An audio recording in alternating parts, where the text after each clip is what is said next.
Welcome to r/Am I the Jerk, where Karen is demanding OP gets rid of his dog. Am I the jerk for refusing to give up my dog for my fiance's allergic son? I, 34 male, have a golden retriever, Bella. She's been with me for 7 years, and she's more than a pet, she's family. My fiance, Lisa, who's 37, recently moved in with her 9-year-old son, Ethan. Ethan is severely allergic to dogs. Not the take a Benadryl and you're fine kind. He breaks out in hives and has serious breathing issues. Lisa knew I had Bella from the start, and when we were dating, she swore it wouldn't be a problem because they didn't live with me. But now that they've moved in, it's a constant issue. Ethan's allergy flares up every time he's here, and now Lisa is demanding I rehome Bella for his safety. I've suggested every compromise I can think of, keeping Bella out of his room, constant deep cleaning, investing in air purifiers, even boarding Bella part-time when Ethan is over. But none of it's good enough. Lisa says I need to put Ethan first and get rid of Bella completely. She also made it clear that if I don't, we might need to rethink the wedding. I told her flat out that I'm not rehoming Bella. I love Lisa and Ethan, but Bella is family, and I'm not dumping her like an old piece of furniture. Lisa says I'm selfish and not ready to be a stepdad. Her family has piled on, saying I'm prioritizing a dog over a kid, and now I'm the villain of the week. My friends are split. Some agree with me, others think I'm being heartless. Not the jerk for not giving up your dog, but you guys shouldn't have moved in together. I don't see how it can work out. When I started dating my husband, I lived alone with my dog and my cat. I told him we were a package deal. It was all 3 of us or none of us because I commit to pets for their whole lives. That worked for me, but my husband didn't have an allergic kid from a previous relationship. My wife wants a divorce because I live an entirely different reality with my first love in my dreams. I, 31 male, have been with my wife who's 28 for 3 years. We had a short engagement, married quickly, and we have what I would describe as a perfectly ordinary existence.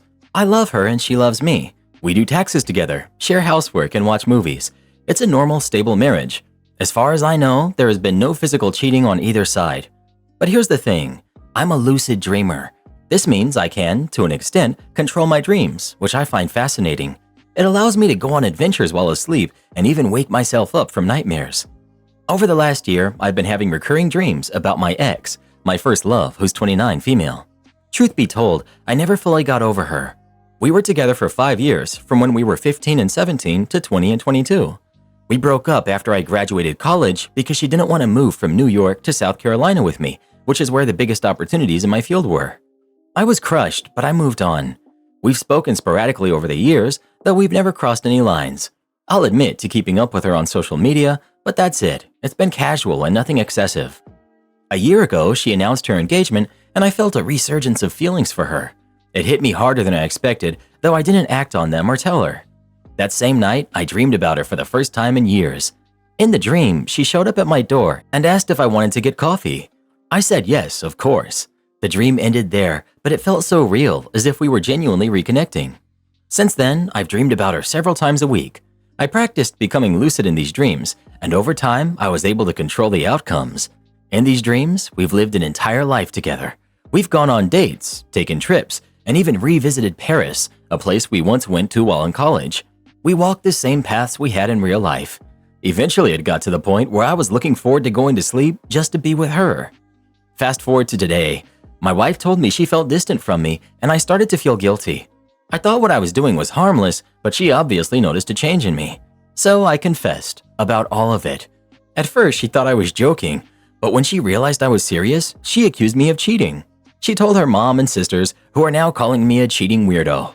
My wife even threatened to tell my ex so she'd know what a loser I am. I get that this isn't something anyone would want to hear, but I didn't physically cheat. I don't want to lose my wife, but I don't think she can forgive me for this. I think this might be a lost cause. I would certainly consider this cheating, and I think it does indeed warrant a divorce. You clearly don't really love her, at least not as much as you love your ex. OP, I do love my wife, which is why I married her. I just also have feelings for my ex, and I should have been honest about them before we got married. I didn't mean for this to happen, but once it did, I wasn't able to stop it. Living that life with my ex while sleeping felt like getting to experience what I missed out on in young adulthood. With that said, my wife left overnight for a hotel, and I don't know if she's coming back. I feel awful for her. I'm asking this genuinely, not trying to be snarky at all, but what did you think your wife's reaction was going to be? Did you expect what happened, Or did you expect that she would be more accepting of it? OP. I knew she'd be upset, but I felt I owed her an explanation when she said she felt distant. I didn't want to gaslight her perception. I just hadn't realized she noticed a change in me. I didn't think she would leave. She's turned off her location, and I have no idea where she is or if she's all right. Her family won't even speak to me now. I love her and don't want our marriage to end, but that seems inevitable at this point. Well, you'll be all right, bud. Just go back to sleep. Update. After a major blow-up where my wife called me every name in the book and got her family involved, she left. I didn't know where she was for over 24 hours. Early this morning, around 3 a.m., she came home and told me she wanted a divorce.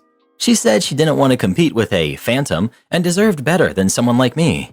However, she doesn't want to move out or start the divorce process right away because of lockdown, and living on one income would be difficult for both of us. We'd make roughly the same amount, me $90K a year after taxes and her $85K a year. I tried to apologize for the hurt that I caused, to assure her that I love her even though I still have feelings for my ex, and to explain that I've never physically cheated or had inappropriate conversations with my ex. But she won't budge. She doesn't want me anymore, and I can't blame her.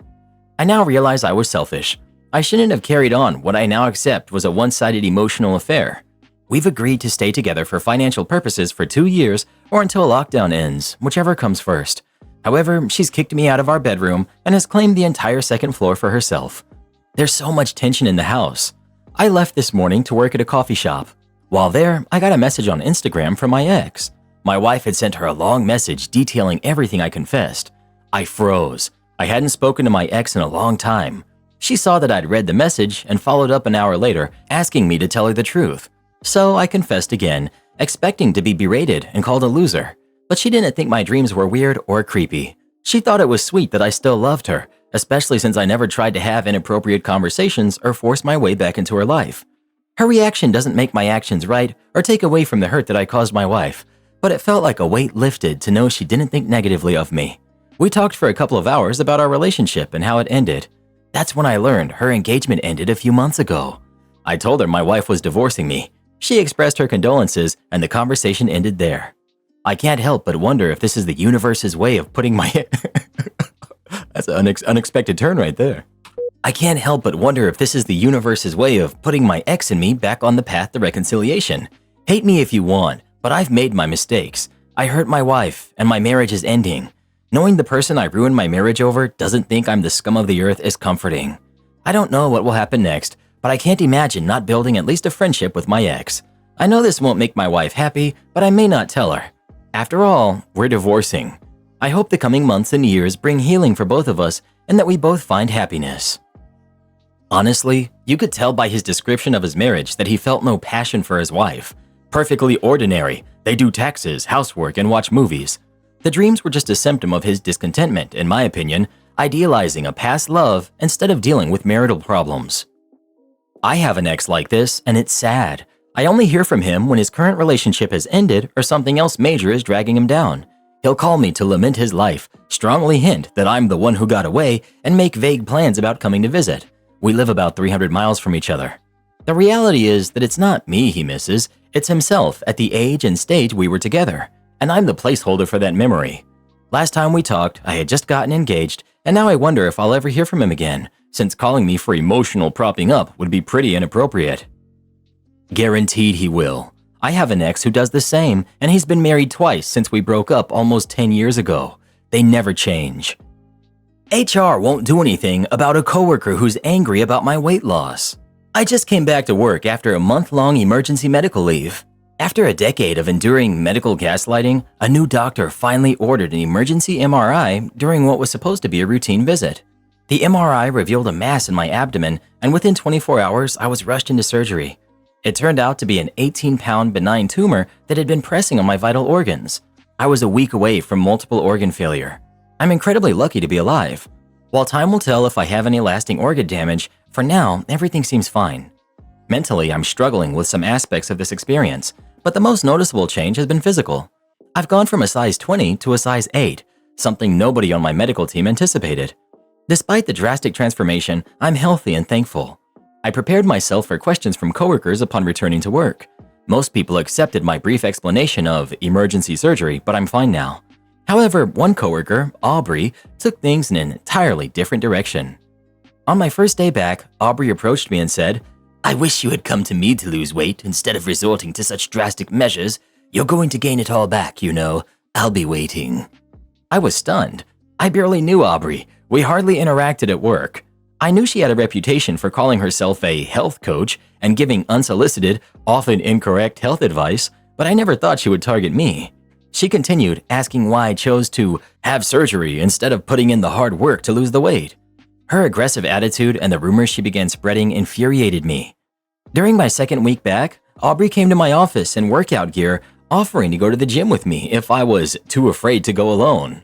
At that point, I wasn't even cleared to lift my kid, do laundry, or climb stairs, let alone hit the gym.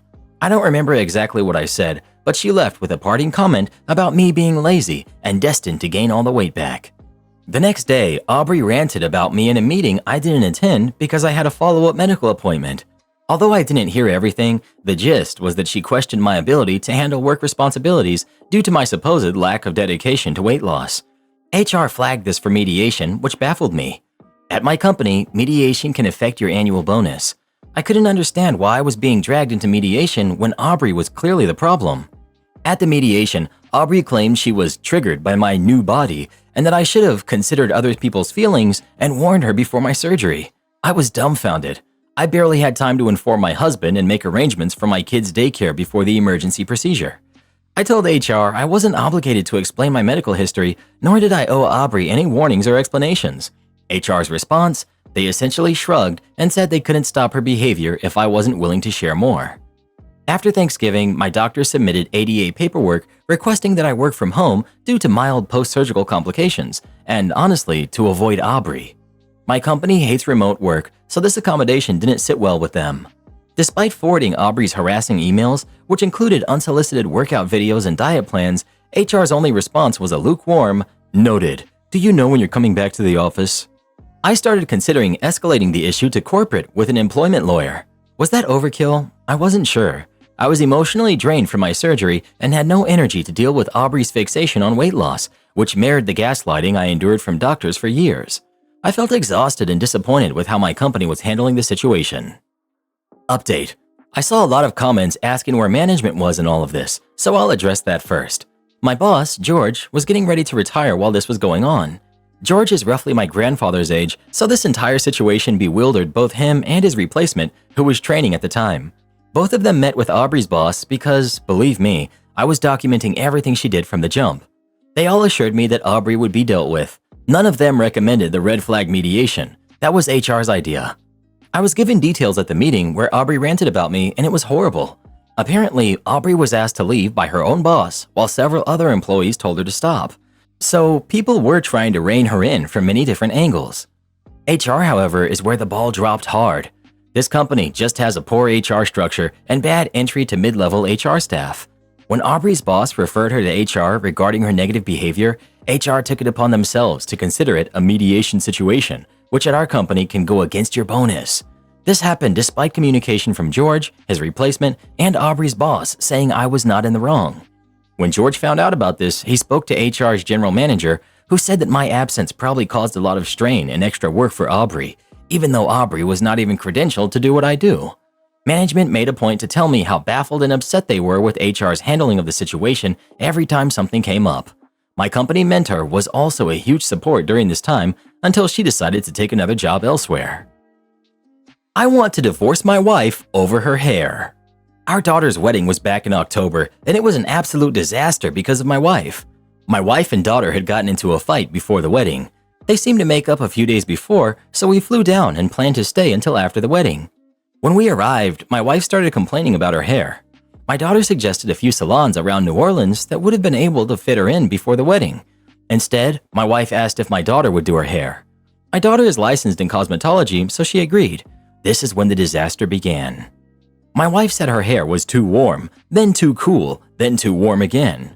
My daughter ended up doing her hair 3 times in a row, with each session taking 6 hours because my wife has a lot of hair and wanted it foiled repeatedly. My daughter told her that she could not do it a 4th time because she didn't want to overprocess her hair.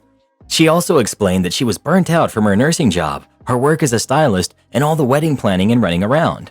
To make things worse, the 3rd appointment took place on the day of the wedding. Before it started, my wife made a snarky comment saying, "Don't take another 10 hours to do it." During the session, my wife became very short and snippy. She complained about her hair the entire time and kept sending my daughter pictures of hair colors she liked, insisting her hair looked too gray and cool. My daughter ended up in tears at her own wedding. She was exhausted, her feet were blistered, and she struggled to walk in the heels she had purchased for a special day. After the wedding, my daughter's husband gently asked us to go home the next day. I, of course, agreed. Throughout this, I kept telling my wife her hair looked amazing and that she needed to leave our daughter alone. She ignored me and kept saying, "This is her job." I snapped after the second appointment and told her enough was enough. I also found out that my daughter had spent over $400 on products for my wife's hair. My daughter and her husband lived comfortably but had planned to tighten their budget after the wedding to start saving for a house. They were also hoping to start trying for kids soon. Once we got home, my wife completely lost it. She ranted that her hair was a mess and that she would have to pay a lot of money to get it fixed. She then texted our daughter and laid into her, saying that what she wanted was not that hard and accusing her of destroying her hair. My daughter simply replied with an apology and has not spoken to us since. She sent me a happy Thanksgiving text and told me she loved me, but she's not talked to her mom at all. She keeps in regular contact with her siblings, but remains distant from her mother. I am beyond angry. My daughter worked so hard. She came off a 16-hour nursing shift and immediately did her mom's hair for 6 hours, followed by 2 more 6-hour appointments back to back. My wife was still ungrateful. This is not the woman I married, and this is not the mother I know.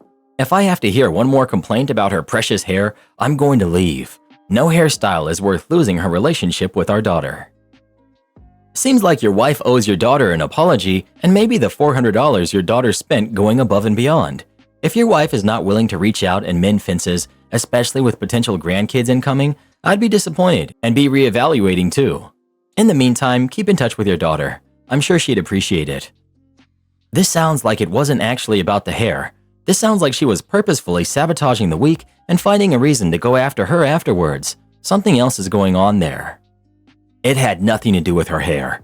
Your wife actively sabotaged your daughter's wedding and just sounds like an overall crappy person. Don't let her ruin your relationship with your kids. If she tries to make you choose, drop her like a hot potato. Karen stole my Walmart order today. So, since we don't like shopping, we've been enjoying the online ordering option at Walmart. What's not to like? You pick what you want, pay for it, they pick it and bag it, and you just roll in and pick it up. Today, however, this didn't go as smoothly as it has in the previous few years of using the service. As I said, I put in the order and selected a pickup time. Wife and I roll in and park in space number 4, then I inform them that I'm in a blue vehicle in space number 4 with the app. Other cars were already there. Other cars roll in after we get there, and the wife and I are just chatting along with the news of the day and what the grandkids have gotten up to lately. Finally, someone knocks on our window and asks what the name is on the order. I say it's our last name. The associate frowns and says, "I'll be right back." Thinking that this wasn't all that unusual, wife and I go back to chatting. About a minute later, a manager comes out to us and asks us if we are sure of the order name. I pull out my phone and show them the app. However, the app is showing us that the order was already picked up.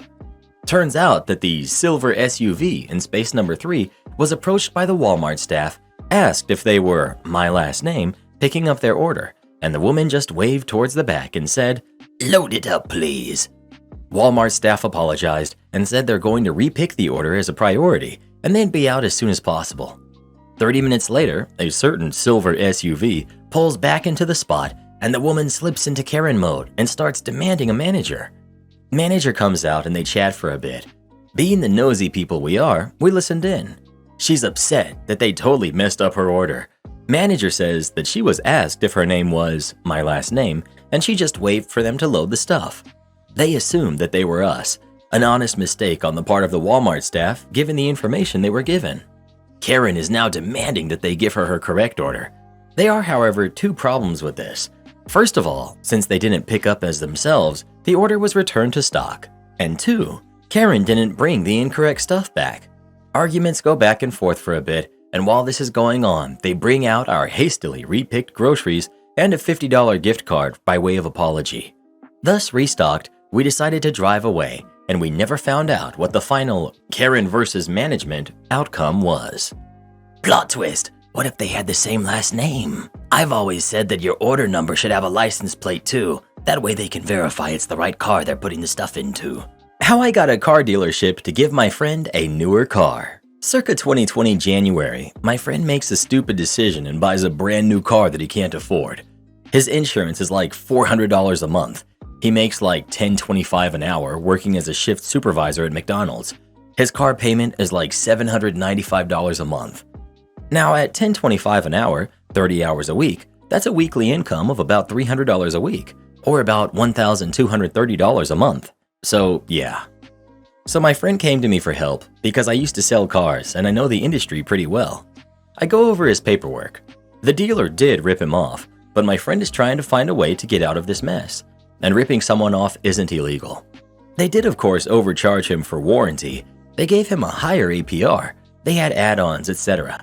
But none of that is illegal, and I know the only way I can get my friend out of this deal is if they did something illegal. So I look at his finance application that my friend signed. It correctly listed his income, which turned on a light bulb in my head. No bank is going to approve someone for a $795 car payment if they're only making $1,200 a month. It does not make mathematical sense to do that. So I start searching through his paperwork for the finance app the dealer submitted to the bank. Oftentimes, when you submit a finance application at a dealership, the dealership will take the hand-filled out application and reproduce it electronically. This is pretty normal. However, on the application the dealer submitted to the bank, the dealer said my friend was a GM of the McDonald's and made $70,000 a year. My friend had good credit, so it doesn't appear like the bank asked for proof of income. So I go to the dealership with my friend and tell the sales manager he's going to want to put me in touch with the GM because we're going to be unwinding my friend's deal and giving his trade-in back. The sales manager thought I was joking. The GM also thought I was joking. Then I demonstrated how his dealership finance department committed bank fraud. I showed the GM the finance app my friend filled out. I then showed the GM the finance app his dealership submitted to the bank and pointed at the income difference. My friend really made $14,000 a year. The dealership claimed my friend made $70,000 a year. That's bank fraud. That's a felony. Let's keep this simple, shall we? The GM sees his dealership as in a load of crap. The proof I'm presenting to him is rock solid. He knows it, I know it. We're all on the same page. He goes, "Okay, so what can I do to make this right?" I go, "Unwind the deal and give my friend his trade-in back." Unwinding the deal is basically the GM agreeing to cancel the deal and basically erasing the deal and pretending it never happened. GM tries to avoid that, but I remain firm and remind him we can easily take this documentation and cause some serious issues for him. He knows I'm right. My friend also needs a car to get to work the next day. The GM says he'll check into it when he comes back and tells me unfortunately they sold his trade-in already. I said, "That's fine. Unwind the deal and let's put my friend into something as good or slightly better than what he traded in for." So the GM goes, "So he'll buy a car similar to his trade-in?" I said, "No, you'll give him a car similar to his trade-in." The GM goes, "It doesn't work that way." I go, "It does when you commit bank fraud." GM is upset with me and I remind him, I'm being really nice and the situation can totally get really ugly. Like felony level charges ugly. Like losing your franchise ugly. So yeah, this is going to hurt, but it's going to hurt less my way. So the GM says all right, and he looks in his inventory and he tells me they have a 2007 Focus with 10,000 more miles. I tell him, no, the car you give my friend needs to be the same or better than what he traded in. The GM counters, "I'm giving him a free car." And I go, "No, you took his trade-in, you sold it, you made money on that sale. You also committed a felony in the process of selling him his new car. You are now correcting that mistake. This isn't a free car for my friend. This is you are correcting your mistake." GM insists that's what he's willing to do. I tell him if he can't do better, then we will go to a consumer protection attorney and have a conversation with them. My friend didn't want to go this route, but it was our plan B. We go to get up and the GM says, "Wait, give me a second." The GM goes, "I have an '08 Civic. It has 5,000 more miles, but it's a Civic and not a Focus. I unwind the deal on the new car and put your friend in the Civic at no extra cost." We agree. GM has the paper drawn up. The old loan on the new car is canceled. They take in the new car again. But because it's already titled, they'll have to sell it as used. That sucks for them. And they gave my friend a better car than the one he traded in. For people asking why we didn't get a lawyer involved from the start, we could have done that, but courts take a long time, and this was a faster way to fix the situation. Never buy a new car. If you really want something newish, get something that's a few years old with low mileage that you'll pay half the cost for. Am I the jerk for going to my best friend's wedding instead of my wife's birthday party? My wife is turning 30 and has planned a big birthday party with her friends and family. Unfortunately, my best friend has also got his wedding on the same day. I've picked my best friend's wedding as we're really close and I don't get along well with my wife's family. My wife is now furious with me and demanding that I do not go to the wedding, but I can't go back on the commitment I made to my best friend. So, am I the jerk for going to the wedding anyway? Extra info. The birthday has been planned for a few months now. Invites have been sent and the venue has been booked. I got the wedding invite this week. I guess if you want to be divorced, it's fine to go to the wedding. Especially when wife's birthday party was fixed weeks ago. OP got the invite to the friend's wedding only this week. You're the jerk. You're the jerk, simply because you accepted an invite that you received a week ago while she's been planning this for months. Usually I'd say the wedding is more important, but you already have a commitment for that day and decided it wouldn't be as fun for you, and that's messed up. The only compromise I can think of is attend the wedding and skip the reception for the party. How important of a friend can you be if you get the invitation only a few days in advance? And if that guy really would be your best friend, he'd know your wife's birthday is that same time, so you might have other plans, especially as it's a zeroing birthday. You're the jerk. You're the jerk. I can't go back on the commitment I made to my best friend. You've known about your wife's party for months. You were going. Why is it okay to renege on that commitment? And if you're really that close to your friend, why are you only just finding out the date of the wedding now? You're the jerk. Your partner's longer-term planning wins out, sorry to say. She can't have known your best friend was going to throw his wedding that same day, and you have to know this is a make-or-break kind of thing. Your wife is unlikely to forgive this easily. Not the jerk. Wow, as a married woman of 8 years, I can assure you that if my hubby's best friend had a wedding on the day of my birthday party, I would encourage my husband to go to it. You get a birthday party once a year. The wedding should definitely take priority over her birthday party. I can't even say that I'm surprised everyone here is calling you the jerk. If the roles were flipped, they would all be calling husband a man-child for making such a big deal over his birthday party. They'd be calling him controlling for not letting you go to this wedding and telling you to divorce him. But of course, because it's the wife acting this way, everyone here is making excuses for her as usual. So glad I met my husband back in 2010 before people lost the last bit of common sense they had left. Well, who do you think is the jerk? OP or his wife? Please let us know. Unpopular opinion, but if you can't stand to be around your in-laws, you don't have to be around them. You can choose to suffer being around them to please your significant other, but you don't have to. Am I the jerk for not caring that my coworker is allergic to dogs? I work in a warehouse with about 26 other people. Been there for 5 years now. I have a Japanese Akita. These dogs shed a lot. One of my new coworkers is allergic to dogs. This has caused an issue. When they use the break room, they start sneezing a lot. I have pictures of my dog at my workstation, so they know that I have him. It's not a secret or anything. They went to the boss and said that they needed to be accommodated because of their medical condition. He came to me and asked if I could please do anything. So I started keeping a clean set of coveralls in my locker and I put them on as soon as I get to work. Apparently, this was not good enough. So I started just staying out of the break room. Nope. If they came into my zone, they started sneezing. They told my boss that I should be forced to get rid of my dog because it was affecting their work. The thing is, I know that I'm not the only one with a dog. At least 3 of the guys I work with have dogs. I told my boss that I will never consider rehoming my dog and they can just take some Benadryl or something. Now they're crying that they might have to quit because they can't work here. I just don't care, but they certainly do. They're saying that I'm a jerk for prioritizing my dog over their livelihood. Edit. My boss got me the extra coveralls and arranged for the extra washing as an accommodation. I volunteered to stay out of the break room. Take the dog's pictures down. Say he's gone now. Keep your dog. Your job should never be in a position to ask you to change your home life. What you do off the clock, who or what you have in your house is your own business, so long as it does not affect work performance or direct safety of others. But it's not your responsibility to cater your choice in having pets to someone with an allergy. What is this coworker going to do if they see a dog in the street? a service dog in a coffee shop.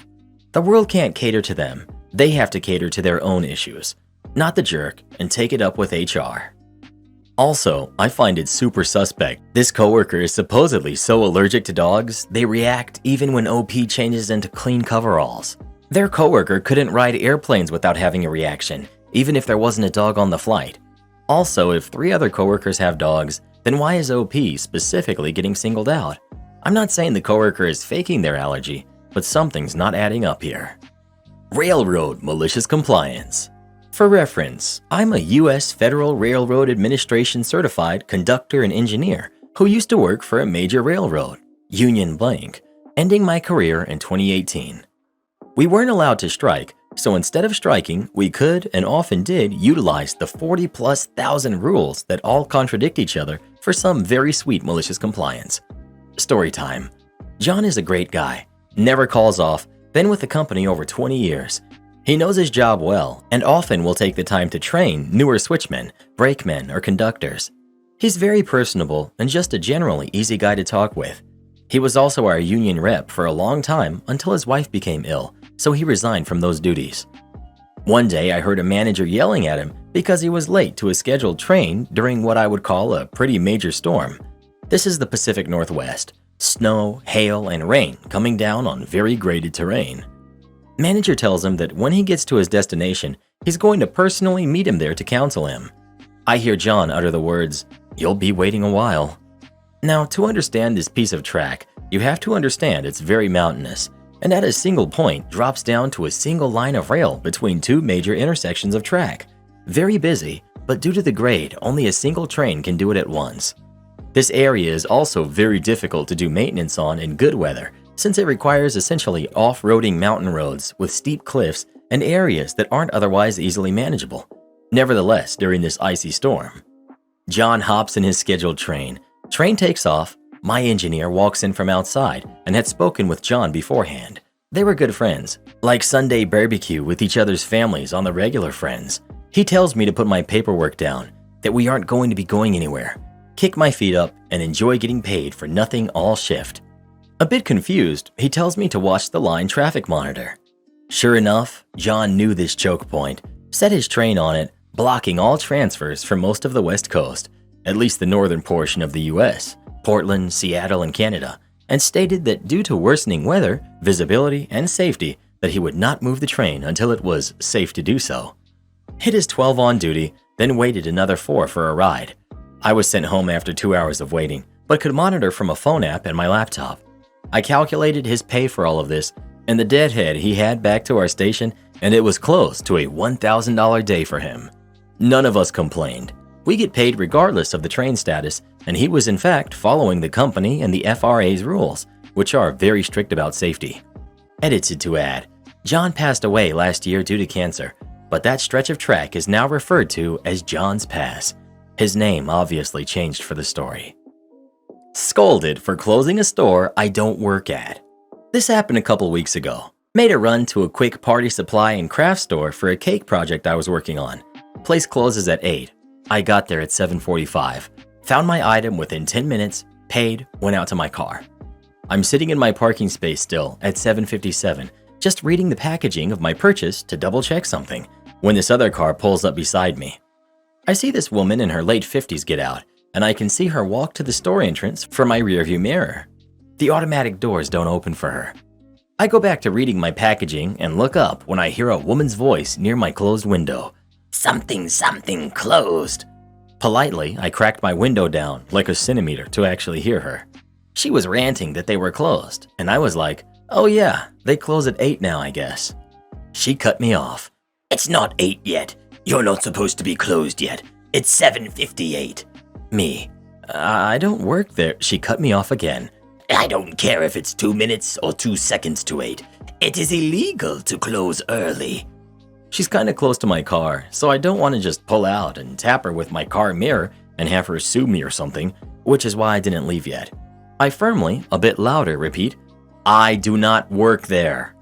Karen, with big, obnoxious, exaggerated arm gestures to the empty parking lot, using this loud, antagonistic sound. I don't see any other cars here.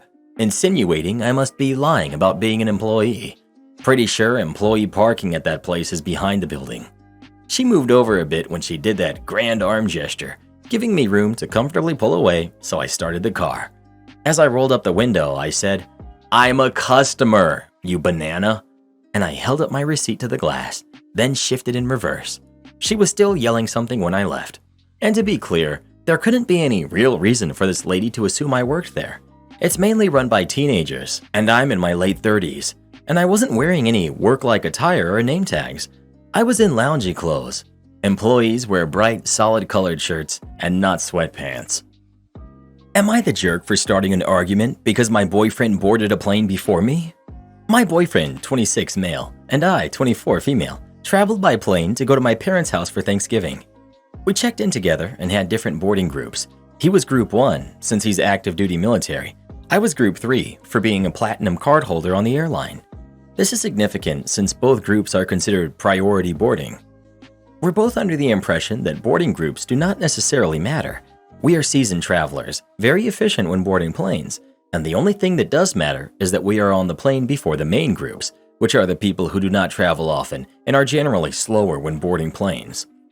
When the plane started boarding, they obviously called Group 1 first, the group for active duty military and unaccompanied minors, and my boyfriend gets up and boards without me. I was annoyed since Groups 1 and 2 are both super small, and Group 3, my group, usually gets called super fast, if not combined with Group 2. After my group gets called, literally less than 5 minutes later, and I get on the plane, I told him he could have waited for my group to get called, and we could have boarded together. He told me that it wasn't a big deal. I said it was, since we were traveling together. He had never done that before. Why would he do it randomly now? And he didn't have a reason besides, it's for me. Why wouldn't I use that group? Even though my group is still considered priority boarding. We got into a mild argument about it on the plane, nothing huge since we were, well, on a plane. He thinks I'm being a jerk for starting an argument and being upset about him boarding before me, but I think it's justified since he had never done it before and he didn't say anything prior. This isn't a new thing where he just joined the military. He's been active duty for 8 years. We've traveled together multiple times. I think I've seen him use his military ID for a discount one time in the entire time I've known him. Edit 2. I accept that I was being a huge jerk and that I should have picked my battles and not started an argument over something so petty and small. I will be giving him a big apology this morning. Anyway, am I the jerk for being annoyed at him and starting an argument for boarding before me? You're the jerk. You really got upset about boyfriend boarding a few minutes before you? You say you're a seasoned traveler, so why are you so hot and bothered that he left your side for a few minutes? What's he gonna do? Go steal a Coke from the gallery before you get on the plane? Put on bunny slippers that you don't approve of? You seem to be trying to create a problem where there isn't one. Why would you do that? This post will probably make me unpopular, but really, as an adult, why are you starting a fight where there is none? Wow, talk about first world problems. Am I the jerk for canceling my plane ticket back home for Thanksgiving? I, 19 male, left the state for college back in August. 2 days before I had left, I had a friend over to eat with us. My parents decided right then was a great time to discuss bringing a foreign exchange student into our home. This was a girl who was 18, who currently was living in another family's home around 15 minutes from my old high school. She didn't have a car and thus felt bad that she was asking her host family for rides to school events, friends' houses, etc. The host family decided to put up a Facebook post saying that it was not extremely urgent, but that she would love a host family closer. Keep in mind that this is all being told to me for the first time while I'm in front of a friend. I bring up instantly that it feels like as soon as I'm going away for college, it feels like I'm being replaced. I ask where she will be sleeping, and they say something along the lines of, "Obviously in your bed." My parents both laugh at me and say that I'm just jealous my brother will have a girl in the house. It was an extremely weird atmosphere because my parents seemed to have decided before telling me, but had waited until the final days of my summer vacation to inform me. I went to bed with a weird feeling that was unwell, and when I eventually flew out, it was all I could think about. By the second week I was gone, and the girl had already moved in. My parents normally call me on the weekend to catch up, as I am a state away, and it's not something I normally think much of, but the call didn't come that weekend. I didn't actually hear from them other than through texts for another 2 weeks.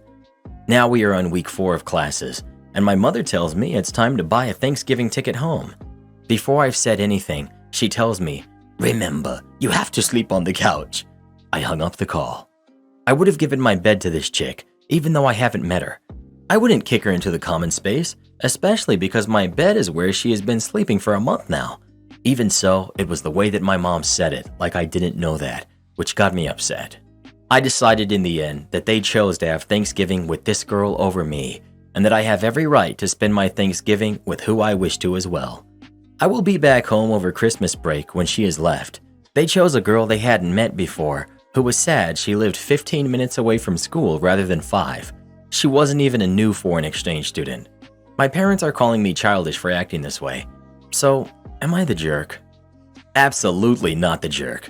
Your parents are completely in the wrong here by allowing this girl, a stranger, to live in your room without consulting you, and then telling you that you'd have to sleep on the couch when you came home.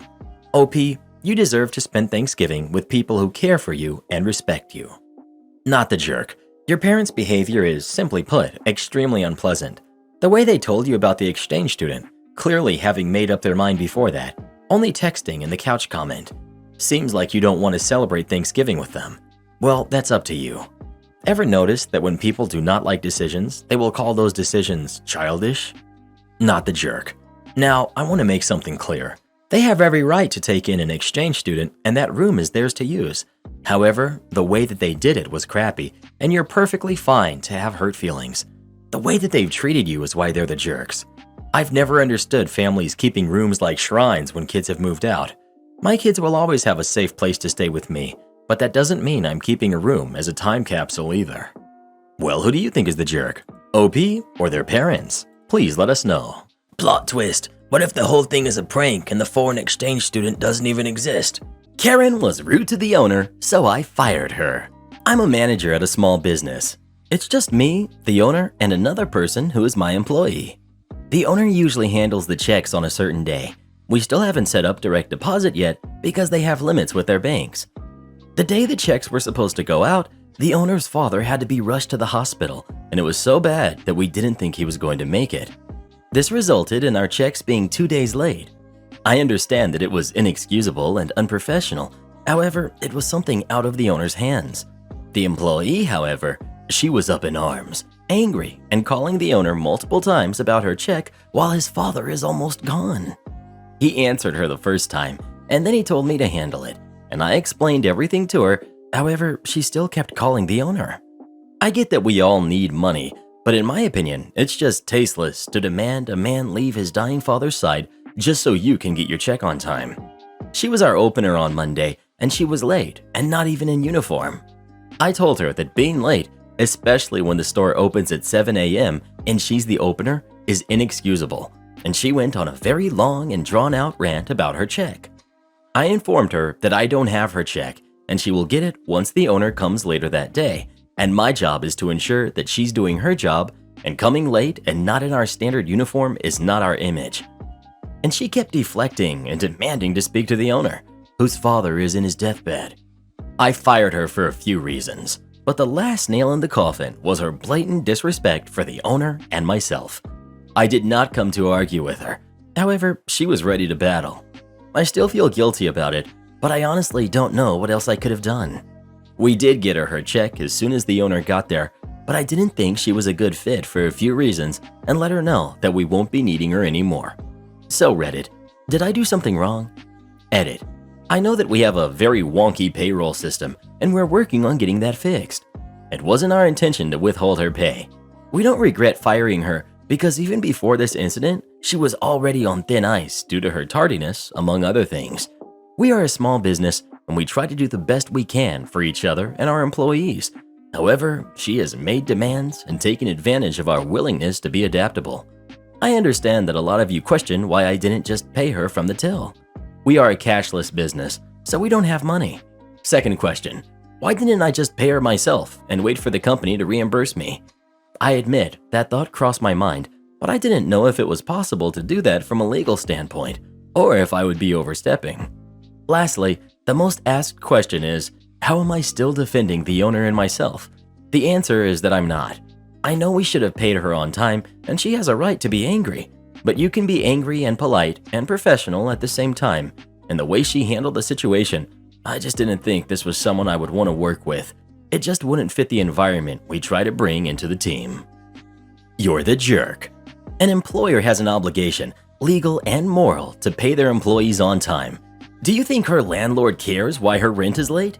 If the car loan people care why her payment is late? No. Her saying her boss's father is ill will carry zero weight when it comes to her financial obligations. You say the final nail was her blatant disrespect? You try to say not a good fit, but we both know that's just trying to make it seem more reasonable, don't we? How about your total disrespect of the employment contract? She works, you pay her. Why should she turn up on time, etc., if you aren't even paying her? You don't know what else you could have done. You could have just paid her on time as you were obliged to do. If the owner isn't able to make the checks, then you need a backup method. Pay her in cash or the like. His failure to properly set up his accounting systems doesn't absolve him of his legal obligations. Am I the jerk for making my friend's boyfriend cry after he insulted my career? First things first, I, 25 female, am a doctor, right now doing my residency in pediatrics. This is not the USA, English is not my first language, and I'm using a TA for privacy reasons. One of my best friends, almost a brother, Kevin, who's 26, started dating Olaf, who's 28, 3 years ago. In general, Olaf is a good guy, or at least that's what I have been told, because he has a peculiar character trait. He hates doctors with all of his soul. Kevin told me this hate started more or less than 9 years ago when Olaf lost his mother in a simple surgery due to a medical error. I honestly don't know more details, but since then, Olaf hates hospitals, doctors, etc. Luckily, he is healthy and hasn't needed any medical attention in recent years. The small health problems he has, he solves with homeopathic medicine and traditional cures. Because of this, Olaf is pretty cold towards me, and while I avoid talking about medical topics around him, if they come out, it always ends in him making mean comments. One of the most common being, "Western doctors are just licensed criminals." I want to believe I'm a very patient person, but yeah, imagine how fun this lockdown was with him around. And now, to the event in question.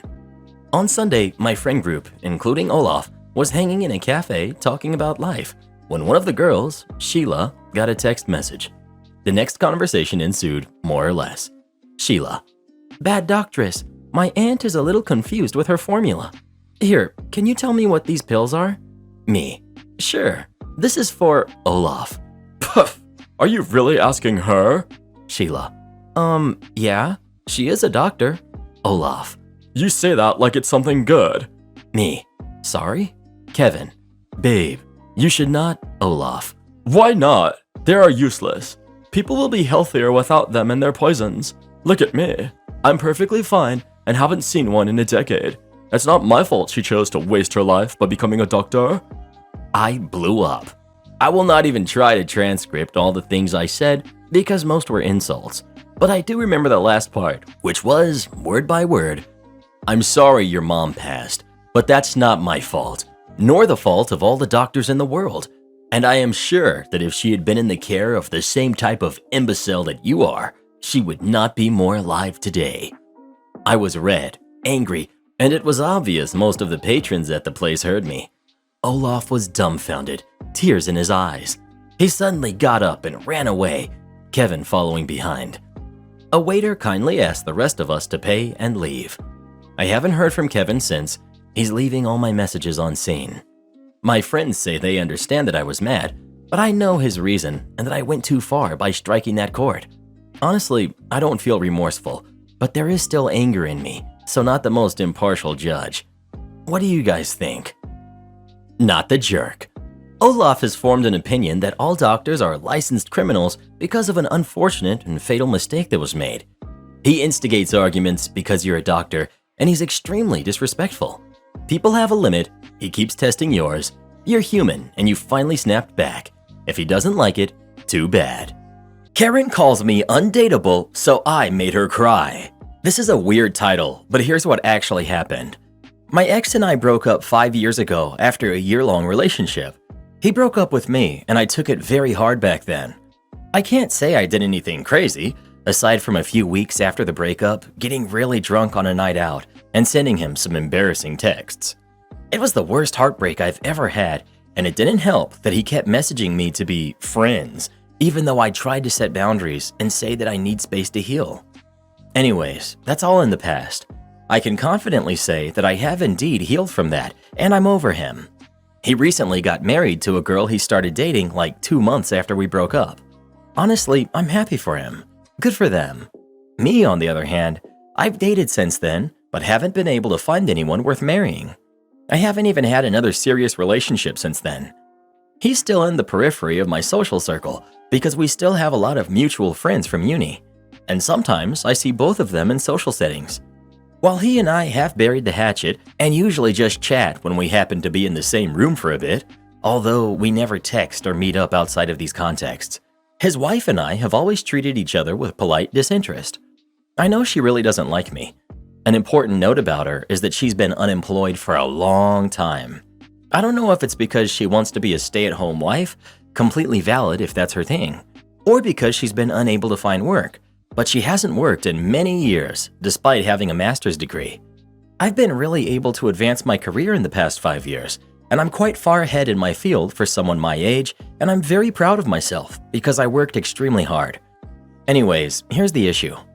The other day, a bunch of people went out for drinks, including myself. They were both there. We were all sitting at the same table in a bar. Someone I haven't seen in a while asked me if I'm dating anyone. I replied, "No, not right now."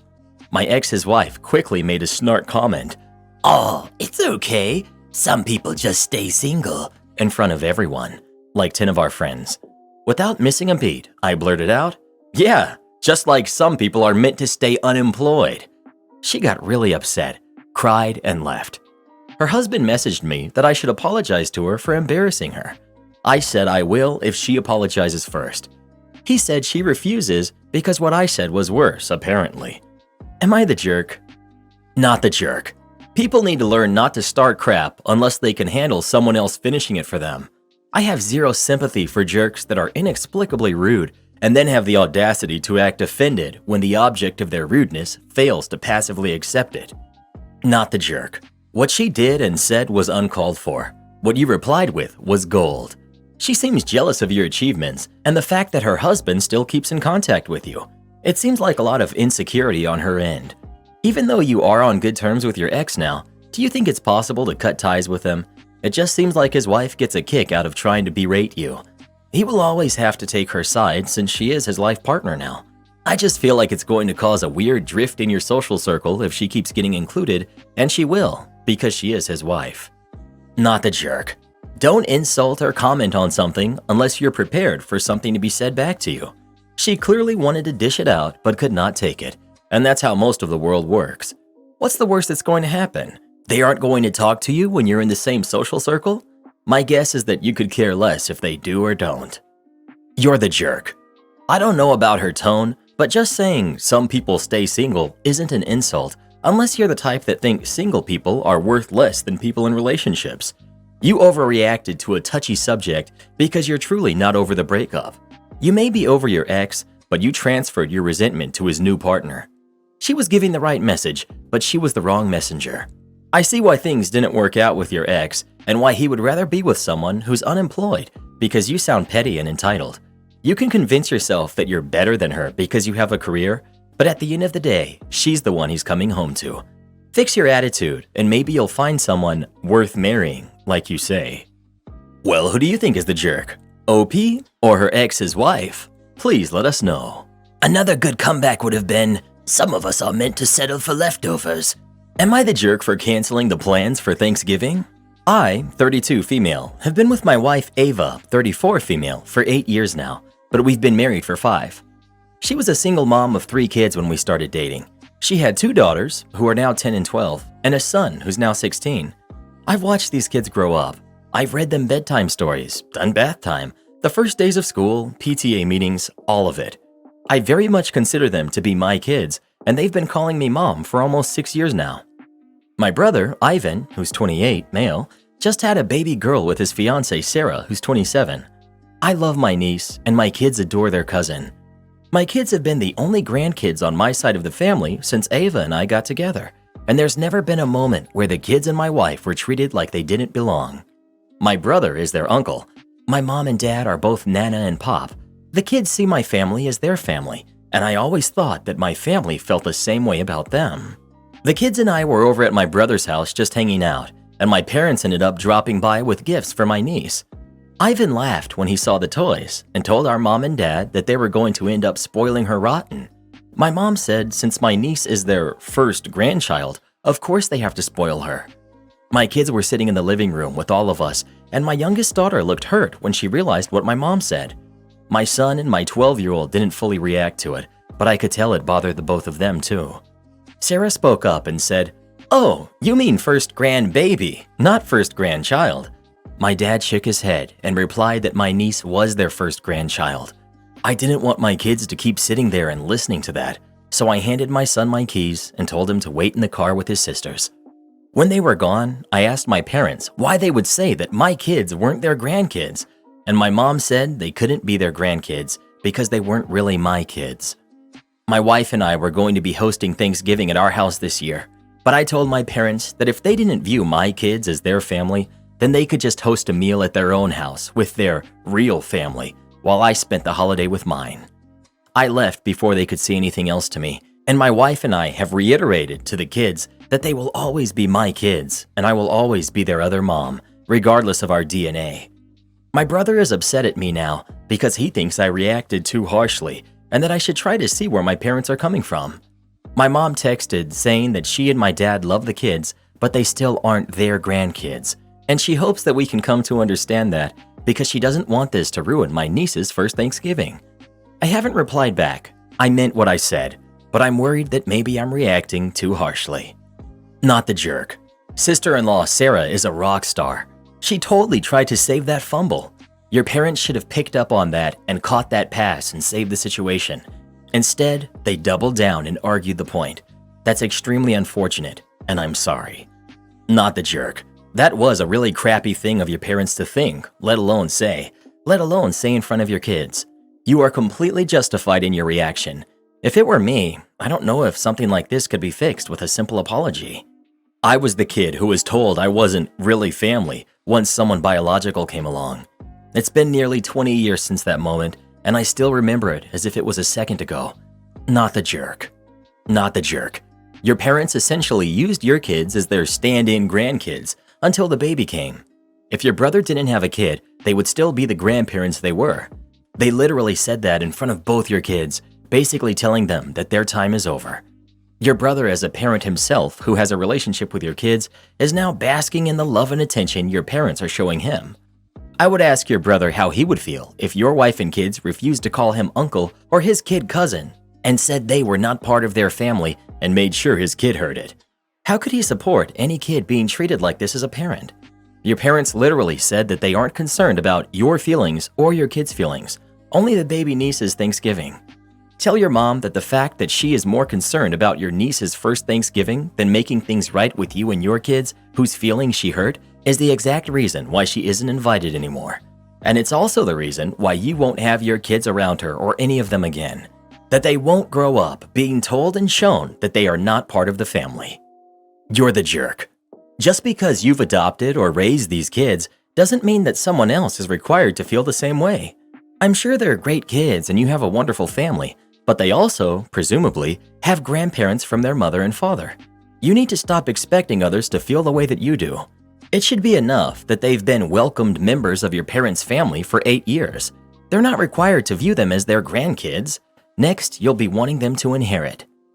Yikes. Way to basically tell everyone that you don't think adoptive families are real families. You're the jerk. It is their first biological grandchild. While we all want acceptance and unconditional love, these are things that tend to go with biology. Most people hope for biological kids and grandkids of their own. You're upset because the kids you chose were treated well before their biological grandkids' birth and were still treated well after. That makes you the jerk. Were they blunt with reminding you and your partner about biology? Yes, but it was honest. You canceling because suddenly you feel like they think less of your kids makes you the jerk because you haven't given any evidence of them mistreating your kids. You're the jerk for trying to make a celebration about you and your kids. Not the jerk, because you don't have to invite anyone anywhere you don't want to. But you adopted the kids. Your parents didn't. They didn't agree to sign a biological equality with any other biological grandkids they might have. There's none of their blood running through your kids' veins, and that's perfectly fine. But you're demanding they feel what they don't feel. But they aren't required to feel like you do about your kids. And this isn't a situation where you adopted them as a couple. You adopted her kids, and you consider them your own. That's great, but there's not a transient property of emotions here. Because they are your parents, and you consider the kids your own, that does not mean that they'll have the same emotions towards your kids that you do. And honestly, it's an unrealistic and unfair expectation. They love them. They treat them well. Isn't that enough? Are you going to be mad if they get lesser inheritance? If your parents decide to pass down heirlooms among bloodline? Do you not concede they have the right to feel how they feel? Again, not the jerk. Parents should have behaved better, but they're allowed to feel differently than you do. They didn't see your kids being born, or their first steps, or change their diapers or anything like that. They don't and won't have the same bond, and expecting them to feel the same as you do is unrealistic. Probably should have kept it to themselves, but even if they did, there's a good chance even then the difference would be apparent and noticed. Blended families are hard. Good luck. Well, who do you think is the jerk? OP or parents? Please let us know. Apartment manager doesn't take cash for a 2-cent bill. In 2019, I moved from an apartment complex in Celebration, Florida to a condo. As usual, when you move out of an apartment, you get a final bill, which includes your last month's prorated rent, deductions for damages, security deposit refunds, and the like. We paid it. The next month, I get a call from my wife who says we've got a follow-up bill in the mail from the apartment management company for 2 cents. We're both in the tech field, so we laughed that this company's IT department didn't catch the edge case of spending 50 cents in postage to collect 2 cents in revenue. But it happens. My wife prints out a copy of the bill. I grab 2 cents from the change jar. The apartment complex is on my daily drive, so I swing by the office. I walk in and tell the manager that I want to pay my last bill. I say, "It's 2 cents. Here's the bill, and I have the 2 cents if you want it." The manager says, "We don't take cash." Nothing else. There was an awkward pause. I say, "I don't expect you to take cash. I expect us both to have a good laugh about how silly computer systems are, and for you to write off the 2 cents, because it would cost you more to process the payment." She says, "I'm not going to do that." Again, awkward pause. I say, "So you want me to write you a check for 2 cents and mail it, and you're going to process that check?" The manager says, "Yes, send us a check and we'll process it," and then walks back into her office to end the conversation.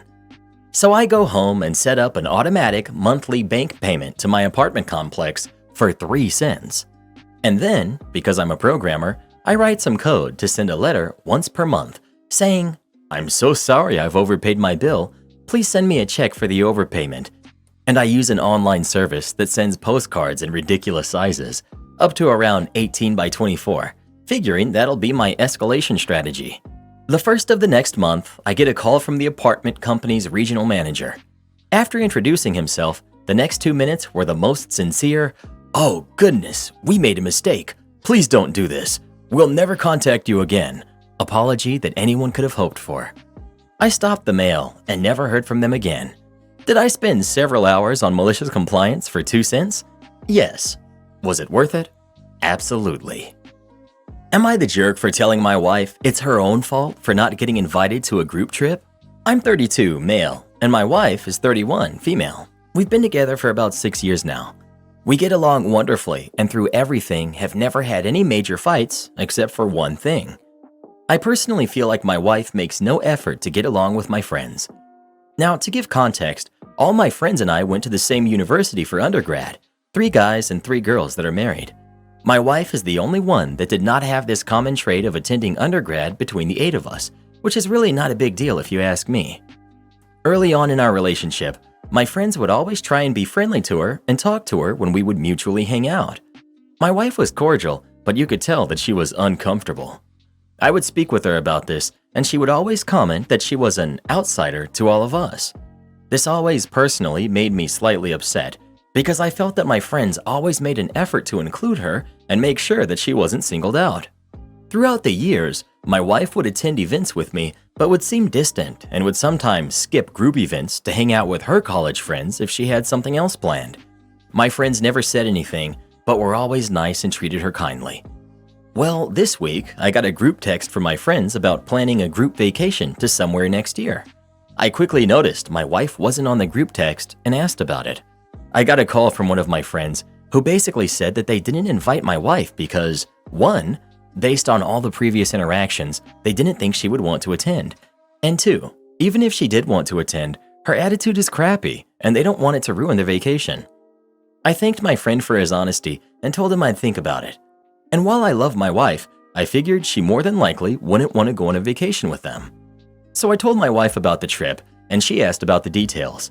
I told her that while I was invited, she wasn't, and it wasn't because of anything she did, but because they thought she wouldn't want to attend. Well, this statement just seemed to verify about how much of an outsider she was. She said that because of the history us 7 had together, she had no chance of ever being part of the group. She then went on a rant about how my friends are awful people and that she deserved to be invited, even if she didn't want to be there because she's my wife. I sat there and listened to her vent, and then finally, I calmly told her that it was pretty much her own fault for not being invited because she had taken such a hostile stance with them from the get-go. She became a self-fulfilling prophecy about being an outsider. That's paraphrasing, but something along those lines. She left the house and went to her mother's. I haven't spoken to her in several days, despite texts and phone calls to try and talk to her. I probably should have been more diplomatic about what I said, but I do feel my friends have been treated unfairly. Am I the jerk? You're the jerk for not declining the event when they made it clear your wife wasn't invited. It's all couples, all spouses, except her. You can call it a self-fulfilling prophecy if you like, but they really are proving exactly what she's feared all along. That you not only didn't defend your wife, but thanked the friend who spelled out why she wasn't invited is the definition of yikes. Also, want to call out this line. She would sometimes skip group events to hang out with her college friends if she had something else planned. If she had something else planned, she didn't skip your events. She had plans, with the equivalent group to the one you had plans with. He's a super controlling jerk, including his loving friend group. 1. All friends are from the same mindset since the beginning. No matter what, how much she tries, she will always be an outsider. You should be grateful she doesn't fight with your friends, rather in a peaceful situation. 2. She has her own life. She is married, only married to you, not devoted her life to you. 3. How dare your friends talk and decide for her? They are the jerks. 4. After listening and agreeing with them, you proved again you're the jerk. Nobody's perfect, but from your small story, I'm surprised how much proof there is that you are the jerk. It's a wake-up call for her. Hopefully, she will get rid of you altogether. You're the jerk. They excluded your wife from a group trip. End of story. You've disregarded your wife, telling you she feels like an outsider with these people for years. Guessing your wife has politely been dealing with the fact that she does not like these people and has put up with them for your sake. And now seeing their actions, I can see why she doesn't feel comfortable with them. They're the jerks. Not the jerk. This idea that spouses need to have all the same friends and do everything together is quite toxic in my opinion. There's nothing wrong with having some independence and loving and committed relationships. I think your wife is being immature to demand an invitation even though she wouldn't want to go. Not the jerk. Your wife needs to face up to the fact that her attitude and behavior to this point have led to this, and that people aren't going to hold out a hand and welcome forever if it keeps getting pointedly ignored or slapped away. If she can acknowledge that your friends aren't awful people, then she can choose to sincerely change her attitude and see what kind of difference that makes. Or she can accept that she doesn't want to be friends with them and let you do your thing with them from time to time. She's the one creating an unwelcoming atmosphere at the moment. It's not your fault you have old friends from before you met her and that you have history with them she can't share. That's life. Life is imperfect. She could have chosen to make a new chapter of history with them, with you and her included.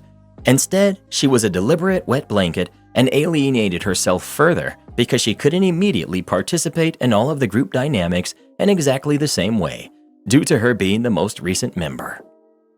I'm going with not the jerk. Not sure why there's so many you're the jerk judgments, but your wife literally had 6 years to be friendly with your friends.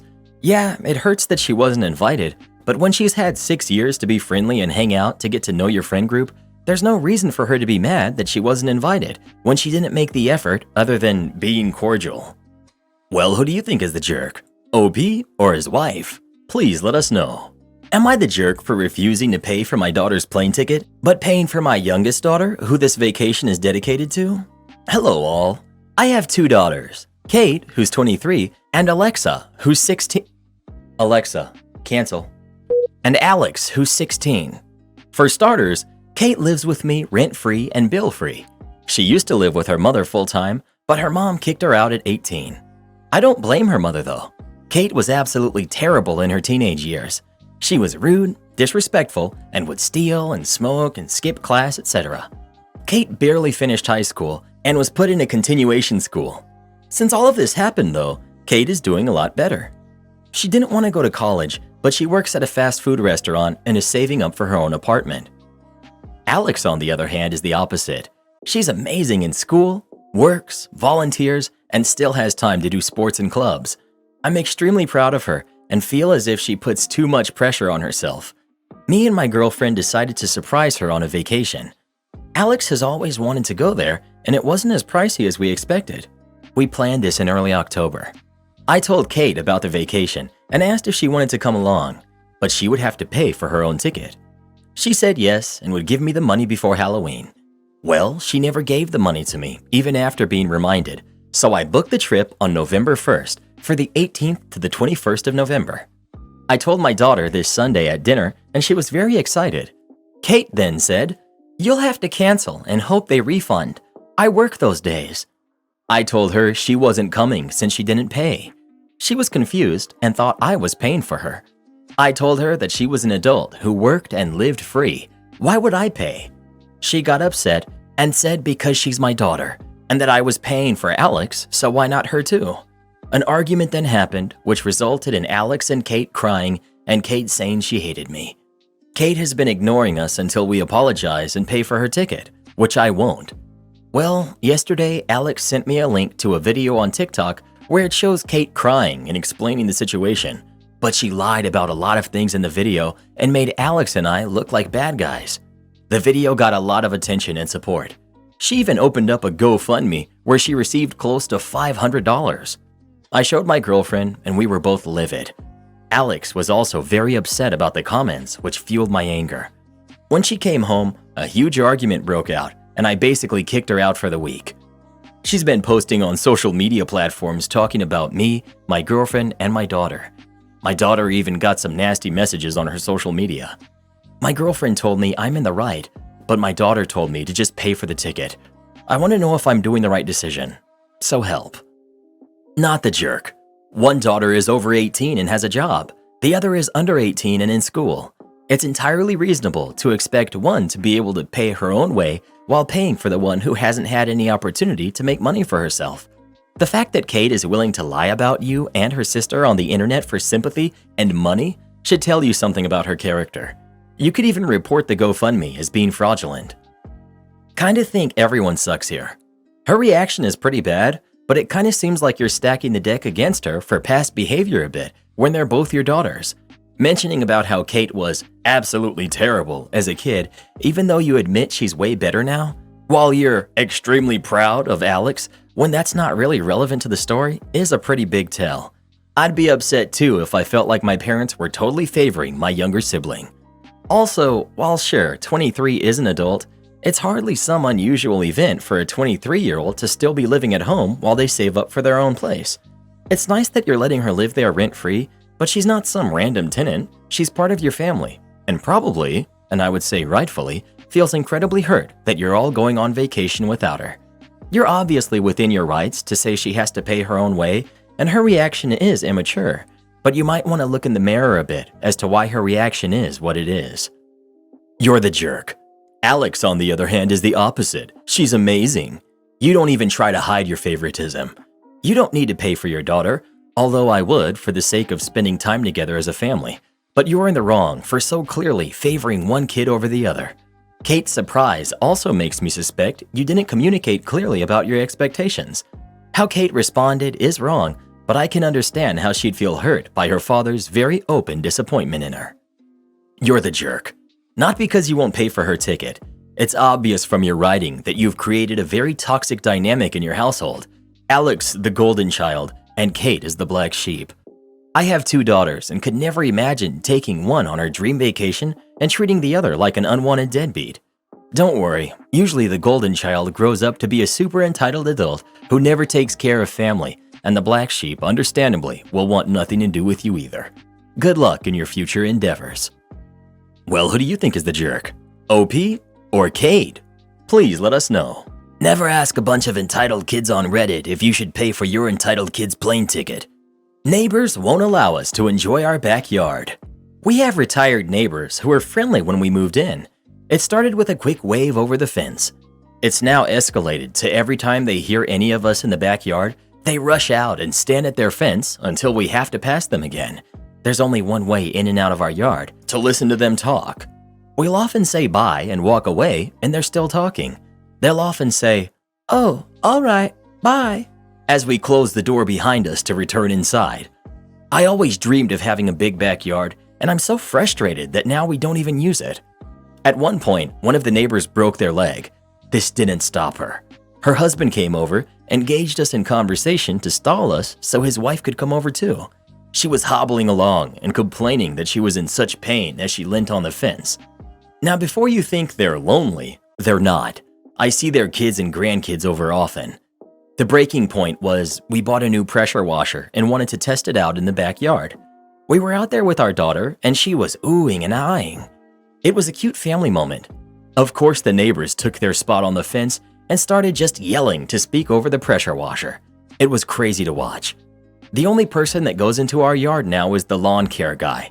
I go out occasionally to pick fruit, but we haven't used the yard in months. My daughter and I play out in the front as we get more privacy facing a main street than in the backyard. Yesterday, a friend came over and wanted to see the orange trees we have. We were on the other side of the yard when the neighbor came out and stood on the fence as usual.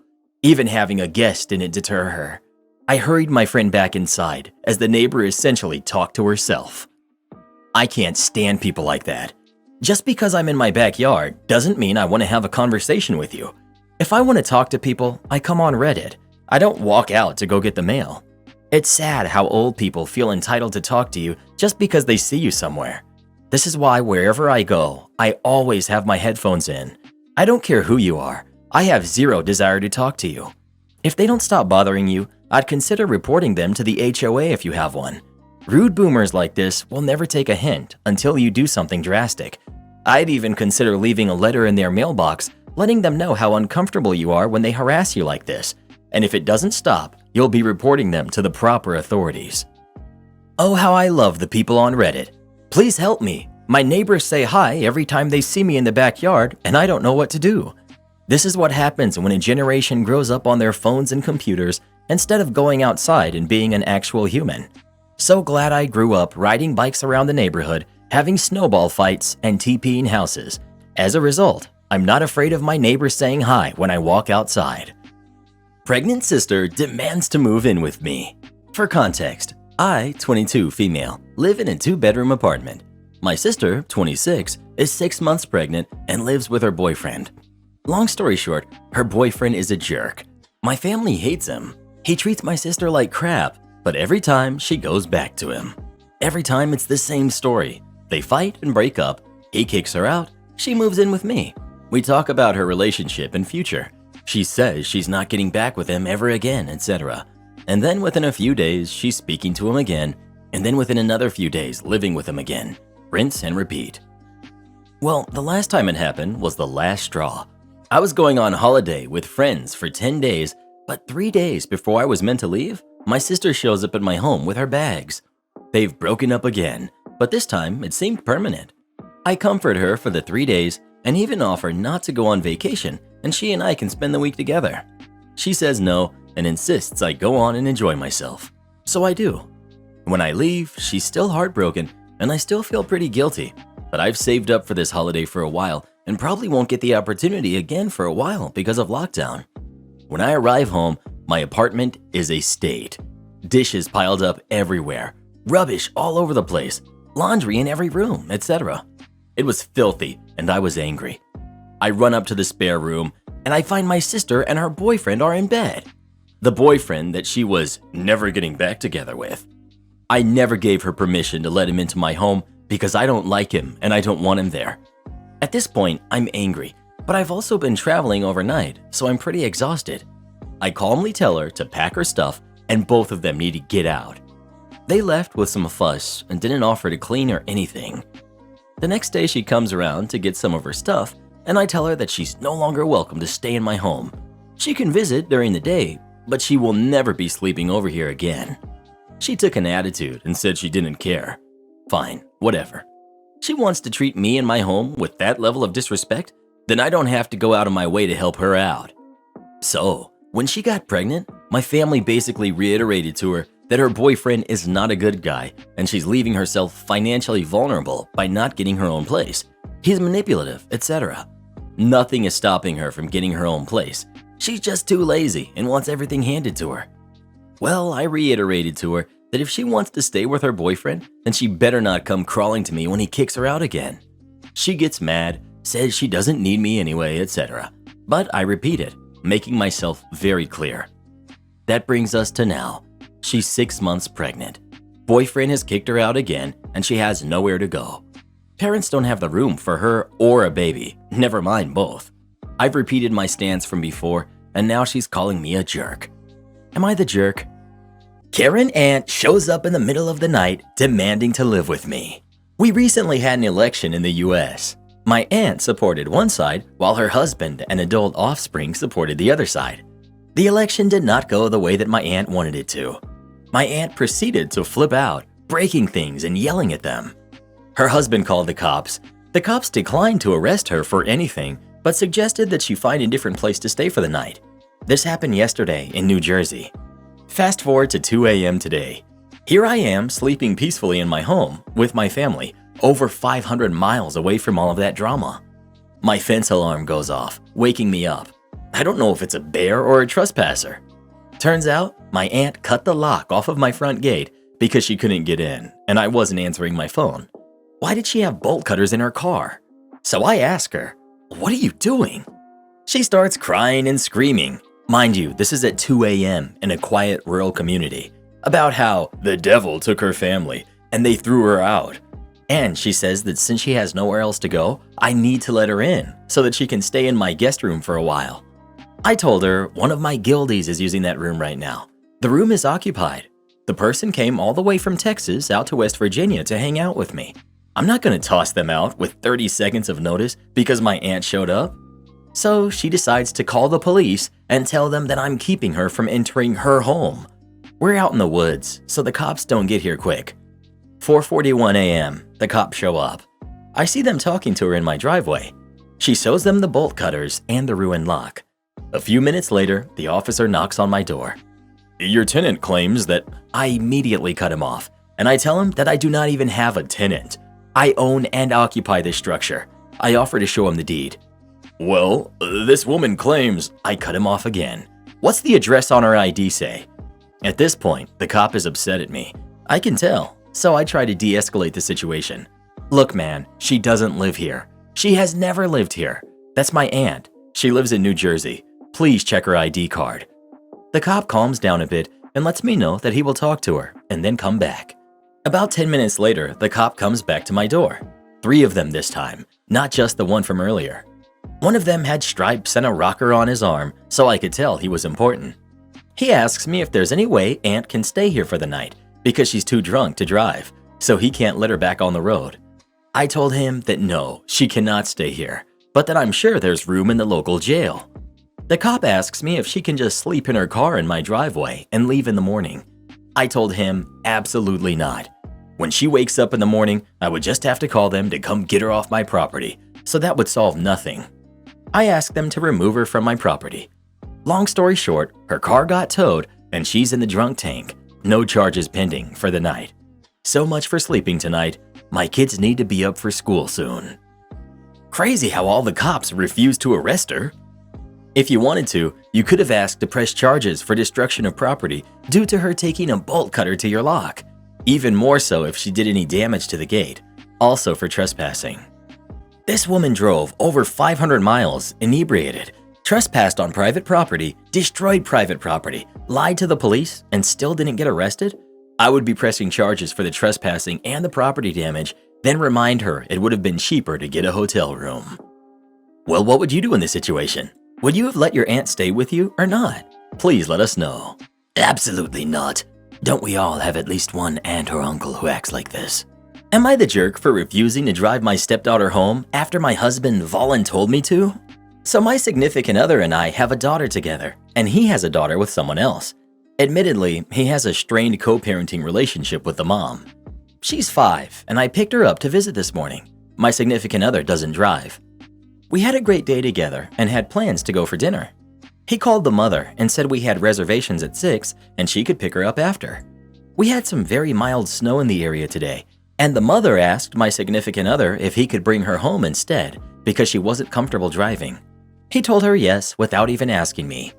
I too am uncomfortable driving when the weather is less than desirable, and not to mention I had already driven half an hour there and half an hour back to pick her up this morning. Plus driven us all around the city in the afternoon having fun with the kids. So he tells me that I'm now driving her home, to which I say, no? Why can't her mother pick her up? And he says she doesn't want to drive in the snow.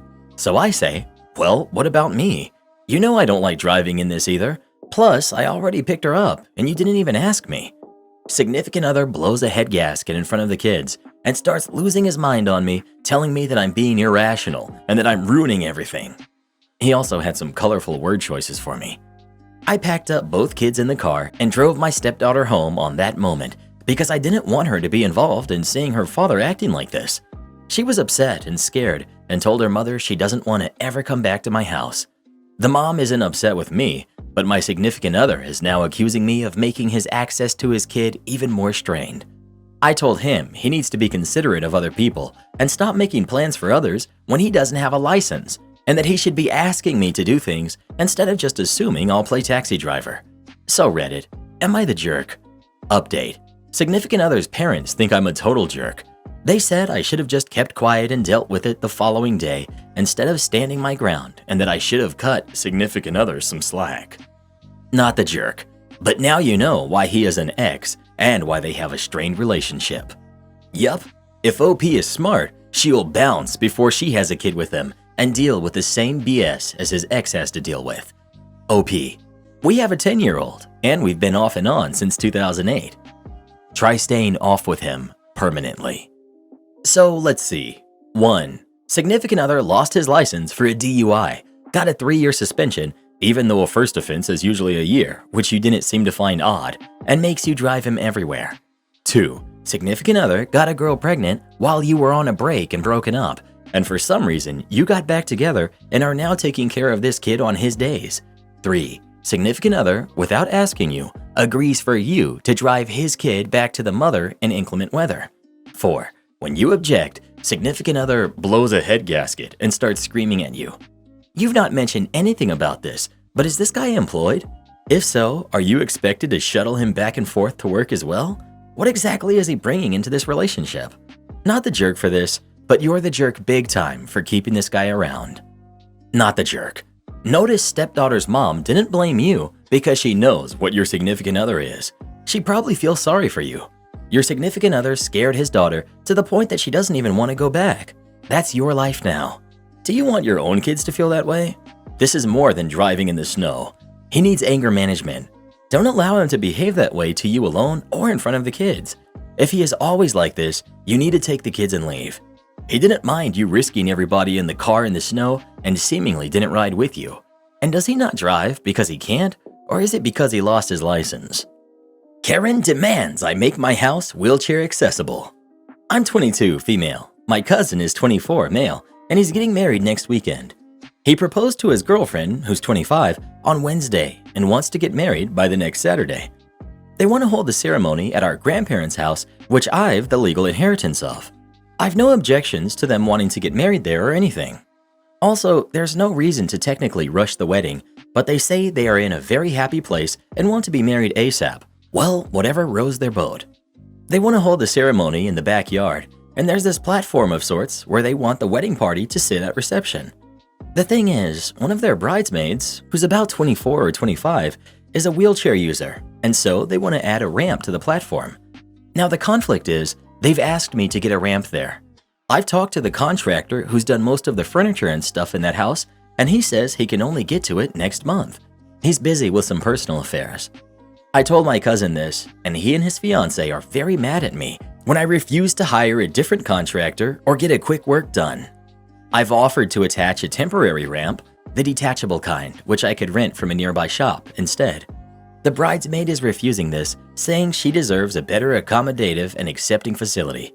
Thing to be noted is, the cousin doesn't want to pay for ramp construction since it's not his house, and doesn't even want to pay any percentage of rent for ramp. Also, the rest of the house is wheelchair accessible since my grandma needed it, including washrooms. It's only this platform for some reason that has no ramp, but only stairs. I don't want any sloppy or expensive ramp done in a rush because I don't have that kind of money saved or want to compromise the quality. The bride texted me saying she and my cousin have always walked on eggshells around me to make accommodations for my handicap and feelings. This is the least I can do for them. For reference, my handicap is my autism. It's never occurred to me it's a handicap or issue for people, at least family, to be around me. When I talked to my parents about this, they were very angry at her and have refused to attend the wedding where their kid is being disrespected. When my aunt, the groom's mom, found out about this whole thing, she was red angry and said she might not attend the wedding either. Now the bride is calling me a jerk and an instigator. Am I the jerk? Edit. Mostly everyone saying I shouldn't let them host the wedding there seems unfair, since it was his grandparents' home too. But yes, I may not attend the wedding. It's disrespectful, I can see. Of course you're not the jerk. The temporary ramp is a common solution for situations like this. Frankly, I've even seen wheelchairs just manually lifted over obstacles by a couple of capable helpers, and no one batted an eye at that either. Honestly, a temporary ramp would be better than a rush job, because a rush job might result in faulty workmanship. And who do you think this wheelchair user is going to blame if she gets hurt? OP trusts their usual contractor, so there's absolutely no reason for them to hire someone else to accommodate a rushed wedding. Not the jerk. Your house is not a wedding venue. It's your home. Any and all expenses for them using or modifying should first be approved by you and paid for by them. It's enough of a favor to let them use your home. Do you realize the time and effort that's going to be on you to have a whole bunch of people in and out of your home, using your bathrooms, your kitchen, etc.? The cleaning before and after, the paper supplies, sewage, water use, and more. Yeah, you're not the one who should be bending backwards for this event. In fact, you wouldn't be to blame if you changed your mind because of their ridiculous demands and expectations. Way too much. My brother uses a wheelchair, and I asked him about this. His opinion is that the bridesmaid is full of it. Not the jerk. They're taking advantage of you. A temporary ramp is a very reasonable and convenient alternative. It's interesting that in this entirely wheelchair-accessible house, they pick the most inconvenient spot and ask you to deal with it. You don't owe them your time, money, or house, OP. It sounds like someone is salty you inherited the house from your grandma. Your parents need to do a bit more to support you. They clearly see what these people are doing, and they need to step up and mediate things, or find someone with a backbone in your family or community that will stand by your side. Am I the jerk for buying my wife a watch in a color that she doesn't like? I feel kind of stupid for asking this, but I can't reconcile what went wrong in my head. Basically, I've been away with work for a few weeks. We both have Apple Watches, which after a few years have shorter battery life, so we were due for a replacement. I shopped around for a little while, even thinking to change from Apple Watch to some other smartwatch. Anyway, I caved and decided to replace the watches through our phone provider, who only had a limited range of colors and sizes. I got mine, which was the same size and color, but for my wife, the only one I thought she would like was silver and white. So I get parcel tracking and thought it would be a nice surprise for her to open when I knew it arrived. Being that I'm away with work, it was going to be a remote surprise, and I asked if she would open the parcel that came for me that day. Initially, she was happy that I had surprised her that way until she opened the box and said words to the effect of, "Ugh, why did you get me a silver watch? You know I don't wear silver." This has since been turned into an accusation that I deliberately decided to upset her by buying a watch in a color she knows she won't wear. I acknowledge that she prefers gold jewelry, but I wasn't thinking of colors. more the practical requirements that the smartwatch would be for her. I can also accept that, yes, I should have been more thoughtful, but I was limited in the range that was available. Now I have a $600 watch that won't be worn and an angry wife. I suppose the hardest part I can't reconcile is that I can't think of what type of person would try to gift or surprise their beloved with the intention of hurting them. Am I the jerk? Not the jerk. I had a similar experience with my husband this past week. I was feeding the baby and he offered to get me something. I asked for a bagel. I got a cold bagel. I was bummed but thankful for food. He gets a hot English muffin with butter and honey every night before bed. I will even make it for him when he's feeding the baby. I later asked him why my bagel was cold. He froze like a scared cat and said, "I thought you liked them that way. I always see you eating them cold." I told him that while I was grateful, I eat them cold most of the time because I'm tired, starving, and don't have the time or patience to wait for it to be warmed up. I'm also typically in a hurry. You tried and felt a little short, and she's hurt because she feels you didn't pay enough attention. It's not the end of the world. Take it back to the store and exchange it or change watches with her. Info. Do you often need guidance from your wife for basic household tasks? Who handles the calendar for the household? Who organizes social events? Who sends the holiday cards? Are you able to do the grocery shopping without her writing a list for you? And do you only get what's on the list and nothing else, even if something that the household needs is on sale but not on the list? It might not only be about the watch, dude. I hate silver. I have expressed this endlessly in my nearly 40-year relationship. My skin has yellow undertones and silver looks awful. I've received silver jewelry more than once. After the first, second, and third reminder, I gave up. I see these pieces as a sign of the state of our marriage. One more thing to really push home the fact that he honestly just doesn't give a hoot, but a real forget you if I have the audacity to complain. Cue misunderstood face and gaslighting about my lack of gratitude. I don't wear silver, but I own earrings and a necklace from anniversaries past. They gather dust, and sometimes he wonders why I don't wear my jewelry. Only you know if you're the jerk. You're the jerk, and here's why. You bought something for your wife in a color you know she doesn't wear. This is an expensive piece of technology, and therefore an investment for most people. So instead of checking with her, you just decided to get it anyway. And now you're upset she doesn't like the thing you knew she wouldn't like. It sounds like you just wanted a new Apple Watch and didn't really care she didn't get what she wanted. You just wanted her to be satisfied anyway. Admittedly, I do think the accusation that you're doing it to hurt her might be a lot. Normally, I would say she's the jerk as a result. I strongly believe that you should usually receive gifts very graciously. However, that reaction, combined with your comment about how you admit that you consistently fall short, makes me extremely curious if this is an ongoing pattern.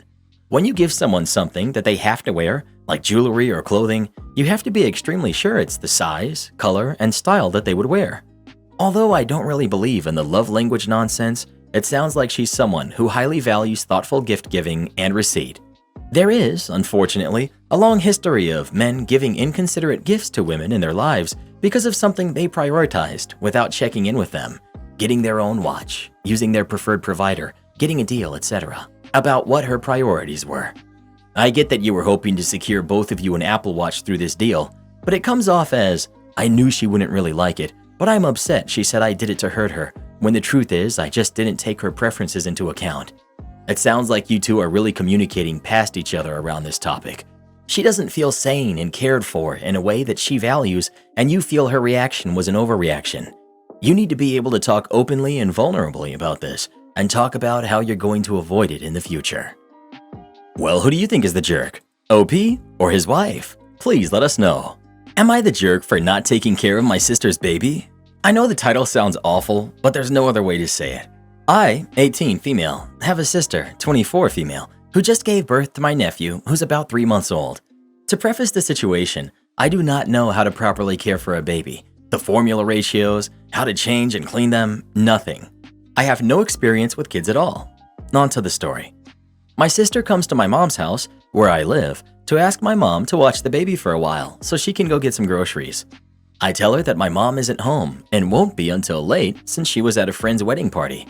My sister then asks me to watch the baby, and I tell her that while I can keep a physical eye on the baby, I'm ill-equipped to actually take care of him. I ask my sister if he's been fed and changed, and she says yes. so I agree to watch the baby for an hour while she goes to the store. I reiterated before she left that I would not be feeding, changing, wiping, or otherwise tending to the baby, only watching him while he laid in his car seat. This way, my sister would head back before he needed anything. My sister was gone for 2 hours, and the baby started getting fussy, so I called her. She asked me to watch him for another 3 hours while she got her nails done, and I reminded her that I have no idea what I'm doing, and I can't get him to stop crying. At this point, the baby's screaming, and I've tried everything I know how, even a sloppy attempt at a change. So I tell my sister that I'd be calling the police for neglect, as she expected me to take care of a baby, and I've barely even held kids in my life. My sister rushes to my mom's house and calls me a jerk for not taking care of the baby, says I'm lazy, and if I was a decent aunt, I'd be trying to learn how to help. I kind of feel bad because I know new moms don't get enough time to themselves, and my sister's husband works a lot to support them both. But I genuinely don't know what I'm doing with a baby. Am I the jerk here? Edit. I see a lot of people saying the car seat isn't safe for sleeping, and I'm not sure, but it's one of those stroller thingies that turns into a car seat that turns into a sleeping thingy. It was fixed to be safe for sleep before I took the baby, according to my sister. Also, he wasn't left in there for hours, because after about 45 minutes, he woke up and started to fuss, at which point I rocked him and he fell back asleep on me. At 1 hour and 30-minute mark was when he started getting really upset, and I called my sister 15 minutes after because he wouldn't stop. Yes, I know how to hold a baby and about the neck. Give me more credit, jeez. Also, I did go on YouTube. Do you think I wanted the baby to be screaming in my ear? I actually did go online and try to look up how to do formula properly, but I didn't have anything to mix it with. And according to the internet, the bubbles give their stomach issues when you try to shake the bottle, and you can't leave clumps, and if your water isn't filtered, it's bad. And I don't have a water filter in my house. And then I saw all the warnings on the back of the formula can, and I was like, you know what? I don't know what I'm doing. I'm more than willing to learn. I have no issue with babies. My sister knows this. Look at it this way. Your sister was more concerned with getting her nails done than caring for her baby. You made it clear that you did not know how to care for her baby. You, not the jerk. Your sister, major jerk. Not the jerk. Your sister tried to take advantage of you by deceiving you on how long she would be, and she put her baby at risk just to get her nails done. You did the right thing by threatening to call the police. Well, who do you think is the jerk? OP or her sister? Please let us know. Am I the jerk for telling the people who came to see the apartment to not rent it because the landlord did not respect my privacy? I'm currently renting an apartment, but my lease is ending and I'm moving out next month. The landlord has started to look for new tenants. Yesterday, he told me that he has found a potential tenant and they will be surveying the apartment today at 2 p.m. I agreed. Around 1:40 p.m., he texted me saying that people will be a bit late. I said okay. Around 2:20, he told me that they will be coming in around 3 to 3:10 p.m. I told him I can wait, but they need to make the visit short since I'm going out at 3:30, and for sure will not have them surveying the house without me here. He said okay. Around 3:15 p.m., I texted him to see if they're coming. No answer. 3:30 p.m., I called him and he did not pick up. I sent him a text saying that I have to go out due to my dental appointment and he needs to reschedule the meeting. He did not reply. Around 30 minutes later, I received a call from my neighbor that there were some random guys entering my apartment. I rushed home. The clinic was just 2 blocks away from my apartment and found that the owner has entered the apartment using his copy of the keys. I was furious. I told him off. He told me that he has a right as an owner to enter the house whenever he wants. Yes, it was stated in the contract. I called his BS and asked the people he brought over if this is the kind of landlord they're expecting. Landlord that has no respect over the tenant privacy and security. The people apologized and left. The landlord slammed the door in my face and left as well. Just now I got a text from him asking me to apologize for what I said to him. Apparently he will hold my deposit until I apologize. Am I the jerk and should I apologize? Not the jerk at all. You gave him so much leeway in the time and he couldn't respect your privacy whatsoever. I would want to know my landlord is like this before I signed a lease. That being said, with money involved, it may be worth apologizing just to take the easy ride out. Not the jerk though. Not the jerk. And consider taking him to small claims if he withholds your deposit. Most states have laws as to what a deposit can be deducted for if not already stated in the lease. I doubt being honest about your renting experience is limited by your lease. You're the jerk, but so is your landlord for threatening to keep your deposit over an apology. But you were not honest. As it states in your lease, and by law, landlord is able to enter the dwelling with notice. This is not a privacy issue. In fact, you're breaking the lease and letter of the law if you try to impede them. You're not only in the wrong, but misinformed the next person. As to the security deposit, keep all communication. Take pics of every inch of the apartment when you go and insist on a walkthrough to address any damage and give them your new address. If your security deposit doesn't show up with a disposition of funds in the time allowed in your state, file a small claims for it and ask the judge to award you 3 times the amount. You're the jerk. Your landlord has the legal right to enter your apartment as long as they give notice. They can enter to maintain the property and they can enter to show it. These terms are spelled out in the lease. It would be really bizarre for a lease to only allow entrance when the tenant is home. What if you work? What if you have plans? Well, who do you think is the jerk? OP or the landlord? Please let us know. My Karen sister expects me to hand over $20,000. Let me give you the relevant background. Me, 32, female, and my twin sister have a great uncle. He and his husband are child-free, and we are the only kids in the whole family. When we were high school freshmen, he sat us down and told us that he would like to leave us his practice, orthodontics, to us if we wanted him to. I agreed and worked hard for it. My sister, on the other hand, always wanted to be a homemaker. Nothing wrong with that. When we were accepted to college, he paid for mine and gave an equal amount to her that she used on a big wedding and a grand honeymoon. Her husband has a great job, but they've always been deep in debt because they like to keep up with the Joneses. New car each year, grand vacations, kids in private schools, and a ton of extracurriculars. 2 years ago, I finally was able to join my uncle's practice, so he transferred everything to my name and left his huge paid-off house and a gated community to my sister. Then he and his husband moved to Florida to live the life. It was just bad luck that a few months later, lockdown hit and the practice started suffering.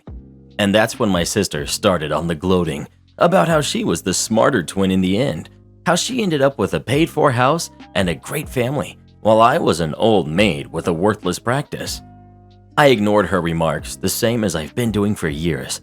Then restrictions eased and I started making money. I just bought a condo and a Tesla.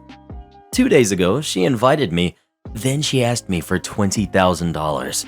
Apparently, they took a mortgage on the house because her husband lost his job, and now they are behind on their house payments, car payments, all the bills, and the kids' tuition. I was sympathetic, offered to help her budget, said that if they gave back their cars, I could pay the difference and get them a used one. Also that I would get them current on essential bills and get them food, but that was that. She got angry, said I was a bad sister, and that I was lording the fact that I was a successful doctor over her, that I wanted to see her brought low. I couldn't accept the disrespect in my own house, so I asked her to leave and to only contact me when she was ready to apologize and act rational about her situation. She called me a jerk and left. Then she blocked me from everywhere and went whining to our parents. I still think that I'm in the right, but I don't want to see my nephews and niece become homeless. So, am I the jerk? Not the jerk. If you start handing money over now, it will never stop. Family are the worst when it comes to money, bar none.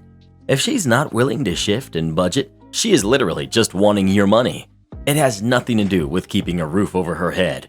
If things were that bad, she would be okay budgeting. This is an issue they brought on themselves, and if you bail them out now, you will be bailing them out for years. Do not become the family ATM. Not the jerk. They can apply for assistance like everyone else. They're also both able-bodied adults, so if they want to maintain an extravagant lifestyle, they can get jobs to support it. You were quite generous to offer to help them catch up and buy food. That's more than most people struggling right now have help with. You're not obligated to help her at all, yet you did, despite her insults during the shutdown. Your sister needs to grow up, and if your parents are enabling her behavior, they can go into debt helping her if they want to. Well, who do you think is the jerk? OP or her sister? Please let us know. Sister made her bed, now she gets to lie in it. Am I the jerk for getting mad at my boyfriend for saying I don't deserve the money I make? I'm a 28-year-old woman, and I got really lucky to get the job I have right now. I studied electrical and computer engineering in college and job hopped 4 times. Each time I switched jobs, I negotiated really hard for pay and benefits. I'm making 160 grand now, working remotely and living in a very low cost of living area.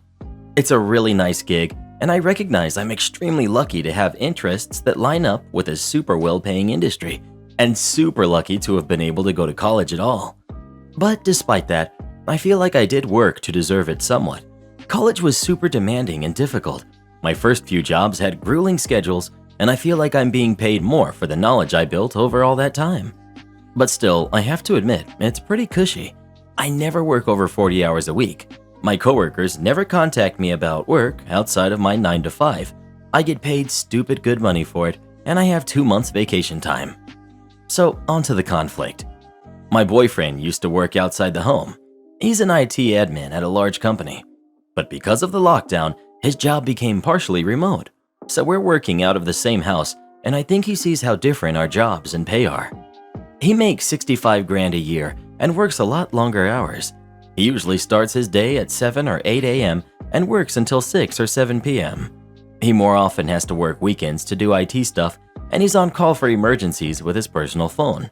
And it seems like they're having emergencies every week.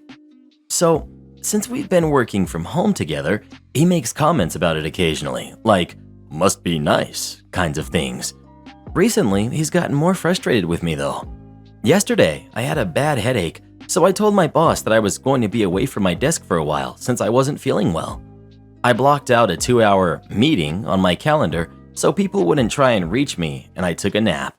My boyfriend saw me napping during work and said, "They're really paying you to sleep, huh?"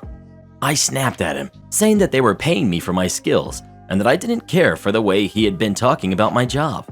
He said something petty about my skills at napping and wasting time on Zoom, and how that's definitely worth 6 figures, and I got really irritated and said that just because he was underpaid doesn't mean that he could call me overpaid, and if he was mad, he should go take that out on his boss, not me. He said that I was being ridiculous. He'd be in trouble at work if he did. I said maybe he needs to find a better job if his boss isn't ready to talk money. He called me privileged and out of touch and said that it isn't that easy to just go find a better job. I said that if you don't try, you're never going to know. He got irritated and stormed out. Am I the jerk for how I talked to my boyfriend about work? Not the jerk. So you've worked hard in college and you've got a great degree, changed jobs 4 times and gone through the new job grill, cracked 4 interviews, negotiated well, work a full-time job, and you talk like it's all easy and you're not doing anything major? Girl, you don't appreciate yourself, and I think it might have something to do with your man. I make more than my husband, and not once has my husband spoken to me like this. You need to get out because he's not going to understand or change. This is who he is. He's jealous and petty and insecure. If he can't let you nap when you have a headache, he doesn't love you. I'm sorry, but the longer you stay, you're totally going to stop loving yourself. Talk to a few friends, talk to a therapist, get your thoughts and feelings in order, and get out.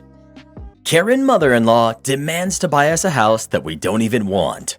I'm awake at 4 a.m. and I can't sleep because of the situation, so I thought I would bring it here. My husband's parents moved down south a few years ago because of how expensive it is here, and so they can be closer to his grandparents, who also moved down there. We visit every few months, and it's a long drive, but everything has been fine.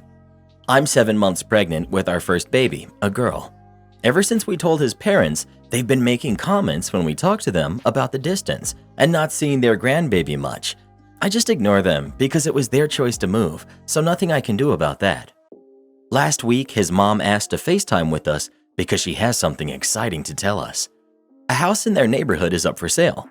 His parents said as a Christmas gift this year, they're giving us the money for the down payment on the house so that we can, in his mom's words, move out of our horrible state and little apartment. We both didn't know what to say.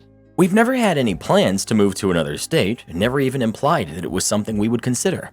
My entire family, including my parents and everyone I've ever known, is here. Our jobs are here. And I'm sorry, but I'm not moving my daughter to a state like theirs. Just not happening. We told her on the call thanks, and we appreciate the offer, but we have no intentions on moving, and we love it, even in our tiny apartment. She hung up, and it has become a thing. She's blasting us on Facebook for being ungrateful and raising our daughter in a crime-ridden city. It's not. All her friends are backing her up in the comments about how I'll be a terrible mother, and she's offering us a house and a home for our baby. She thinks that because her offer is so generous, we are jerks to decline. All this is making me feel really guilty. My husband says to ignore her, but this is stressing me out, and here I am at 4 a.m. stressing and feeling like a bad mother before my daughter is even born. Not the jerk. You will literally hate living somewhere away from your friends and family and in close proximity to intrusive in-laws. You know that if you take the offer, they will feel entitled to just walk in or have a voice in what you do with the house as they gave you the deposit.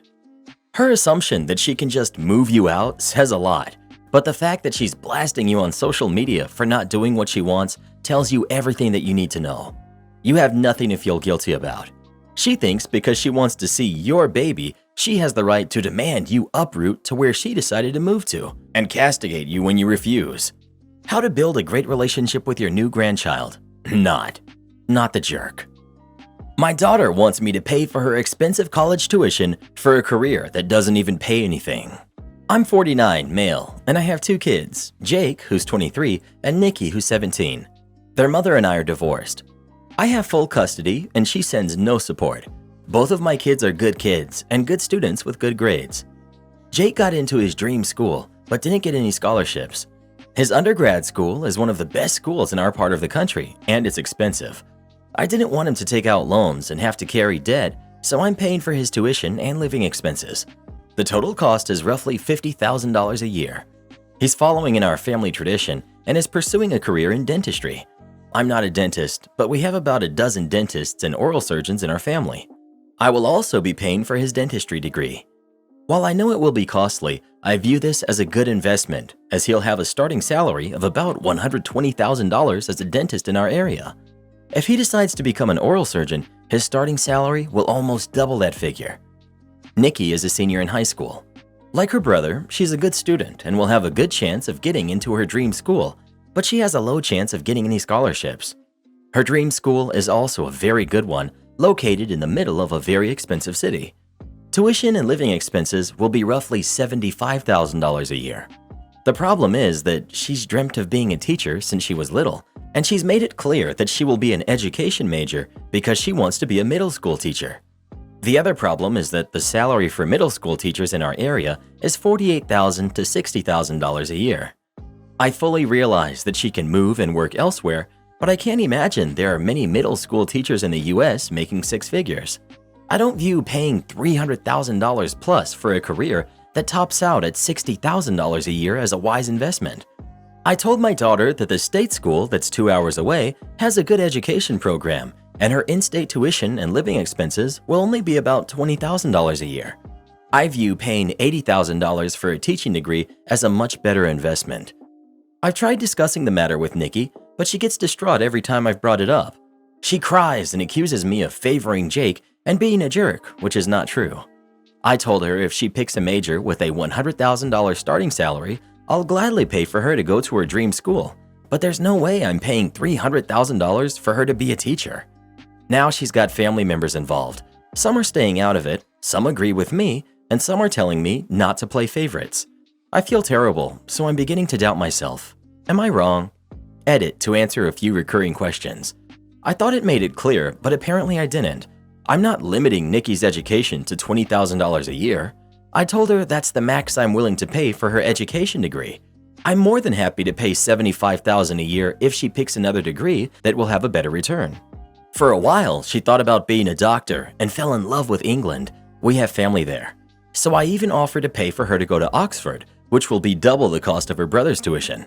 But she's adamant about being a middle school teacher, and I'm unwilling to spend $300,000 that I worked hard for on an education degree.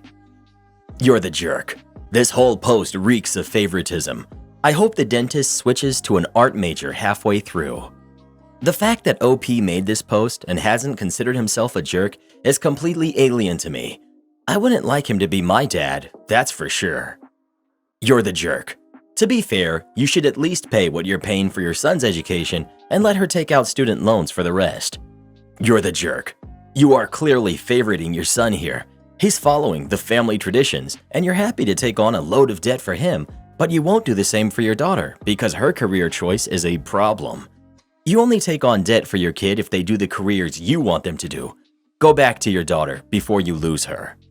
He doesn't say he's taking on debt at all. He's considering return on investment, as everyone who's going to college should. The return on investment should be your kid's happiness. You should feel really bad. You're paying fully for the kid who will make enough to easily pay off some loans with a great profession, and not for your daughter who wants to be a teacher, which is incredibly noble and needed in this country, to burden her with loans that she will take forever to repay because she will make crap. Because we treat teachers like crap. And guess what? Apparently so do you. You're the jerk. Well, what do you think? Is OP the jerk or not? Please let us know. Never ask a bunch of people on Reddit for financial advice, unless you're in the right subreddit. There are a few subs with people who are actually financially literate. Am I the jerk for letting my mother have a copy of the key to our new house, despite my wife's objection? I, 34 male, recently bought a one-story house. Note that it was purchased solely by me. My wife did not help save for it. I started saving for it before I even met her, and it's in my name. When my parents threw us a party for this happy occasion, Mom asked for a copy of the key in case of an emergency. I let her have it, which made my wife upset. She didn't say anything at the time, but she waited till we were alone, and she started arguing with me, saying that I shouldn't have let my mother have a copy of the key. I said why, since my mother is known to respect our privacy and is a very trusted member of the family. She said that she does not feel comfortable with the idea of someone else who's not a resident having a copy of the key. She also brought up how my mother didn't pay a penny towards the house, so this should disqualify her from getting the key. I said it wasn't a big deal, but she kept persisting, saying that I needed to take the key back. Quite frankly, this had me fuming. I pointed out that I'm the one who bought the house, and it's my decision to decide who gets to have a copy of the key. End of story. She screamed at me, saying that technically she did contribute towards the house savings, back when she used to pay for our rent and daily expenses while I saved money. I told her that she was acting as if I put my mom's name on the title, which is ridiculous, but she said that I have no respect for her opinions and keep undermining her input. We've been going back and forth on it since then. She's now letting me know that if I don't take the key back, then she'll do it herself. I think she's being irrational and unreasonable, acting like that over a copy of the house key. This decision I made could save us one day in case of an emergency, but she kept downplaying it. ETA, I think it's crucial to mention that there's no conflict between my mother and my wife. They're on near perfect terms, all right? I thought that I've already established that above. You're the jerk. And that is why you can't trust no one when it comes to money. You played your wife. You probably told her that you would save for a shared home, and that's why she should support you and pay your share of the rent. Now, she didn't contribute a penny to your house. Your house. She gets no say, but your mom does. You're the jerk. I'm a bit confused as to how OP can admit that the wife paid rent while he put his savings towards a house, and then go back and say the wife didn't contribute. There's a lot of unanswered questions here. Does he really not understand that if she wasn't paying the entirety of the rent, then he would not have been able to save as much? How long was she paying rent, and how much did she have in savings before she started doing that? What was the actual agreement there? And on that note, why is the wife not making a bigger deal out of not having her name on the house? Did she agree to it for some reason that benefits her? Is this actually a bigger deal to her than OP is letting on, and that's why she's so resistant to the idea of his mom getting a key? Does he pull the "it's my house" thing often? It feels like OP left out a huge chunk of the story here. The wife's name is not on the house? Oh, that's a deal breaker. It would be for me as well, assuming the house was bought while they were married, and there isn't a very unique, very compelling reason for the wife to not want her name on the house. OP hasn't offered any explanation aside from what's in the original post, so I can only conclude he's a controlling jerk who took advantage of his wife to buy a house in his name alone and is now holding that over her. A real prize, truly. You're the jerk. Your attitude of "I paid for it" isn't on. You're married. It's our home, not my home now. In any case, your wife is right. She absolutely has financially contributed to the property. She paid the rent, which allowed you to save. Pretty disgusting of you to dismiss this. Your mother having a key to your home is a big deal, and something you and your wife both need to be comfortable with. If you aren't mature enough to make joint decisions with your wife, you shouldn't be married. I think your wife is right. You don't seem to respect her at all. Huge red flag that you only put the house in your name.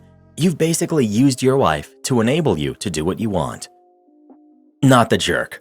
Once again, what we have here is Reddit hypocrisy at its finest. I've seen several stories on here where the wife is the one who owns the house and gets into a fight with her husband about things similar to this. Of course, when that's the case, you all side with her and tell her that it's her house and she should kick him out. I see lots of you saying you hope his wife divorces him and takes him to the cleaners. The sad thing is, OP's wife could actually divorce him for this and get half the house since they were married when he bought it, which would cause him to have to sell it and split the money with her during the divorce proceedings. All because OP wants his mom to have a key in case of emergencies. If this doesn't show you what's wrong with our society, I don't know what will. Well, who do you think is the jerk? OP or his wife? Please let us know. If Reddit boy tried to give his mom a key to our house, I'd tell him it's probably a good idea. You never know when an emergency is going to happen. Am I the jerk for not giving 24 hours notice to my daughter's roommates before dropping something off? I'm a mother to a 20-something-year-old daughter. She's a junior in college and attends school in the same city that we live. My daughter and two of her friends live in a condo that I own. Her friends pay below market rent while my daughter does not. The condo was inherited from my parents, and it was their intent that I would pass ownership of it to my daughter when she's mature enough to own her own place. My daughter, husband, and I are in agreement that she will take over ownership of the condo when she's out of school and financially independent. Earlier this week, my daughter mentioned that she had run out of some household supplies and would have to set aside time to go shopping before the end of the week. My daughter's schedule has been especially rough lately, as she's picked up extra shifts at her part-time job due to short staffing. Wanting to be helpful, I offered to pick up the supplies for her and drop them off at her place. She accepted. The next day, I picked up the supplies and took them to the condo. I knew my daughter was in class, so I knocked, and when no one answered, I let myself in. The front door opens into the living room. When I entered, I found one of my daughter's roommates getting jiggy with a man on the living room couch. I was obviously mortified, so I left the supplies at the door and left right away. I didn't say anything to my daughter about what happened because I didn't want to put her in an uncomfortable position, but I did let her know that I had dropped off the supplies. On Friday, I got an angry email from the roommate's parents. I'm not sure exactly what they were told, but their email lambasted me for invading their daughter's privacy. They said that what I did was wrong because I'm their daughter's landlord, and I entered the condo without giving a 24 hours notice. They're threatening to take legal action if I do it again. I am vaguely familiar with this requirement, but didn't think it was applicable here. Was I the jerk in this situation? I feel bad about what happened, but I also don't feel like I was out of line. Edit. My daughter was aware that I was coming to drop off the supplies and asked that I leave them in the kitchen, which is adjacent to the living room. Edit 2. I'm not asking for judgment on whether I violated the law. I checked in with a friend who's a lawyer, and he thinks that because my daughter gave explicit permission to enter the home and drop off the supplies, I'm in the clear. I'm asking whether I was the jerk for doing so. Update. I called and texted my daughter asking to discuss the situation. She can't speak to me right now because our roommates are fighting and she's mediating, but she is fully aware of the situation and sent me a quick explanation. My daughter had notified all of the roommates that I was coming over, but roommate 1 apparently forgot. The man she was with was roommate number 2's boyfriend. She freaked out and contacted her parents because she was scared I would spill the beans. I still don't know exactly what she told her parents, but I assume it wasn't the full story. I've never met roommate 2's boyfriend, so I didn't know it was him. Roommate 1 and roommate 2 are fighting now, and needless to say, roommate 1 will be moving out. I will be writing a more comprehensive formal lease for roommate 2 for both my protection and hers, but in all honesty, roommate 2 is wonderful, and I do not anticipate that there will be any more problems. Not the jerk. You were not entering in your capacity as landlord, but in your capacity as your daughter's mother, in which case you do not need to provide notice. You also had your daughter's permission.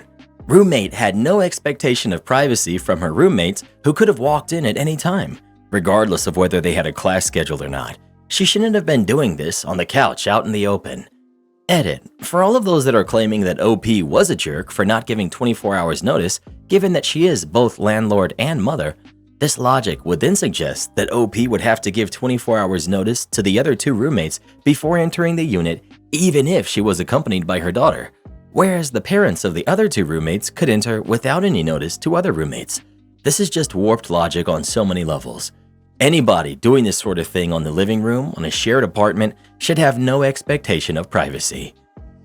The roommate was doing this in the common area of a condo she shares with two other people. Hard to imagine a real expectation of privacy there, especially with the front door opening right into where they were. And I wonder what she told her parents. Technically, yes, a landlord has to give notice, but the owner's daughter/her roommate gave permission for you to drop off the supplies. Not the jerk in this instance, and I think you handled it well. You would think she would have appreciated your discretion and learned to have private time in a private setting, but her actions involving her parents say otherwise. No one wants to walk in and see something like that on the communal couch. She needs to be more considerate of her roommates, and you definitely shouldn't let yourself in again. Well, what do you think? Did OP do anything wrong or not? Please let us know. Shut up, get in the truck, and do what you're told. You got it. So I live in a pretty small city by American standards in Canada, 250,000 people. People joke that it's a giant small town and it's hard to go somewhere without knowing someone who either knows you or has heard of you. I run a small contracting business that maintains properties for seniors. Think grass mowing, tree trimming, etc.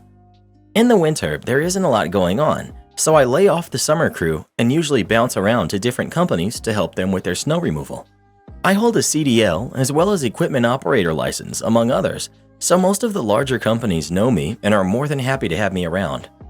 Over the weekend, I was called by the biggest company in my city to help with hauling snow to the city snow dump, a gravy job, and lots of hours. I had never worked with their crew, but quickly got along with everyone but the company Grump, which was expected. Of course, the company Grump is the one working on the weekend loading trucks.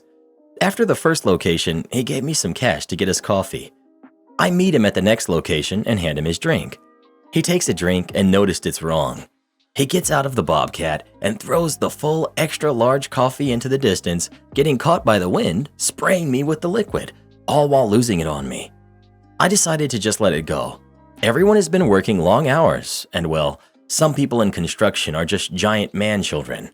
I offered to grab him another coffee and he declined. I went back to my truck to drink my coffee and talk to the other driver in my truck when the operator comes over to our truck to complain at us again about his coffee after I had offered to get him another. Shortly after, I realized I had his change in my pocket. Knowing this guy, I better return it. I walk over to the Bobcat to give him his money and let him know that if he did that again, there would be problems. We had a few words before he told me to shut up, get back in my truck, and do what I was told. And if I did, stuff like that wouldn't happen. So I did. I went back to my truck and did as I was told.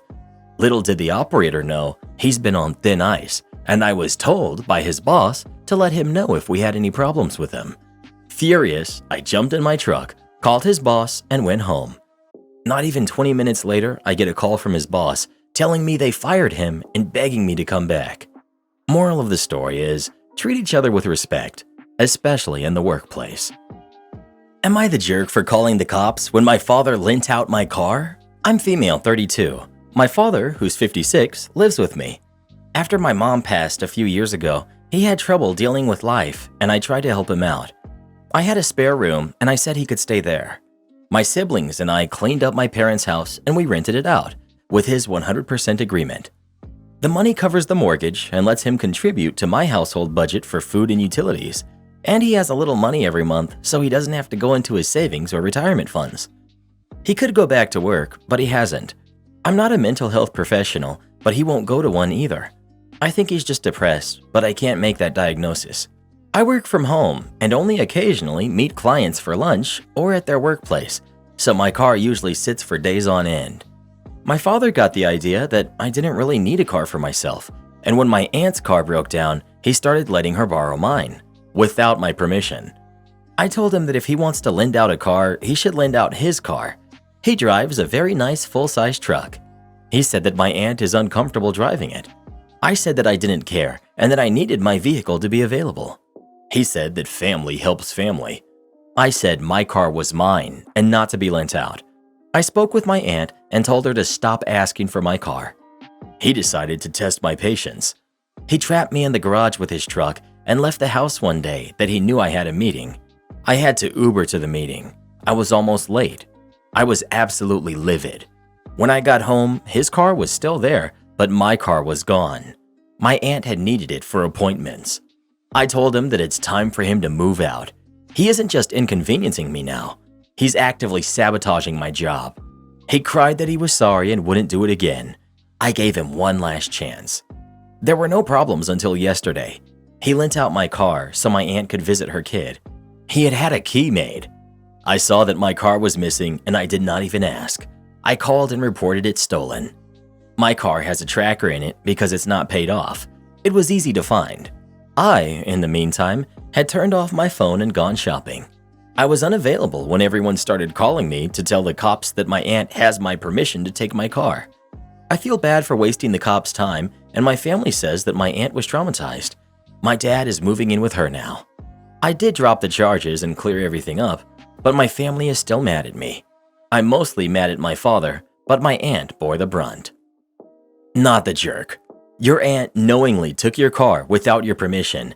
That is your car, not your father's. I had to laugh at family helps family. Hello, you're putting your dad up and taking care of his affairs. He meant, OP, I get to decide what you do with your possessions, even when you tell me no. Your father said he was sorry and wouldn't do it again. You set up a very simple boundary. He broke it again. So what else were you supposed to think when your car is vanished? You've already played it his way. Wait until the car is returned, then listen to him say he won't do it again. But then he does it again. Rinse and repeat. Frankly, I think you did the right thing. Your aunt is not innocent here. You told her not to use your car. Why can't she Uber to her appointments? Her schedule is not your responsibility. Now you have your car and your dad is moving in with her. I'd say that's a win-win.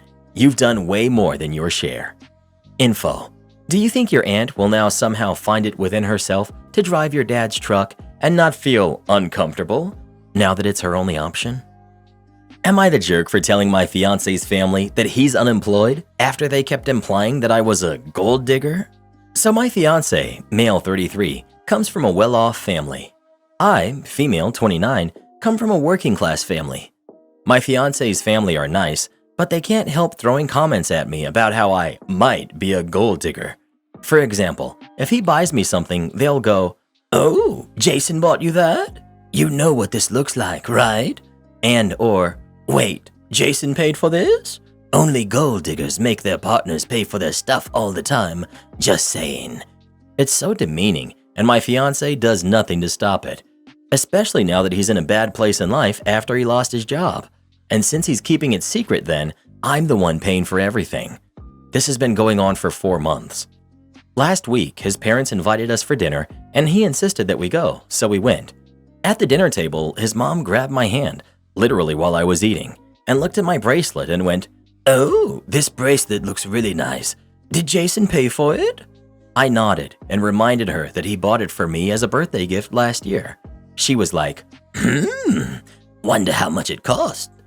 Then she leaned back and said, "You know, I remember when my brother was dating this gold digger woman. She'd receive expensive stuff like this," pointing to my bracelet. "Like this bracelet right here for her birthdays." I was stunned. I cut her off and asked if she meant to say that I was a gold digger. She threw her hands up and went, "I mean, if the shoe fits," while laughing awkwardly. Silence took over. I looked at my fiancé and he shook his head at me like, "What?" I snapped. I told her it was bold of her to imply I was a gold digger when I'm literally providing for her unemployed son and have been for 4 months now. They all looked shocked. She glanced at me in shock and his dad asked if it was true, and my fiancé just froze but looked so angry. An argument ensued and dinner was cut short and we had to leave after they started going off on him. He had a huge rage fit in the car, just yelling and lashing out at me. In my defense, I said that he sat by and let his mom continuously imply that I was a gold digger, but he said that they never outright called me a gold digger, so it was all in my head. He said I still had no right to take advantage of his unfortunate circumstance, to get back at his mom and expose him to the family. His parents went on about how disappointed they were, and now as a result, he got disinvited from Thanksgiving. He blew up at me because of it this morning and kept saying I did him over so badly when he was just an innocent bystander. Not the jerk. I think you should uninvite your fiancé from the wedding. He doesn't have your back. He's willing to lie to his family for months to protect his reputation. He's going to be willing to lie to you too. And this won't be the last time he blames you for the faults and actions of himself and others. Seriously, don't walk down that aisle. He's more than willing to have you be the bad guy, and not once has he tried to fix their perspective of you. Instead, he keeps it that way because it makes him seem better than you. If you have a baby with him, guess what? You're the gold digger that baby-trapped him. Do you really want to listen to that? Am I the jerk for evicting him and his 13-year-old daughter? My boyfriend, who's 34, of 3 years just moved into my 32 female, 3-bedroom home 5 months ago. This home has been in my family for the past 70 years. I have a 5-year-old son, and my boyfriend has a 13-year-old daughter. I made sure I moved all of my stuff out of my office and put it in the loft so she could have her own bedroom. I think it was about a month into him living here that his daughter wanted to move in with us full-time, as she doesn't have her own bedroom at her mom's. I was completely fine with this. Anyways, I started running into a lot of problems not even a week after she moved in full-time. She became really entitled and demanding, like demanding that my son trade rooms with her because it has a bigger closet, and pitched a fit when I said no.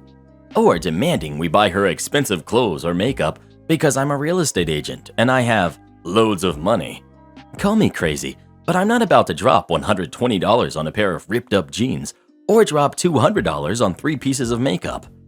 Her dad works, but his income is significantly less than mine, so she really just expected me to be the one who spoils her rotten. Or pushing her plate of food away and saying, "I'm not eating that, but you can cook me something else." I can deal with her childish tantrums and slamming doors, but she has now started to put holes in my walls, and my boyfriend makes excuses saying he used to do the same thing and she will grow out of it. She torments my son. If he says anything to her, she literally always responds with, "Oh, you're talking to me? Swap rooms with me and I will think about responding."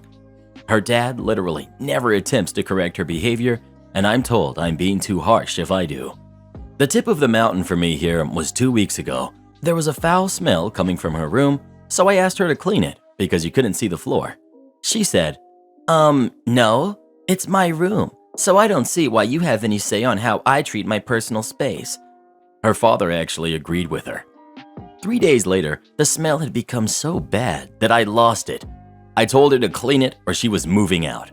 This was after I saw at least 6 used personal hygiene products thrown throughout her room, as well as half-eaten food and moldy drink cups. She starts crying and saying I'm treating her like she is Cinderella and I'm acting like an evil stepmom. I told my boyfriend either he handles it or they're both gone. He clearly didn't believe me because he told me that I needed to lighten up because his daughter is having a rough time transitioning and being away from her mom. I gave it a week. Nothing changed. I went and got an eviction notice drawn up and gave them 30 days to vacate my property and told him he's lucky I'm not suing for damages. He says I'm the jerk for throwing away 3 years because I can't handle not having my own way. Am I the jerk?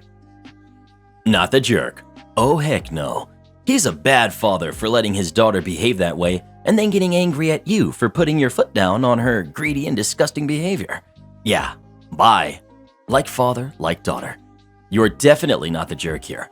I don't know why you would think otherwise. So what if she has to share a room with a sibling when she moves back in with her mom? It's not like she's homeless.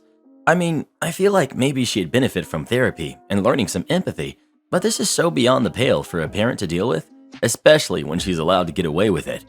In addition, this type of behavior is something your son should not be witnessing, let alone be around someone so out of control they're putting holes in your home and making at least one room a near biohazard. I'd also be worried about how your now ex-boyfriend would treat your son. Not the jerk. He's not parenting her. A parent steps in and protects both kids, and he's allowing his daughter to mistreat what would have been a sibling. That's not remotely acceptable, let alone the amount of disregard this child has for any authority figure. She has anger problems and thinks it's perfectly acceptable behavior to damage property when she's upset. She's not a toddler, but she sure is acting like it. You have your son's emotional health to worry about. They are not homeless, they have their mom's house or other family to turn to. Well, what would you do in this situation? Would you evict him and his daughter or not? Please let us know. I'd call the authorities is what I'd do. That little animal needs to be in a cage. My Karen wife gave away our cow. My wife, who's 30, has a younger sister who's 28 who has 4 kids. My sister-in-law is a married stay-at-home mom, and her husband, who's 31, works 35 hours per week. Money is tight for them, but they still go on annual vacations, drive newer cars, etc. My wife and I keep separate finances except for a joint credit card and household bill. I also do most of the grocery shopping. This is relevant for later. A couple years ago, I found out that my wife had been buying groceries for my sister-in-law on our joint card, about $150 to $200 per month for a few months.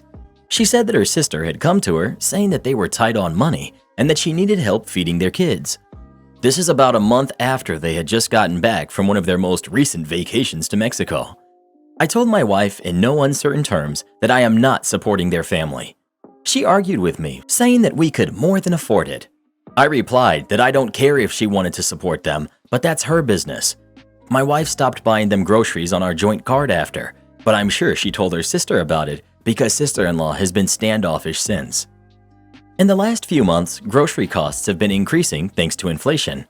As a cost-saving measure, I bought a whole cow for about $4,000, which works out to about $9 per pound and will last us more than a year, and my wife and I split the cost. Yesterday, I went to the freezer to pull some steaks and saw the amount of beef was visibly lower. I checked our security cameras and saw my wife leaving the house with a big box. I texted her demanding to know if she had taken a bunch of meat to sister-in-law, and she replied yes. I grabbed sister-in-law's keys, we have a copy, drove to their house, knocked on her door, and when sister-in-law answered, I told her that I was taking back what my wife brought over. Sister-in-law protested, saying that I was taking food out of her kids' mouths, but I said I don't care. She already had one roast in the oven.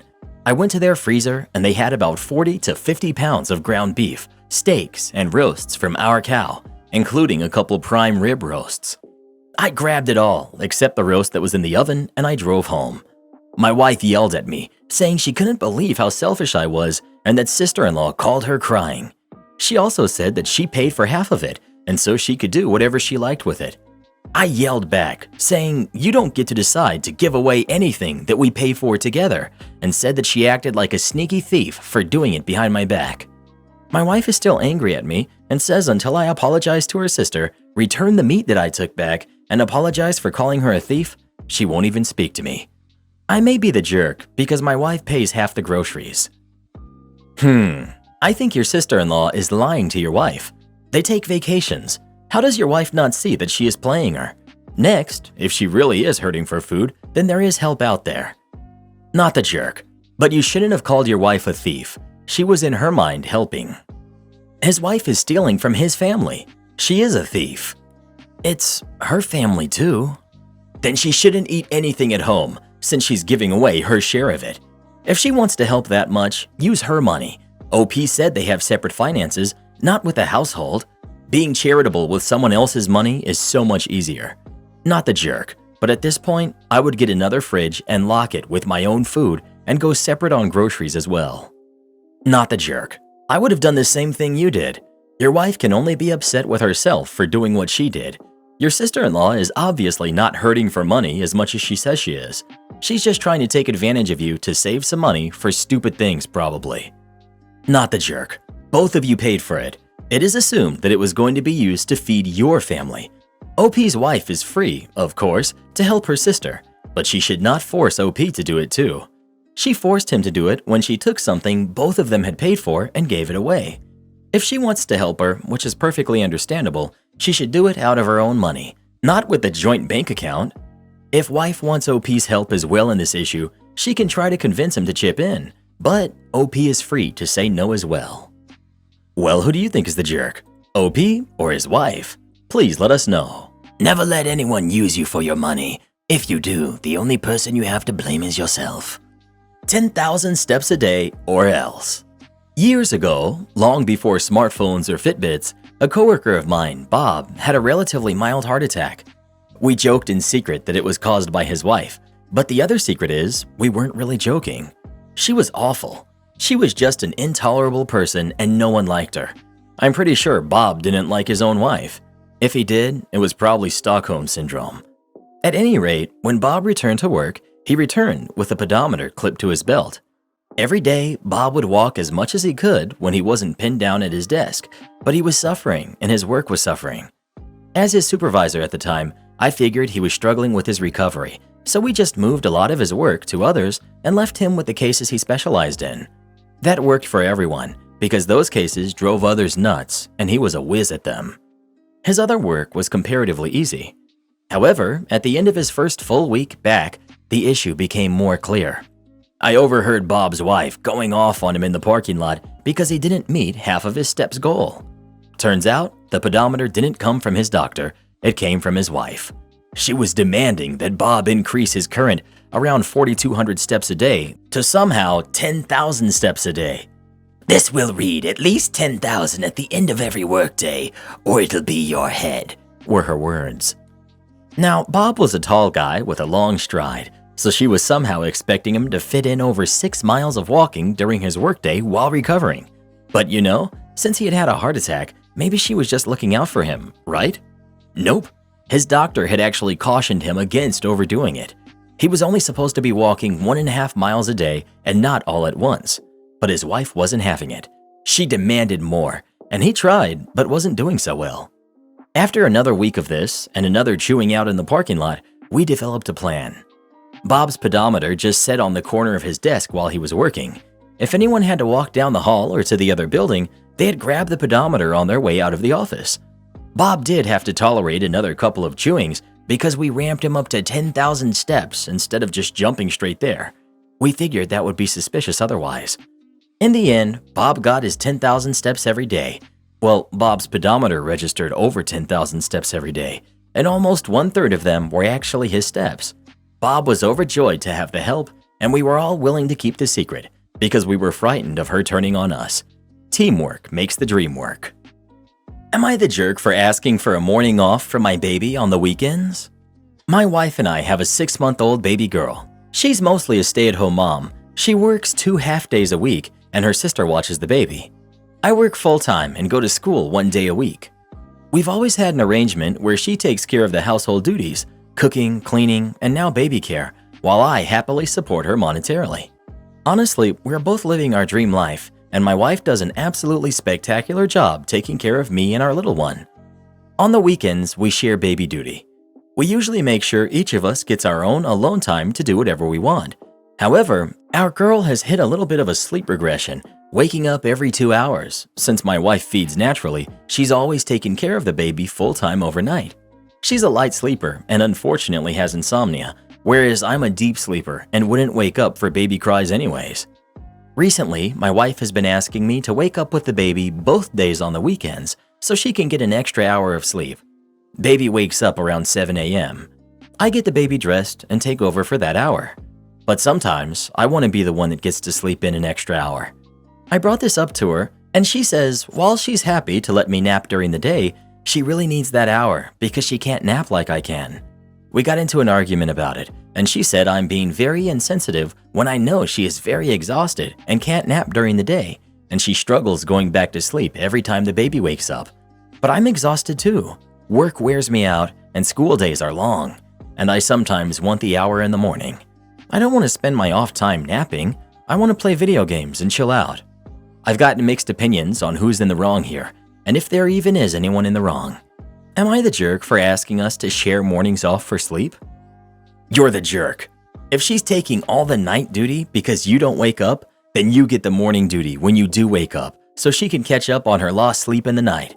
You want a morning off? Give her a night off. Oh goodness, you're the jerk. She's up all night. She does not get breaks like you in the week. She's asking you to get up at 7, a defined time. Go to bed earlier if this is an issue. She's surviving.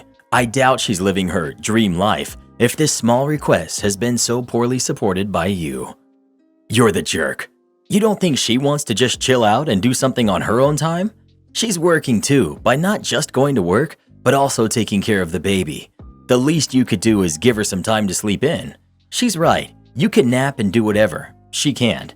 And unless you're going to offer to take over the feeding through formula, the only time she gets a break is if the baby is sleeping or she's off to work. Give up your extra hour of sleep. Give it to your wife, who does so much. I needed nighttime support from my partner when my child was a newborn. He didn't take it serious, and it took more effort from me to wake him up to help than it was to just do it myself. I stopped feeling like a human. The resentment never went away. We divorced when the kid was 2. Oh look, another useless dad. What a surprise. What is it with you dads, thinking just because you work some laid-back joke of a job that you don't have to help with the baby? Newsflash, pal, this isn't the 1950s anymore, and just because you're a guy doesn't mean you get to be a lazy bum around the house. This is why I just had surrogates for all 3 of my kids. There was no way I'd end up with some lazy bum who refuses to help around the house and demands to be treated like some sort of a king when the truth is he's not even a peasant. I feel so sorry for your wife, and I hope she divorces you ASAP and finds someone who actually respects her. How can you call OP a useless dad when he's A, working a full-time job to support his family while his wife only has to work 2 days a week, and B, he's also going to school to build a better future for his family?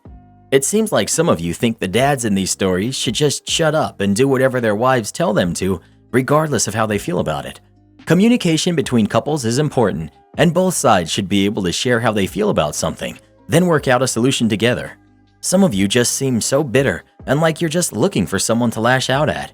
I'm no therapist, but being as quick as y'all are to lash out at these OPs, particularly when they're dudes, you might want to speak to a professional. I can't imagine you're in a very happy place to be so darn mean to people you don't even know. How dare you try to diagnose me? You have no clue what you're talking about, and honestly, you're just proving my point. Why do guys always feel like you have a right to tell others what you think is wrong with them? You're basically telling me that I have mental issues because I just pointed out how useless this sorry excuse of a father is. I was fortunate enough to not know my loser father when I was growing up. My mom did an amazing job of raising me, no thanks to that loser. I do hope OP's wife leaves him, so that kid doesn't have to see how pathetic he is. As I said before, the things you say and the way you say them seems an awful lot like projection of how miserable and unhappy you are.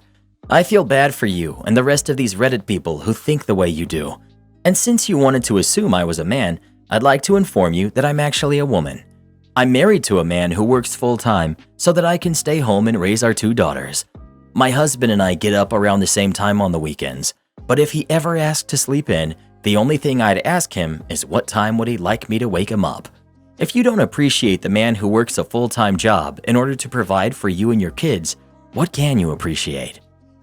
You're the jerk. Your wife does this 5 out of 7 days a week. You can handle it for 2. This phase will pass. Just put up with it for now and be a good husband. Well, who do you think is the jerk? OP or his wife? Please let us know. So many of these stories just make me so glad that we don't have kids, Reddit boy. My cousin thought she was being so clever. It did not work out for her. A good few years back, I was about 24 to 25 years old. I went to Cyprus with my grandparents to visit relatives. My grandparents originally came from there and moved to the UK when they were like 16. My cousin, 14, female, also came along. Now, it's important to mention that we're Greek Cypriots. Certain things are expected when we visit relatives, such as helping out with things if we can, and offering our help for whatever our host might be doing.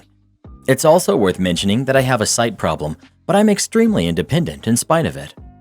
So we were visiting relatives, and every time I offered to help out, either taking dishes into the kitchen, bringing them out of the kitchen, washing up, even getting a glass of water, I kept being told to sit down, they could handle it.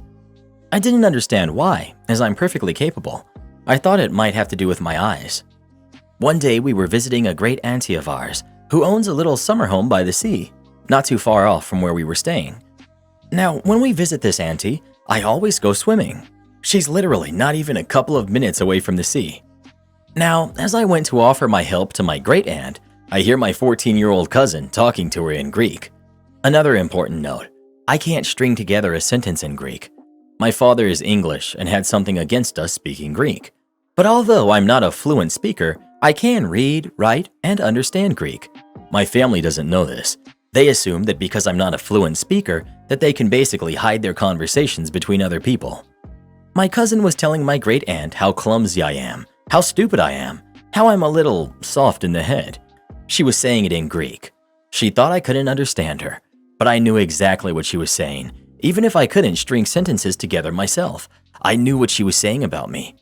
I added 2 and 2 together and realized my cousin was very obviously telling all my relatives this. She did it because she thought she'd get praised if she helped bring out the food without me. I was angry, but I knew the perfect revenge. We ate lunch, and after we were finished eating, my great aunt asked my cousin for help to take the dishes in and do the washing up, as she'd been on her feet most of the morning preparing the food. My cousin looked at me, knowing my great aunt couldn't speak English, and said, "Hey, OP, Auntie needs help taking these plates in and doing the washing up." Because now she was bored and expected to run off to the beach and leave me doing the work. So I looked at her and said, "But I'm too stupid and clumsy and soft in the head to help Auntie out. Besides, she asked for your help, not mine." She went pale, realizing I knew what she had said. But she doubled down. "I helped bring everything out. You could help take it all in." I laughed at her, picked up the book I had brought with me, and got up from the table, grabbed the towel I brought with me, and went to walk off. My cousin started whining to my grandparents that I wasn't helping her. My grandmother looked at her and said, "You made your bed. Now you lie in it. Your cousin caught you lying about her, and now she can go to the beach while you help your aunt." My cousin went completely white then. So I went to the beach, swam for 30 minutes, then chilled out on a deck chair reading my book under the shade of a nice umbrella. By the time my grandparents called to me that we were heading home, my cousin had spent all of it helping to wash up and dry things and put them away. She hadn't gotten to be lazy and go to the beach to enjoy the sea. I could have helped her. I simply decided that I wouldn't, as she had never earned my help. Since then, every time we went to a relative's home and she was asked to help, I watched with a smirk on my face. To this day, I'm 37 this year, I still won't help her. She made out I was incapable to people, so now she suffers the consequences. It's the malicious compliance that keeps on giving to me. Am I the jerk for not allowing my daughter's half-sister to spend Christmas with us? My ex-husband and I got divorced 7 years ago. We share custody of our 13-year-old daughter. He got married and has a 5-year-old daughter with his now wife. His daughter would spend time with my daughter regularly. They adore each other, but she doesn't come to my house and they rarely meet up there. His wife has been diagnosed with cancer and has started treatment recently. The other day, he came to drop our daughter off and asked to speak to me. He talked about his wife's circumstances then, how his family won't be able to have a Christmas celebration this year. He said it wasn't fair for his daughter and asked if I could include her in my family celebration. He pointed out how the girls will have a great time together bonding and making memories. But I said I was sorry, but my family's traditional celebration is a sacred thing, and I do not feel comfortable including anyone else. Plus, it would be awkward having her in my home. He said that his daughter may not be family to me, but she sure is to her half-sister. He asked me to stop and think about what's best for the kids here. I suggested he take his daughter to spend Christmas with her grandparents. He said his parents and him are no contact, and tried to cut the conversation short, but he stopped me and started going on about how cruel it was for me to decline to include his daughter, who's already having a hard time adjusting.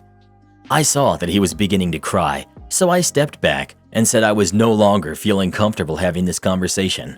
I asked him to leave, and he did, but still texted me asking me to agree to let his daughter come spend Christmas, even offered that he stays away if that'll make me less uncomfortable. I said no, and now he's calling me selfish and unfeeling.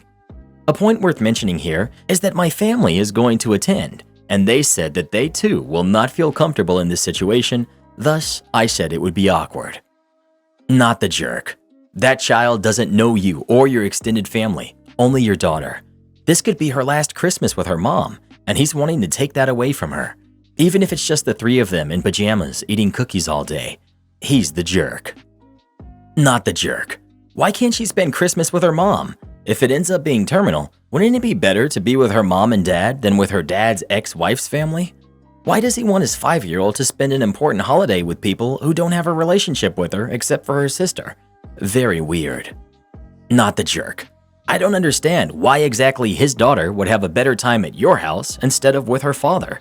Like, just because they're not having a Christmas celebration doesn't mean they can't spend time together. This sounds really fishy to me. Not the jerk. Don't do it, sis. Not your monkeys, not your circus. It's not your fault they're going through this, so please don't feel bad. Before you know it, he'll be trying to pawn his kid off on you when you owe him nothing. Tell this loser if he needs a daycare, you'll email a few places to him that have good ratings. So sick of these men trying to pawn off their kids on us because they're unfit to be parents. Well, who do you think is the jerk? OP or her ex? Please let us know.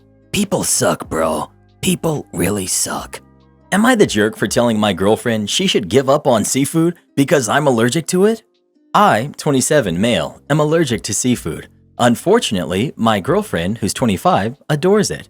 Ever since we got together, about 3 years, she's made an effort to eat it as less as possible, which I appreciate. However, I wish she would completely stop, to be honest. The other day, she went out with her friends to a restaurant. When she got back home, I tried to kiss her, but she stopped me and told me that she had just ate seafood. I got a bit disappointed because I was looking forward to spending some time with her, and I told her as much. And then I said that maybe it would be better if she'd just give up on seafood altogether. I know she likes it, but sometimes it can be an inconvenience to me, and I feel like she should be willing to give up on such a small thing for us. She got upset about my request and said that she loves me, but that she's sorry because she's not giving up on eating it, and that lowering the amount of time she does it was already enough. Her family eats seafood often, and she grew up eating a lot of it, so I kinda get why it would be hard for her to give up on it, but I think that if she cared enough, she'd be willing to do it. So, am I the jerk? Come on, you're not even trying. Of course you're the jerk. It can be an inconvenience to you. Someone call a wambulance. You're the jerk. A whole food group isn't a small thing. This is crazy controlling. Not about love. Love was her stopping you from kissing her. Love is realizing she gets to enjoy certain food sometimes, even when it's inconvenient for you. If you cared enough, you'd be willing to continue the working compromise of her eating it without you. If she cared enough, she would be willing to do it? That's a toxic mentality. If you cared enough, you would be willing to not kiss a couple of nights per year. You're the jerk. You're the jerk. This is coming from someone with severe shellfish and seafood allergies. My husband still eats seafood. He lets me know he did, and I would never ask him to give up a food group or food he loves. It's not her job, even if you were married, to control your allergies. She told you she had seafood. It's not like she's eating it and kissing you. Your allergies or mine do not dictate anyone else's diet. Not the jerk. Unpopular opinion, obviously, but my boyfriend is allergic to peanuts. So once we got serious, I stopped eating peanut butter, which I ate a ton of before we got together. What everyone here is missing is that if you love someone that could be seriously hurt by you eating a certain type of food, you should want to stop eating it because it could put them in serious danger. Why do I feel like if OP was a girl who wanted her boyfriend to stop eating something she was deathly allergic to, you all would be singing a completely different song? OP, regardless of all these people insulting you, I just want to let you know there are girls out there who would actually put your safety above their desire to eat a certain type of food. Best advice I can give you is to see this as the red flag that it is and end things ASAP. You can find someone who will love you the way you deserve to be loved. Am I the jerk for threatening my husband to stop paying for him if he helped his sister? I, 34 female, have been married to my husband, 33 male, for 6 years now. We have 2 kids who are 4 and 1.5. I come from money and also make about 10 times what my husband does. When we first got together, I noticed that his family takes advantage of him financially. He's a very kind man and the perfect person to have as a partner and father. To get around the whole greedy family thing, I offered to pay everything when it comes to us: house, living expenses, medical expenses, vacations, clothing, etc. Honestly, I wouldn't even mind if he wanted to be a stay-at-home dad, but he loves his job and I love to see him happy. Early on, some of his family tried to get money from me, but when I brought up a contract and a notary, they backed off. I'm now considered that rich daughter-in-law who happens to be a cold-hearted jerk, and honestly, I don't care. My husband's whole salary ends up going to his family, paying almost everything for his parents. Somehow one of his siblings is always in an emergency, or a cousin needs help with their business, even though they're all firmly middle class with good jobs. Before anyone asks, when it is a true emergency, I always give money with no expectation of getting paid back. Now to the situation. We're visiting his family for Thanksgiving. We thought it better to go a few days earlier.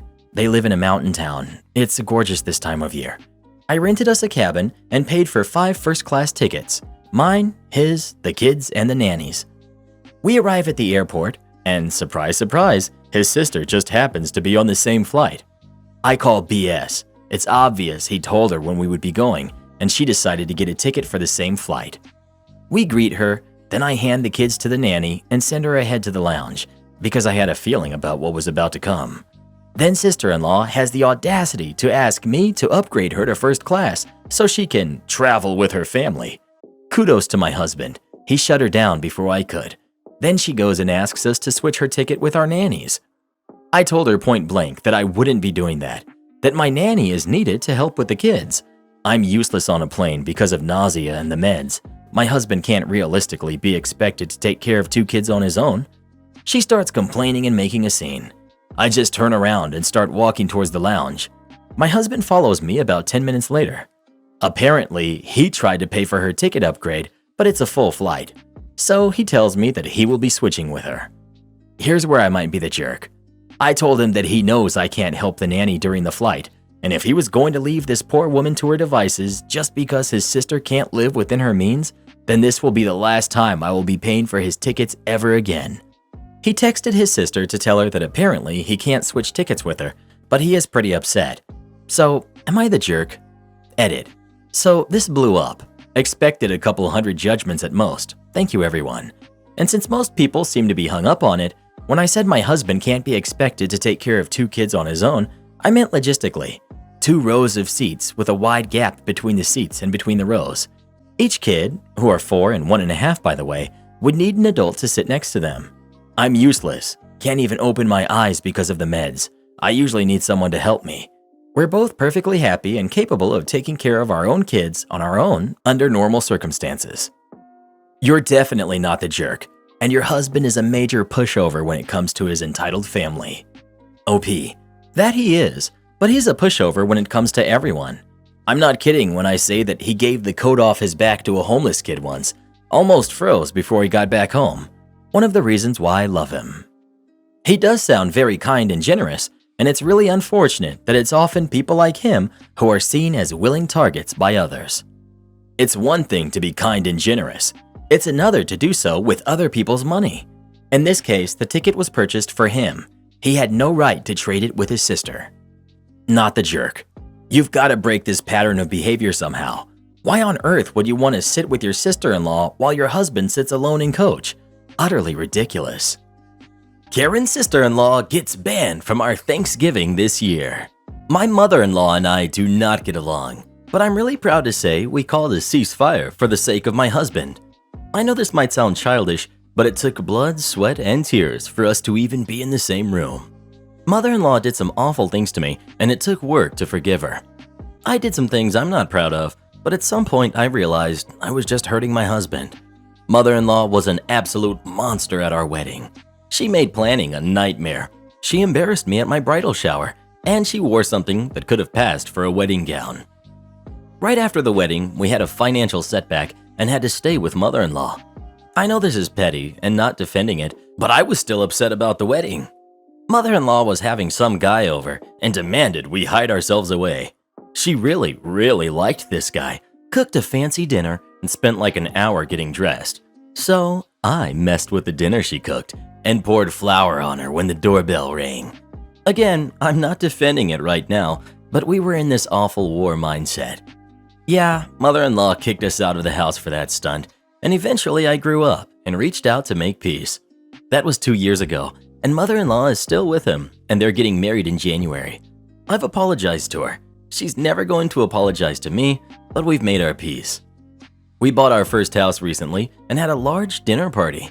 Also, I'm hosting Thanksgiving this year. Mother-in-law said I can have it because it's the worst holiday, but hey, it's a start. Everyone knows how excited I am about finally having a house to host in. At the dinner party, mother-in-law was getting a lot of attention for being engaged and people wanting wedding details, and sister-in-law decided to give a toast about how she knew her future stepfather was the right guy because he stuck around after that incident, and she told everyone about it in detail. And he calmed mother-in-law down and made her dinner while she washed the flour off. I get sister-in-law's point, but it was humiliating. Also, it paints an unfair picture because she left out all the crap mother-in-law has done to me. Most of my guests were horrified. This was supposed to be a nice adult evening, and she's bringing up how immature I was right out of college. Mother-in-law laughed. Father-in-law laughed because he is her ex and loves the flower story, but everyone else was in shock, and it made the vibe really weird. I called sister-in-law out after the party, and she laughed and said it was a funny story. I told her it was humiliating, and she said, well, it was true. I said, as of right now, she's banned from the house because she disrespected me in my own house. This means Thanksgiving since it's coming up. Mother-in-law asked me to reconsider because, well, you did do that, and because sister-in-law doesn't have anyone else to spend Thanksgiving with. I stood firm, and now mother-in-law is saying she will stay home and cook for sister-in-law. My husband is mad at his mom for picking sister-in-law, but said he will back me. Sister-in-law swears she was just kidding and I'm overreacting. You're the jerk. You sound mean. You did a thing that obviously everyone knows about, but you obviously aren't over it and are somehow using that to exclude your sister-in-law from a family gathering? Also, regardless of the rift between you and mother-in-law, you were living under her roof and tried to sabotage a date that turned into a lifelong relationship? Come on. Grow up and get some perspective. You're just asking for future wars with that attitude. Everyone sucks here, but in degrees. Regardless of what mother-in-law did, your behavior was extremely childish.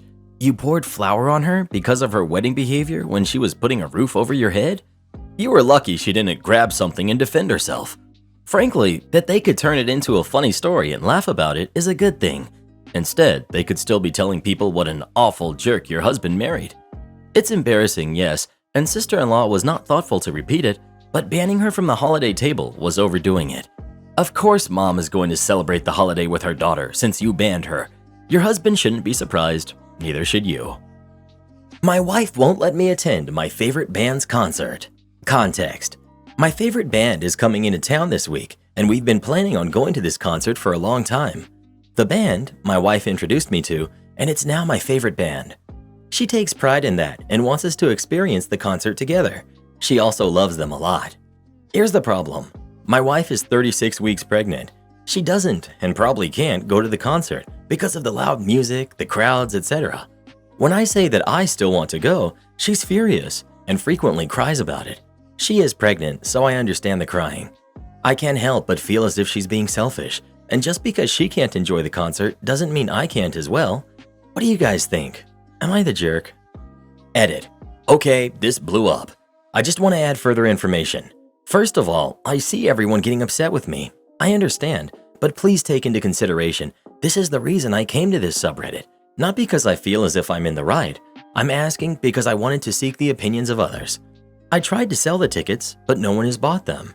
I put them up for sale 2 weeks ago, and the tickets totaled to $600.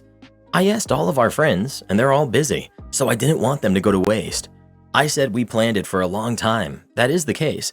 Since it's her first pregnancy, she didn't know how she would feel, and now she isn't comfortable going. I also want to add, we planned this with a group of friends, not just us. I didn't feel the need to add this information because personally I didn't think it would blow up. For those of you who are asking, this band is very niche and hasn't toured in years, especially since lockdown. She isn't worried about preterm labor, just upset that I would go without her. You're the jerk. Your wife is more important than a concert. Put her first and sell the tickets to someone else, and buy her some flowers as an apology. You're the jerk. Be serious. How do you think she feels knowing that you're going to go to a concert that she would enjoy but can't go to? Besides, this late in the pregnancy, she definitely needs your support and assistance.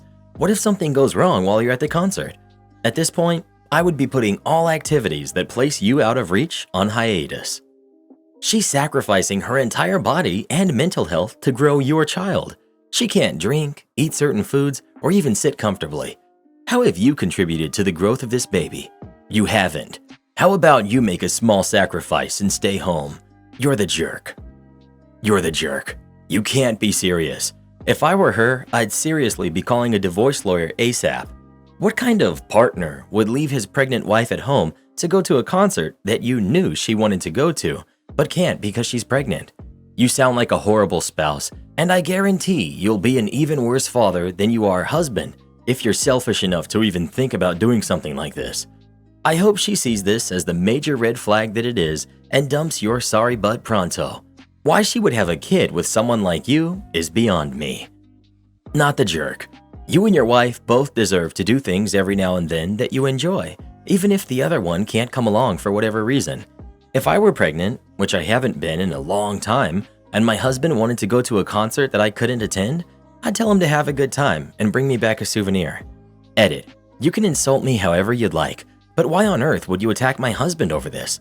He was the best man I ever knew, and he went home to be with the Lord 12 years ago. He'd be rolling over in his grave if he saw how ridiculous some of you are. Well, who do you think is the jerk? OP or his wife? Please let us know. If Reddit Boy tried to go to a concert without me, I'd celebrate. Very rarely do I get a moment away from this guy. Free pumpkin pies for everyone. This is a story from many years ago when grocery stores were closed on Christmas and Thanksgiving. I worked for a small chain of grocery stores in the Mid-Atlantic in the deli. Santoni's, shout out. A day before Thanksgiving, the bakery manager asked if anybody from our department would be willing to stay and work all night, just baking pumpkin pies for orders. We were open the day before Thanksgiving till 4, then closed Thanksgiving. I volunteered as I was a college student on Thanksgiving break. I came to work that night and was left a note about temps, timing, and packaging, but no numbers or quantities. This made me nervous, so I called the manager at home and said, "How many pies do you want me to bake?" She told me to keep baking until she came in, and I questioned that, asking, "How many pies exactly do you want me to make?" She obviously was irritated and told me that I didn't need to worry about how many, just keep cooking until she came in at 5. Okay, cue malicious compliance. I loaded a 6-wheeler cart with frozen pies, put them on trays, and started baking. As the pies were baking, I prepped racks ahead of time and folded boxes while pies cooled. I was a logistical savant. Everything went perfectly, and I was a machine operating at optimal efficiency. By the time she came in at 5, I had cooked every pumpkin pie in her freezer. She lost it. What the heck is going on? What am I supposed to do with all these pies? You cooked over 400 pies, and I only have orders for 100. The store manager, hearing the commotion, came over and asked what was going on. She said, She cooked every pie we have in the store, even the Christmas ones. What am I supposed to do with all these pies? He asked, "Why did you cook all the pies?" And I told him, "She told me to." He asked her if that was true, and she said, No, well, I told her keep cooking until I got here, but nobody's ever cooked that many before. I didn't even think it would be close. "Then this is on you," he replied and walked away. The best part was that since we were closed the next day, the employees were allowed to take all the leftover bakery items home with them. I took home 10 pumpkin pies and multiple bags of bread and rolls. Every other employee in the store was very, very grateful. Am I the jerk for leaving my date at a bar? I went on a date with a girl Sunday. Let's say her name is Mandy. I've met Mandy several times through my friend's girlfriend, Sarah. Mandy always seemed nice and fun to talk to, so I asked her to hang out Sunday. I knew she liked football because she's been by my friend's house for games several times, so I asked her to come with to watch the game. We went to a sports bar for dinner. The plan was to watch the game, have some drinks, and maybe play pool. So I picked her up Sunday. We got to the bar, and Mandy said that her friend was sitting over there at a table with some other people. She went and said hi. We sat at the bar and ate. Then she asked if it was cool if we went and sat by them. I didn't really want to, but agreed. We went over there and she introduced me. That was basically it. From then on, I felt like a third wheel. I tried to talk about football with some of the other people, but they didn't watch sports. I tried starting a conversation about other stuff with one of the guys, and it didn't seem like it was going anywhere. So I sat and watched the game while Mandy talked to her friends. Time passed, and the game was almost over, so I told Mandy I was probably going to head out after. She said, "Oh, come on, one more drink and we'll go." Okay, fine. Then her friends started buying rounds of shots for each other. Not me. Understandable, they don't know me. Besides, I was driving. I finished my soda and told Mandy I was going to go because I worked in the morning. She got a confused look and looked at her beer, then the time, and then her friends and said, "Oh well, I didn't finish my drink yet." I said, "Well, I'm leaving. I can give you a ride home if you want." She said, "Okay, let me finish my drink." I said, "Okay," and sat down. Then she started messing around with her friends again, going outside with them, playing darts, not drinking her drink. I said, "Mandy, I'm leaving." She didn't acknowledge me or say bye, so I left. Yesterday after work, Sarah called me and yelled at me about leaving Mandy stranded. She said when you drive someone somewhere, you take them home too, that she didn't know I was such a jerk to leave someone alone at a bar like that. Mandy didn't even know that I left until she saw my jacket was gone, and apparently Mandy had to lift home and I should reimburse her. I explained my side and she said, "So what? She was having fun. You should have joined in instead of sitting and moping." I feel like I really tried to get into the conversation and join the group. It just wasn't working. I didn't feel like sitting there bored forever. Her friends were there. It's not like she was alone. Am I the jerk for leaving? Not the jerk. You told her a couple times that you were leaving and offered her a ride. If she wanted a ride, she needed to wrap it up and head out with you when you left. She did not do that. Not the jerk. You gave Mandy several chances to get a ride home with you. She made her choices and got the consequences of those choices. I'm going to say you're the jerk, but only to yourself. From your story, it seemed like you were the designated driver for her to go have a good time with her friends. The fact you still hung around after all the BS she was putting you through, dude, you deserve better and shouldn't accept that behavior. Also, I wouldn't date any of Sarah's friends if this is the bunch she hangs out with.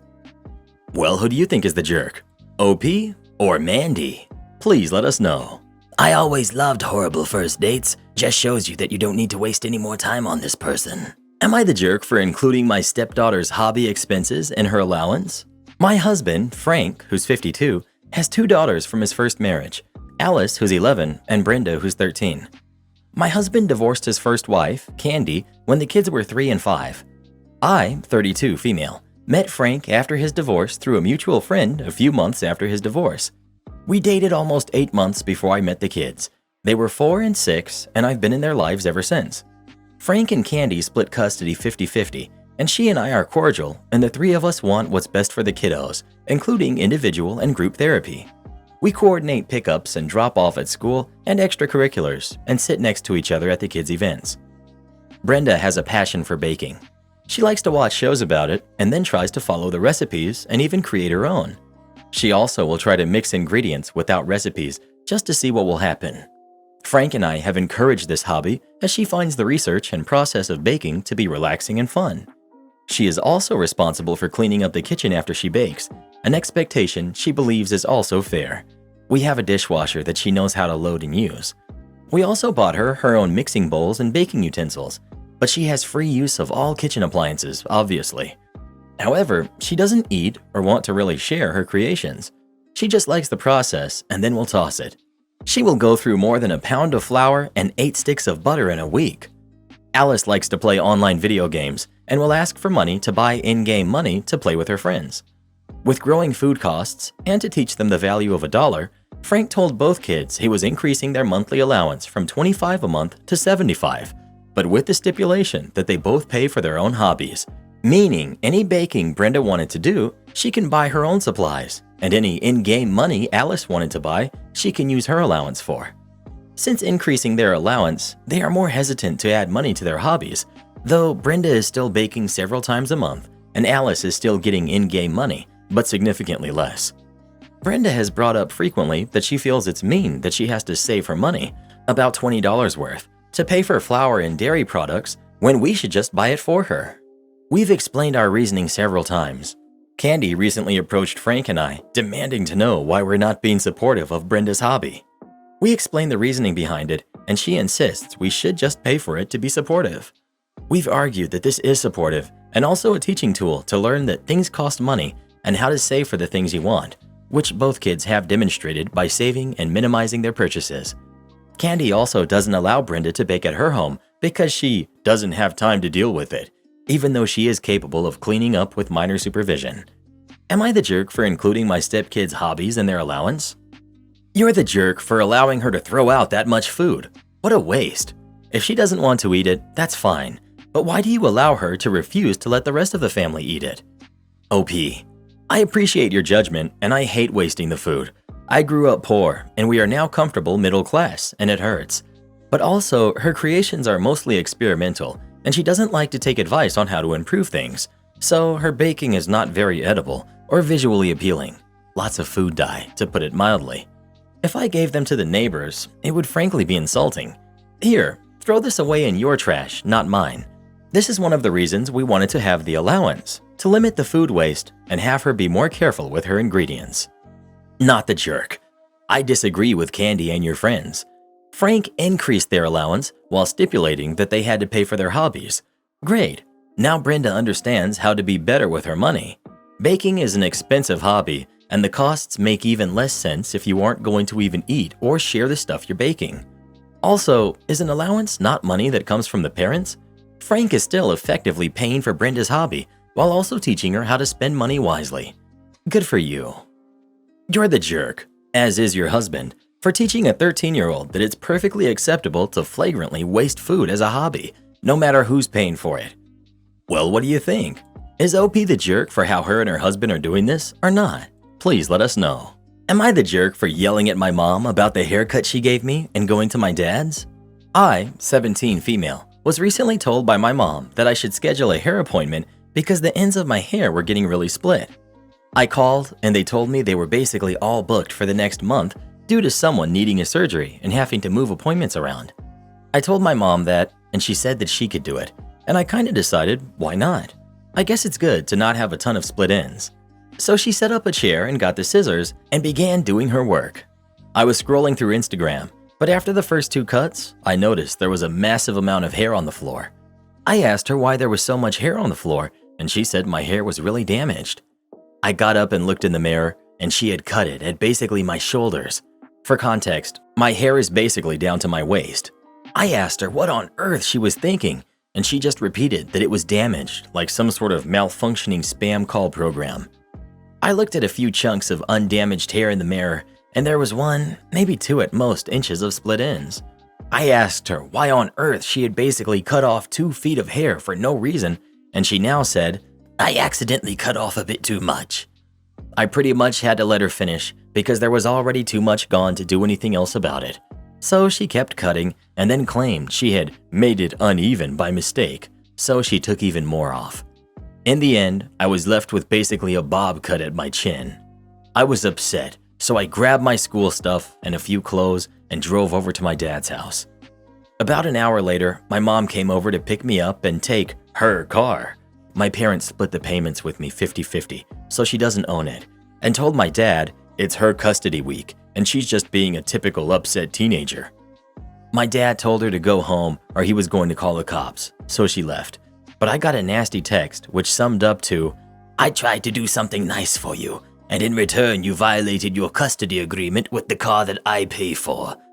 I told her I would be more than happy to go back to her house if she cut her hair like mine. She also has really long hair, but she refused. So I'm just gonna stay at my dad's for the time being. Not the jerk at all. I truly don't understand how someone can accidentally turn a dead end's trim into cutting off 2 feet of hair. And then she's just going to stand by her actions while saying she wouldn't want the same thing done to her hair. I hate to say it, but this seems intentional. Your mom needs help. Edit. Furthermore, you said you noticed the large amounts of hair on the floor after 2 cuts. So in the first 2 cuts, she took it up to your shoulders? There's no way this wasn't on purpose. I'm so angry for you. Not the jerk. Unfortunately, this seems like jealousy and some other unresolved issues. Your hair is an extension of yourself, and she took it upon herself to literally chop up your trust in her by cutting off all your hair and worse, being unapologetic about it and petty. Glad your dad is there for you, and in the meantime, they make amazing extensions for affordable prices now if you need some camouflage. I had a bad haircut from a salon and had to do this. Am I the jerk for not going to Thanksgiving at my brother's new house? My brother and his wife just bought a house earlier this year and want to host Thanksgiving at their house this time. Typically, I host, and my mom and I do all of the cooking and cleaning, but this year I received a pretty upsetting medical diagnosis. Because of this, sister-in-law said she would host and cook. Every year, my mother and father-in-law spend Thanksgiving at our house, as do my parents, brother, sister-in-law, and all of the kids. I spoke with my brother about Thanksgiving yesterday and mentioned that my in-laws are excited to see their new house. He said he was excited to have everyone together, especially because he just decorated their house. We made a plan for who was bringing what food. Late last night, my sister-in-law sends me a text saying no offense to me or my in-laws, but that they only want their families to attend. Basically, she was saying my mother-in-law and father-in-law are not invited. I was under the impression that it was the same Thanksgiving we have every year, but moving it to a different house this year. There's no way I can tell my in-laws they aren't invited to Thanksgiving, so now I feel like I have to host a dinner at my house. Hosting, cooking, cleaning up the house, and then attending the gathering at my brother's house will wipe me out. There's no way I can physically do both, so I'm not going to my brother's this year. I know he will be upset since it's their new house. Am I the jerk for not attending Thanksgiving at my brother's? Update. My brother called me earlier to say he and his wife talked last night and she was absolutely against my in-laws attending. She didn't have a valid reason. My brother didn't agree with her at all, feels she's being unreasonable, and told her that she needed to be the one to tell me that they aren't invited because he was not supporting her decision. He then said he and the rest of the family will be coming to my house and attending Thanksgiving as if it were any other year. They, along with my husband, will be taking over all of the hosting, cooking, and cleaning responsibilities. It sounds like sister-in-law is going to host her family at her home. I know there were a lot of questions and I'll try to get to them individually, but no, sister-in-law and my in-laws are absolutely not strangers. We've spent holidays together as one big family for years, so it's really hard to not feel like she's purposely excluding them. Neither myself, my husband, or my brother can think of any reason she has for doing this other than to exercise some kind of control over this situation. Thank you everyone for the warm words and great suggestions. I'm actively looking into ordering a Thanksgiving meal to take the work off of everyone. I think we all deserve a break. Not the jerk. Don't bother going to your brother's house. It's too much given your situation. You can see the house and that family another time. It's their choice to limit attendance, and your non-attendance is the consequence of their choice. Don't cook. Have guests bring the food, or most of it. Order what needs to be filled in, or just order the entire meal. Many restaurants, groceries, and caterers have menus that they sell. Spend your time relaxing and enjoying the company. Am I the jerk for ignoring my coworker who has a family emergency? I have this one coworker who gets on my nerves. She's still fairly new, but she does things that really aggravate me. First of all, there hasn't been one full week that she hasn't called off. She will frantically text me and other coworkers to see if we can cover, or she calls out right before her shift and my manager scrambles to find coverage. She said that she didn't get paid enough at this job, probably because you don't work the hours you're given, so she went and got another job that pays $1 more. After that, she changed her availability to Monday through Wednesday only at my job. She gets those 3 days if she's lucky, but not always. Well, this week she has 3 shifts, Monday through Wednesday, and on Sunday night she texts me to ask if I work on Monday. I didn't, but I didn't say anything because it was pretty late and she could have assumed I was already asleep. Well, today, just now before her shift in 2 hours, she texts me to ask if I'm working again because she had a family emergency pop up and her dad needs her. I was asleep and didn't see the text, and then she called me 2 times in a row. I didn't answer either of them. I don't know if she's being honest because she calls out at least once a week, and I sure as heck don't want to go in because I'm already the main person to cover days when we're short-staffed. I've been working through the weekends for 4 months straight now. I got today off because I have a college class in the middle of the day, and while I could skip it, I already spend too much time at my job when I'm in school full-time. I'm praying that my manager doesn't ask me to work the closing shift because she didn't show up, but that's usually what happens, and then I have to push through my anxiety to say no. There's a possibility she's truly having a family emergency, but she cries wolf and calls out so much that I don't know what to believe. Am I the jerk for ignoring her? Update. Just got the, "Hey, can you cover?" text from my manager that I was dreading. He was nice enough to ask me to come in after my class, which ends at 6, so I would only have to be there for a few hours, but I don't know what to tell him. I feel like if I give in, then I'm just feeding into her continuing to call out like this. Update. I told my manager that she tried to contact me both Sunday and this morning, and that I was not going to be coming in today because I need to focus on school. He was super understanding about it, and I'm sure we will talk more about it my next shift. I know my manager is already well aware, but I'm going to reiterate that she is unreliable and that resentment does build among coworkers when you let things slide for one person and the rest of the team has to pick up the slack. I understand why he won't just fire her right now, because we are seriously understaffed, but something's gotta give. Not the jerk. Sorry, but I'm not available today, is a valid and complete answer. You sound young, and it might feel really off saying something like that, but the more times you use it, the more comfortable it'll get. Karen wife demands my son's college fund. I've been married to my wife for 3 years. I have a 16-year-old son from my previous marriage, and his grandparents and I are on good terms. We've set up a joint account to contribute towards his college fund. The problem started when my wife requested that I pull money from my son's college fund to pay for a C-section in a private hospital. I declined her request and refused to even negotiate. She complained about how I didn't seem to care about her or our son's well-being, even though there was nothing to worry about in terms of health. Yes, every medical procedure has its own risks, but the local free hospitals we have are decent and offer great care. All family members and friends had their kids there. She disagreed and criticized the poor service local hospitals have and insisted that this was a big deal since it concerned both her and our son's health.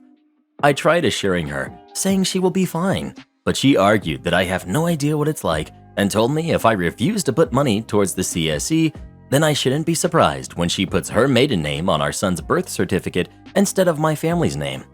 I refused as I saw no need to waste money on private hospitals when we had free service and care available. She stopped bringing it up, and days later she had a scheduled CS at the local hospital, and I wasn't allowed to be at the hospital, and I respected her wish. I only saw my son when she came home, and I was shocked to learn she went ahead and put her maiden name on the birth certificate. I immediately went off on her, but she said I caused this and claimed I was obviously favoring my oldest over my youngest before he was even born.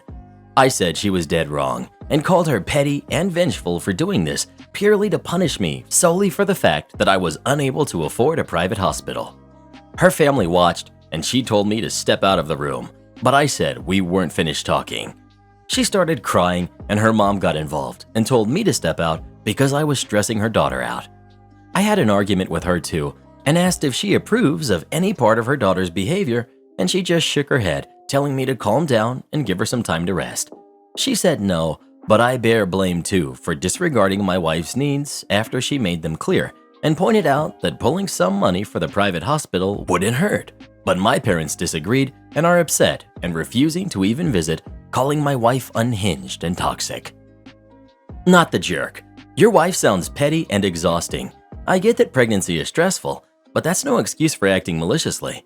She has no right to dictate what to do with the money you put aside for your teenage son. The baby she had is yours too, so her decision to give him only her name was nothing but spiteful. Not the jerk. If your wife wanted to give birth in a private hospital, she should have made that clear from the start so that you could both save up for it.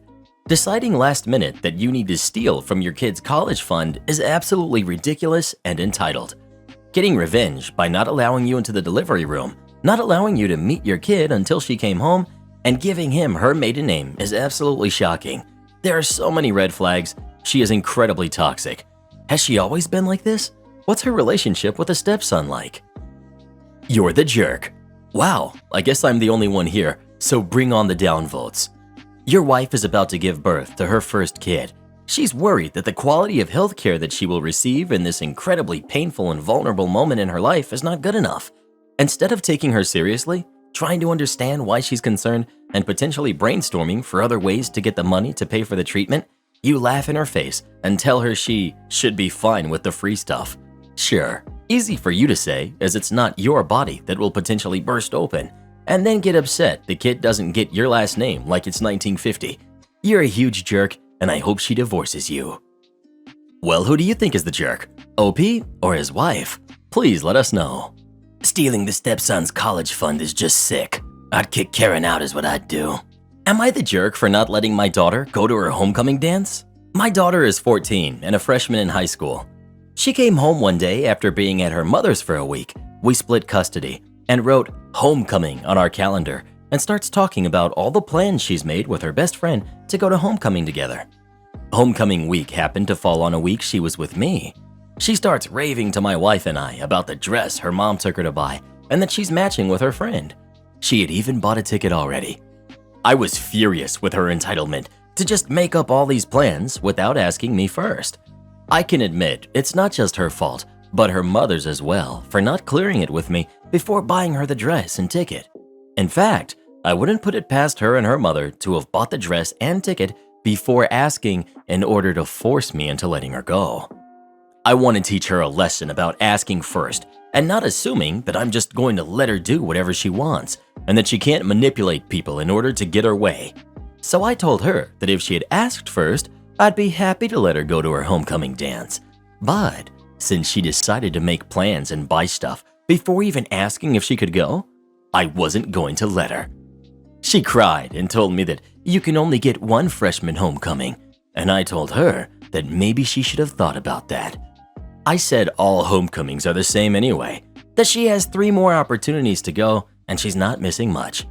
She sulked in her room for the rest of the day and didn't talk much. I tried to comfort her, but my wife said not to because I'd be teaching her that I'll give her my attention if she acts upset and cries. I went to comfort her anyway because I didn't think she was acting, but she rejected me. That infuriated me even more, so I left her in her room to cry alone. Her mother was furious when she found out and demanded that I pay her back the money she spent on the dress and homecoming ticket. I said absolutely not, because she didn't clear it with me before buying those things, so it's her own fault. However, she contacted her attorney, who contacted mine, and long story short, I got to sit down with my wife and our family therapist for a painstaking conversation about communication. It's now long after homecoming, and my daughter is pretty much back to normal, but she's still angry with me for not letting her go to that dance. I stand firmly by my decision not to let her go. But was I the jerk? You're the jerk. I stopped reading at Teach Her a Lesson. It's a school dance. She's not having privileges restricted for poor behavior, so this is just about your ego and need for control, which is a stupid thing to subject a kid to. You're really claiming your kid and her mother are scheming to strong-arm you into a school event that most parents are excited to take pictures for, getting all dressed up for a first formal high school dance? You're the jerk. It's standard high school stuff, and your daughter will never forget this. It isn't some wild after party, it's literally her homecoming dance. I cannot even imagine my father acting this way towards me. She will always remember Dad not letting her go to her freshman homecoming for such a petty reason. Yes, it's important to teach your kids to ask permission and not expect, but she didn't even ask you to pay for anything or expect anything from you at all. You blew this way out of proportion. You're the jerk. I'm a dad of teenagers too, including daughters. You need to hear this. Kids her age are starting to learn to be independent. She's exercising her independence in a safe manner by going to a school-sanctioned event, and for some weird reason you don't want her to? Why on earth should she have to ask you to go to homecoming? Please apologize to her for interfering with her plans. Please tell her you realize you were wrong. There was no reason for you to stop her from going. Tell her that like all parents, you're doing your best and sometimes you make mistakes, and this was one of those times. Tell her you're going to try to do better, to let her make her own decisions without having to run everything by you. Not the jerk. Going against the grain here, but most of these people bashing on you are not/will not ever make good parents. They were not raised to be respectful and ask permission before making plans, and they will not teach their spawn to either. That's why they're wasting their time here on Reddit instead of doing important things in life. Well, what are you doing? Gotta go. Got an important Zoom meeting soon. God bless you, and I hope you can save your daughter before it's too late. Well, what do you think? Is Dad a jerk for not letting her go to homecoming or not?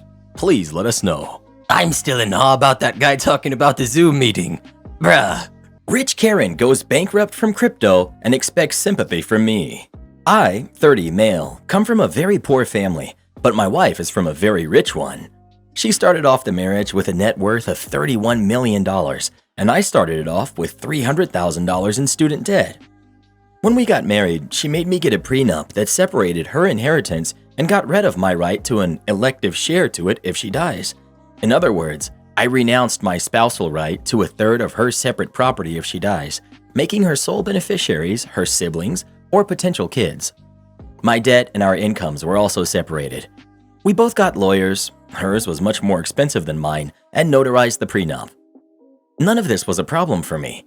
As a man, I'm determined to pull myself up by the bootstraps, not rely on my wife's wealth for anything. The only beneficial part of the prenup for me was that our incomes were also now separate, and I earned a somewhat higher income than her, and so I was okay with it overall. 5 years later, I still don't have a seventh of her current wealth, but her investments haven't been doing great this year either. As a sole crypto investor, things have been going really poorly for her. I had warned her not to do this, but she invests in a cryptocurrency called Monero, which is down 47% this year. About 5% of her money was not in her wallet and was in the FTX exchange itself, which she lost after FTX went bankrupt recently. She now has a net worth of around $18 million. I don't invest in crypto, but rather in index funds. They've taken a hit this year as well, but based on historical performance, they should go back up eventually. No such guarantee for crypto, and certainly not for Monero. I come home to her crying the other day after she found out that FTX went bankrupt. I told her, "That's rough," not in a sarcastic way, and I went upstairs to change. When I got back downstairs, she started going off on me and complaining, talking about how nonchalant I was about her losing money. I pointed out that she's still extraordinarily rich in spite of her poor choices, and that she could stop investing in crypto at any time if she wanted to. Besides, she was the one that wanted to separate everything, so why does she want to make it my problem all of a sudden? Am I the jerk? I don't understand why having separate finances would stop you from being able to comfort her. If my partner said they dropped $20 down a drain pipe, I'd have more sympathy for him than you showed your wife, who lost a considerable amount of money. I get she has more, but it still sucks, and I don't see why you couldn't sympathize with her. She didn't ask you for money or ask you to solve her problems. She just asked you to care that your wife is having problems. You're the jerk. The whole backstory doesn't matter. You agreed to it. You say yourself you felt fine with having separate finances, so it's unrelated. And what you're actually asking is, am I the jerk for not listening to or supporting my wife when she was upset? Unless, of course, you're holding a grudge over the finances, are kind of happy to see her fail. But I would think she married you for support, love, and friendship, since it wasn't for money. You aren't providing that. Her financial choices weren't smart, but many of us middle-class folks lose money and still get love and support.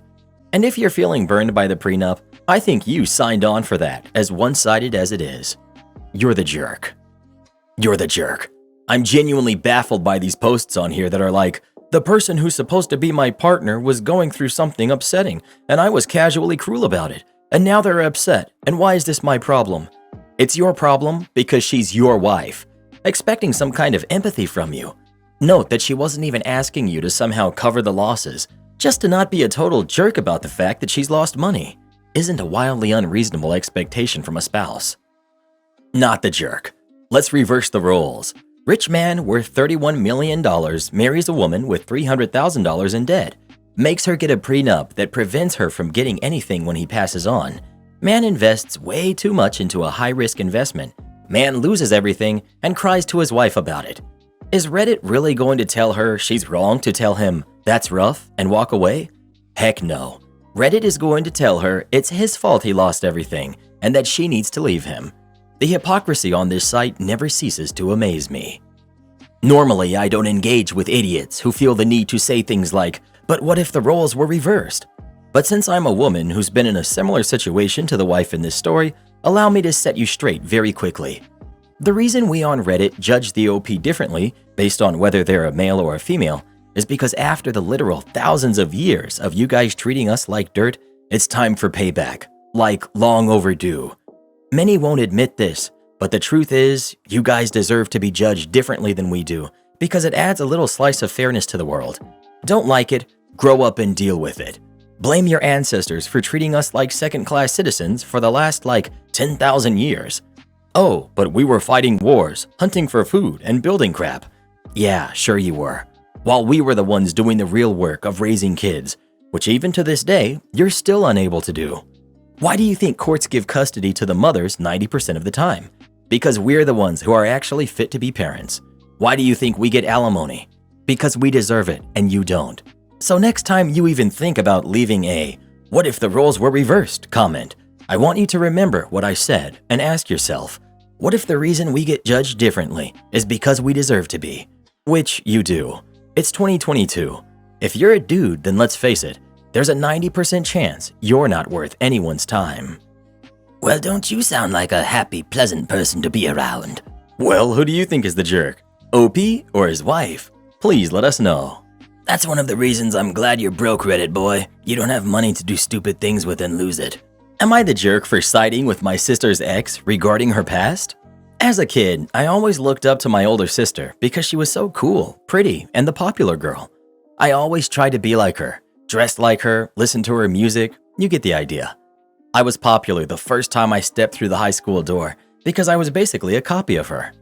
I was overwhelmed by the attention, but quickly found out she was mostly popular with only the guys. She dated many of the guys in our high school, and they thought that I would too. I was so embarrassed. I had our mom take me out to buy new clothes and everything. Whatever she did, I went the opposite way. She wore tons of makeup, I wore none. She listened to a certain type of music, I didn't. We went to different colleges. Fast forward to now. Sis must have figured out her lifestyle wasn't healthy, so she stopped dating a bunch of guys, deleted all of those apps, and met Sam. He's very good looking with a great personality and an amazing job. He was smart, funny, outgoing, and can own the entire room when he walks in. He grew up in a different city, so his family doesn't live here, but we've met and they're amazing just like him. Sam quickly replaced us as mom's favorite kid and became our dad's best friend. He eventually proposed and everyone was over the moon. I was very happy for my sister. Last week, she came to my door looking like a complete wreck. She was crying so hard she couldn't talk. After an hour or so, I calmed her down enough to get the story. Apparently, they were at a party and were mingling separately when he overheard some of the guys talking about her popularity. Sam joined the group and got her dating history. 2 of the guys in that group dated her, and about 4 other guys at the party dated her too, one of whom works with him, which is why they were there. He heard about the guys laughing about how all of the men in town were depressed when she went away to college, but rejoiced when she came back. When they got home, he asked her. She told him the truth, and he left without saying a word. I helped my sister, and she's been staying with me for now. She hasn't told anyone, and has been trying to get in touch with Sam and his family, but they're all ignoring her. Everyone on our side is super confused because Sam just disappeared. Our cousin, my best friend, pinned me down the other day to ask what had happened. I told her, and she was appalled. She called him all sorts of names and insecure. I said I can understand from his view, as we live in a small town, and it's hard to know many men and your coworkers know your future wife. Then my cousin and I got into it. She said I should be supporting my sister no matter what. I argued I am supporting her, but supporting doesn't mean I have to agree with her. Now I might lose my best friend. Edit. We're all in our 30s, graduated college, and living on our own. You're the jerk, and so is your sister's ex. She deserves better. Right? Sam is not that great of a guy, apparently. Hard, you're the jerk. You sound pretty smug and judgmental. You're the jerk. From a male point of view, neither of all those guys had the quality to keep her. Every one of them happily took advantage of her, but now acts like she's to be an outcast or blamed. What a bunch of worms. Sam had lots of good qualities, but because he found out that she had a life before him, what a surprise. He leaves without a word? You defend him and put all the blame on your sister for him leaving without a word. You're the jerk. Unpopular opinion, but not the jerk. Sam has held values throughout his life that he thought his fiancée had shared throughout hers. Once he found out that she didn't, that her past had been kept secret from him, that he's been working with a guy who had her long before he did, and that he's now the laughingstock of the town for being with her, he has every right to no longer want to stay in this relationship. If you find out the person you're about to marry has actually lived a life that you never would have approved of, and that they've been hiding their past from you, you have every right to call things off. It's unfortunate how programmed you all are to be non-judgmental, as you call it. It has resulted in a generation of fools who think their actions should never have consequences. Hate to break it to you, but they do. I'm just glad Sam found out the truth before he actually married her. There are women out there who have the same values he does, and they're the ones who will deserve a man like him. Well, what do you think? Is OP the jerk or not? Please let us know. That's the good thing about being with someone as ugly as Reddit boy. Their past dating history is basically non-existent. Am I the jerk for wanting my daughter to meet my girlfriend despite being an absent father? I, 29 male, had a kid with my ex-wife, 32 female, 10 years ago, my daughter. And there's no real way to sugarcoat this, but as soon as she was born, I left, and I never ended up seeing her in the hospital as a baby. Was never really present in her life at any point, but ended up getting a divorce 11 months later, with her getting full custody, of course.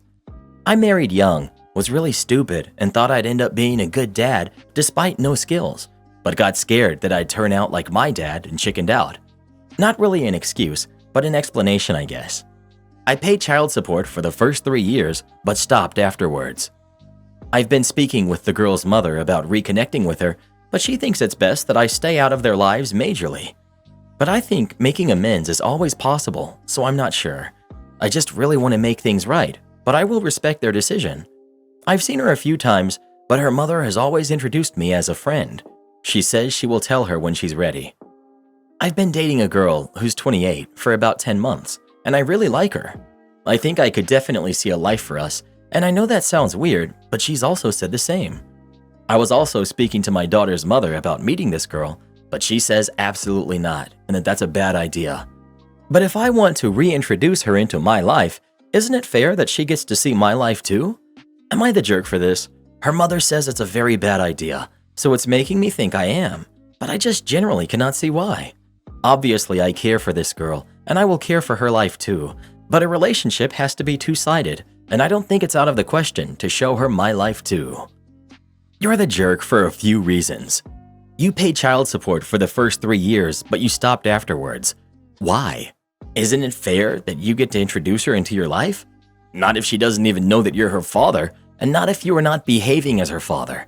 Quit being a selfish jerk and leave her alone. You can't even support her financially, but want to talk about fairness? Sounds like OP owes 7 years worth of child support before he gets any say. After that, it's still going to be a long prove it that he's serious about being in the kid's life. You're the jerk. 8 to 9 years of child support. He didn't make it the whole first year, and I doubt he actually knows how old his kid really is, since he can't even pay child support. Heck hath no fury like me scorned. This story starts 31 years ago, but the revenge part was pure serendipity that began 2 years ago. I'm going to shorten most parts because it's a crazy ride, but I'll be happy to answer any questions y'all have.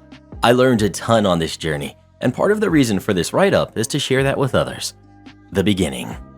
In 1990, when I was just out of middle school and my sister was still in elementary, my dad met his third wife at the only gas station in our town. They soon moved in together, and he abandoned us in our old basement apartment to live in a shanty houseboat that didn't run to live with her. He would show up every other week and give me $40 for groceries. Eventually, someone figured out the situation and called my mom. We went to live with her, which was, believe it or not, worse. My dad and his shanty wife got married in 1991. Not long after, she called me and told me that my dad's brain tumor had returned. It hadn't, and that he couldn't handle the stress of being around us, that the only people he could bear to be around were her and her son, Shorty, who was my age. When I called my dad to ask if this was true, he said it wasn't, and he just couldn't believe that she would say that to begin with. That was one of our last conversations until 2 years ago. The middle. There's not much in this part. I worked my way through college, living in my car from time to time. My dad and I were no contact, but I heard from family that he had bought a house and put his son through some vocational classes. When my grandmother passed, Shorty and shanty wife showed up in a truck and took all the furniture and anything else that wasn't tied down or already gone. Eventually, I went no contact with my dad's side of the family. I struggled for years, decades really, but I made it, and I have a great job and a good family now. The best revenge is living well, right? The pre-end warm-up. 2 years ago, October of 2019, I got a call from my dad's brother, Alan. He told me my dad was in a nursing home in another state. Great, and I needed to go see him because he needed my help. What the heck? Shorty had ghosted him. The nursing home, coincidentally, was about 20 minutes from my house, and I saw an opportunity and I went. The reunion was underwhelming. I didn't want to make amends, but I did want to hear how he wound up dumped and all alone in another state. And it was a really, really good story. Shanty wife had got lung cancer and put my dad in a nursing home before she passed in 2017. Shorty became his power of attorney when she passed and had been visiting my dad, living in my dad's house with his 2 kids, and taking care of my dad's affairs since his mom passed. But now he was MIA, and my dad was worried about him. He asked me to drive the hour and a half to his house to check on everything. That's all he wanted. He never even asked me how I had been.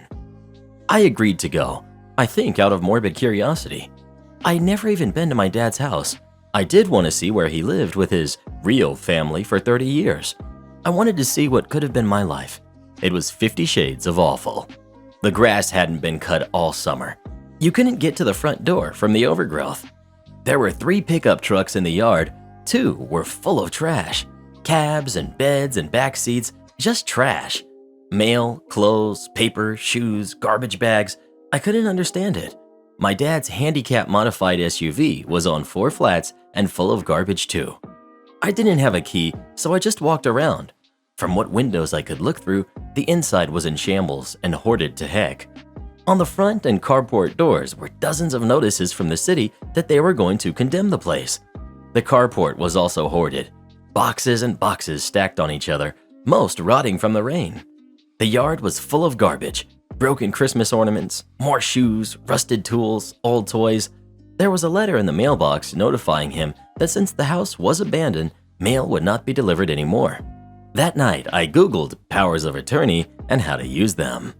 I went back the next day and showed my bedbound dad the pictures on my phone.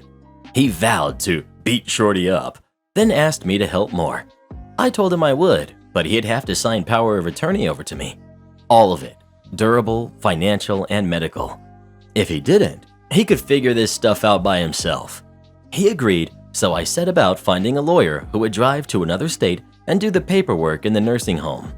Bless that lawyer for being so good at his job, because all I did was tell him what I knew, and he put together a beautifully bulletproof POA. It was full of stuff I didn't even know I would need. He also filed the paperwork to revoke Shorty's POA, and now I'm unstoppable. We're from a small rural town, and it's the kind of creepy, landlocked place that no matter how long you've been gone or how far away you've been, when you go back, you'll see someone you know. Even if you don't know, you know them.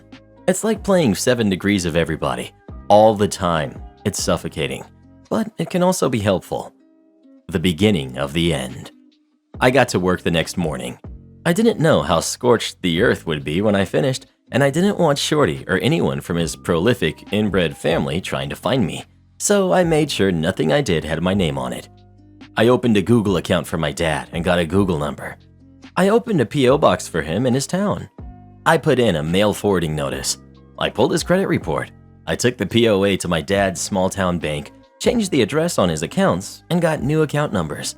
I requested copies of every transaction back to the day Shanty wife had passed, about 13 months worth.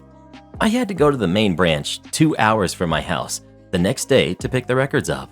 I sat in the lobby all afternoon going through the account. I cornered a service rep and got a crash course in his debits and deposits. This is when I figured out the extent of Shorty's staggering stupidity. My dad got about $5,000 a month in disability and Social Security every month. Twice a week, Shorty was going into a branch and withdrawing cash, all of the cash, for 13 months. And every time he did it, as the POA, he had to sign a form stating that he was acting on behalf of my dad, and that form was notarized by the bank. I went through every withdrawal and got the bank to confirm that every one of them was made by Shorty. Then I went to the house and called a locksmith. I knew it was bad, but I had no idea what was waiting for me there. He got the first door open, and the stench rolled out like a fog bank. We both gagged. 2 locks later, I was so embarrassed by what he had to see and smell, I gave him a $60 tip. And with shiny new keys in hand, I called the cops. I told them I was POA for my dad, was checking on his house, and there were 3 vehicles there that didn't belong to him. He asked me if I knew who they belonged to. I said no, and I wanted them towed. He told me to call a tow company and he would meet them there. They showed up with 2 wreckers. The tow truck guy got out and asked me for a signature. I only signed my first name. As I was signing, he asked, "Do you know Shorty?" Running on pure hatred at this point, I surprised myself. "Do you?" I asked. He said he did, and that he's a jerk. I responded, "He might be. Hey, can you do me a favor?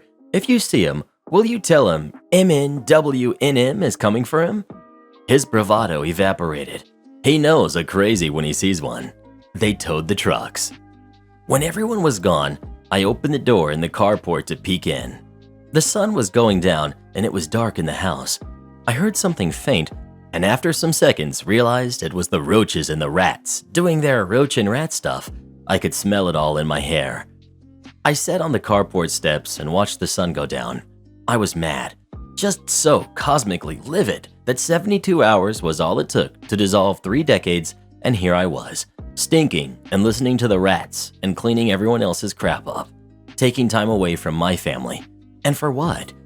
I had a coming to Jesus with myself. I could either bow out now or double down. And the thing is, I'm tenacious, to a fault. I had to be to survive, and this was a bone I couldn't put down. The thought of Shorty's life being upended, his only source of income, probably, disappearing literally overnight, and my dad having to hear secondhand from me that he's broke and alone made me absolutely giddy. I desperately wanted them both to lose what they had left, so I decided I was going to triple dog down. That night, I Googled restraining orders, and it was surprisingly easy to get one. I went to the courthouse in my hometown, went to the clerk's office, and told her I needed a restraining order. I filled the form in at a rickety little table while I was there. I wasn't prepared to see a judge that day, but she took the form and said, "Okay, I'll see if the judge is still here." That kind of scared me. She took me to his chambers, and as I was waiting, I looked around and saw he had certificates of appreciation hanging up from various veterans groups. Then I wiped my palms and thought, fish in a barrel. He asked about my dad's stint in the Marines and about the DoD office logo on my sweater. I'm a contractor. He read my form and granted the temporary order. I would have to go back for the permanent one where Shorty would be able to argue against it. Then I went home and Googled biohazard companies and elder treatment statutes in my state. I hired a biohazard company to shovel all the crap out of the house for $7,000. I would have paid double. They found my dad's mummified dog under some pizza boxes in the master bedroom. They sent me pictures and salvaged some papers. Shorty was served during this time and a hearing was set. I got to work collecting and documenting crap. I made pictures and spreadsheets and timelines with cross-references because now they had my full attention. The paid versions of Truthfinder and Trello seriously got me through all this. In my spare time, I went to the nursing home and gave my dad 8x10 copies of the pictures of his dead dog, from every angle. Before court, I went to the police station nearby and told them that I wanted to report an elder mistreatment crime. A white-collar detective came out and told me it was a domestic matter and that since Shorty had been POA, everything he had done was legal. And this was the day I got to teach a small-town detective about the fiduciary responsibilities of a POA. Thanks, Google. I handed him a copy of the statute with the applicable sections highlighted. Then I handed him a thick folder with bank statements, pictures of the hoarded house and the dead dog, a copy of my dad's credit report that showed he was tens and tens of thousands of dollars in debt, and a spreadsheet listing every cash withdrawal with a running total of the stolen amounts. The grand total was just over $130 in cash. That's not including the lost value of the house or the credit cards he opened and used. I told him he could keep that folder since it wasn't the only one I had. Then I told him I would wait for a case number and I sat down. He came back about 30 minutes later and apologized, said I had a case, and gave me a case number. Then I headed over to the courthouse. This is the end. There were other people there and I had to wait my turn. And while I was waiting, that stupid jerk walked his sloppy self into the courtroom by himself and obviously, literally, non-metaphorically, dirty. His shoes were untied and that turned my giggle box over. Then it was our turn and we stood up. The same judge asked me some questions, asked him some questions, and asked me if I had any proof. I had a very thick folder of it. The judge asked me if I'd gone to the police. Well, yes, sir, I have. Do you have a case number? As a matter of fact, the order was granted permanently and for life. but not before the judge halted proceedings and told Shorty he needed a lawyer. Someone told me that the courthouse would have a copy of my dad's DD-214 discharge papers, so while I was there, I got a copy of those, because why not? I also used my POA to take Shanty Wife off the deed to the house. That way, if my dad passed and it went into probate, Shorty had no immediate claim. I also went and got copies of my dad's birth certificate and Shanty's wife's death certificate. Technically, stepkids can't request that kind of info, but the clerk who waited on me recognized my dad's name and told me she had hooked up with my Uncle Alan in the 60s and went to my grandparents' funeral. So I got all the forms I wanted. Shanty Wife left my dad $50,000 in life insurance. About $35,000 of that was left since Shorty was spending my dad's money and not his mom's. So I opened an Ally account and transferred every penny over. Then I set up recurring transfers for the monthly deposits. At any given time, there was no more than $100 in his account. I also found a house flipper that paid me enough for the house to pay off his mortgage. That's the thing about probate. There's nothing to fight over if there's nothing there. And I made sure there was nothing there. My dad passed thinking he still owned a house. Speaking of which, this is about the time I found my dad's life insurance policies. They were up to date and Shanty Wife was the beneficiary. My POA didn't allow me to change beneficiaries, but it allowed me to assign them. And since Shanty Wife was gone, there was technically no beneficiary. This is where the death certificates came in handy. I assigned my sister and me as beneficiaries. Irrevocable too, which means that the only way to change that is for my dad and me and my sister to agree to it. I kept my dad in the dark about all this. The only thing he ever really knew about was the restraining order and his dog. I found out that he had purchased the gravesite next to Shanty Wife and wanted to be buried next to her. That was just never going to happen. I Googled national cemeteries and found out he qualified to be in one since he was a disabled Vietnam-era veteran. So I arranged for that instead. All the cherries on top. My dad passed in June this year, and I was there. He's buried in a national cemetery far away where no one will ever go visit him. The only obituary I ran was on the funeral home's website, and that only for insurance purposes. I wrote it as vague as possible. There was no service. His urn is purple, the color he hated most. I got a call in August from the prosecutor's office in my hometown. The lady on the other end is married to my first cousin because of course she is. That's how it works there. Shorty was arrested just after midnight on July 1st, was still in jail, and had been arraigned on felony elder mistreatment charges. He's facing 10 years in FPMITA prison now. She told me not to expect the trial anytime soon, as it can take up to 3 years for that to happen. I told her that was awesome, since the uncertainty will hopefully haunt him, and after all that, he's still got prison to look forward to. He lost his kids. He lost his dad. I'm spending his mom's money. He lost his free house and trucks. He has no credit and will never be able to get any sort of decent job and will, hopefully for a long time, not be able to find a decent place to live. And I sleep like a baby. Support our channel by joining as a member today, and we'll give you a shout out in our next video. Or come watch this video next. You won't believe what Karen does in that one. Do this next. Tap here on your screen to come see our new podcast playlist, where you'll find thousands of hours of the best stories you've ever heard. Or tap the one on the right. That episode is specifically just for you, based on other videos you've enjoyed the most.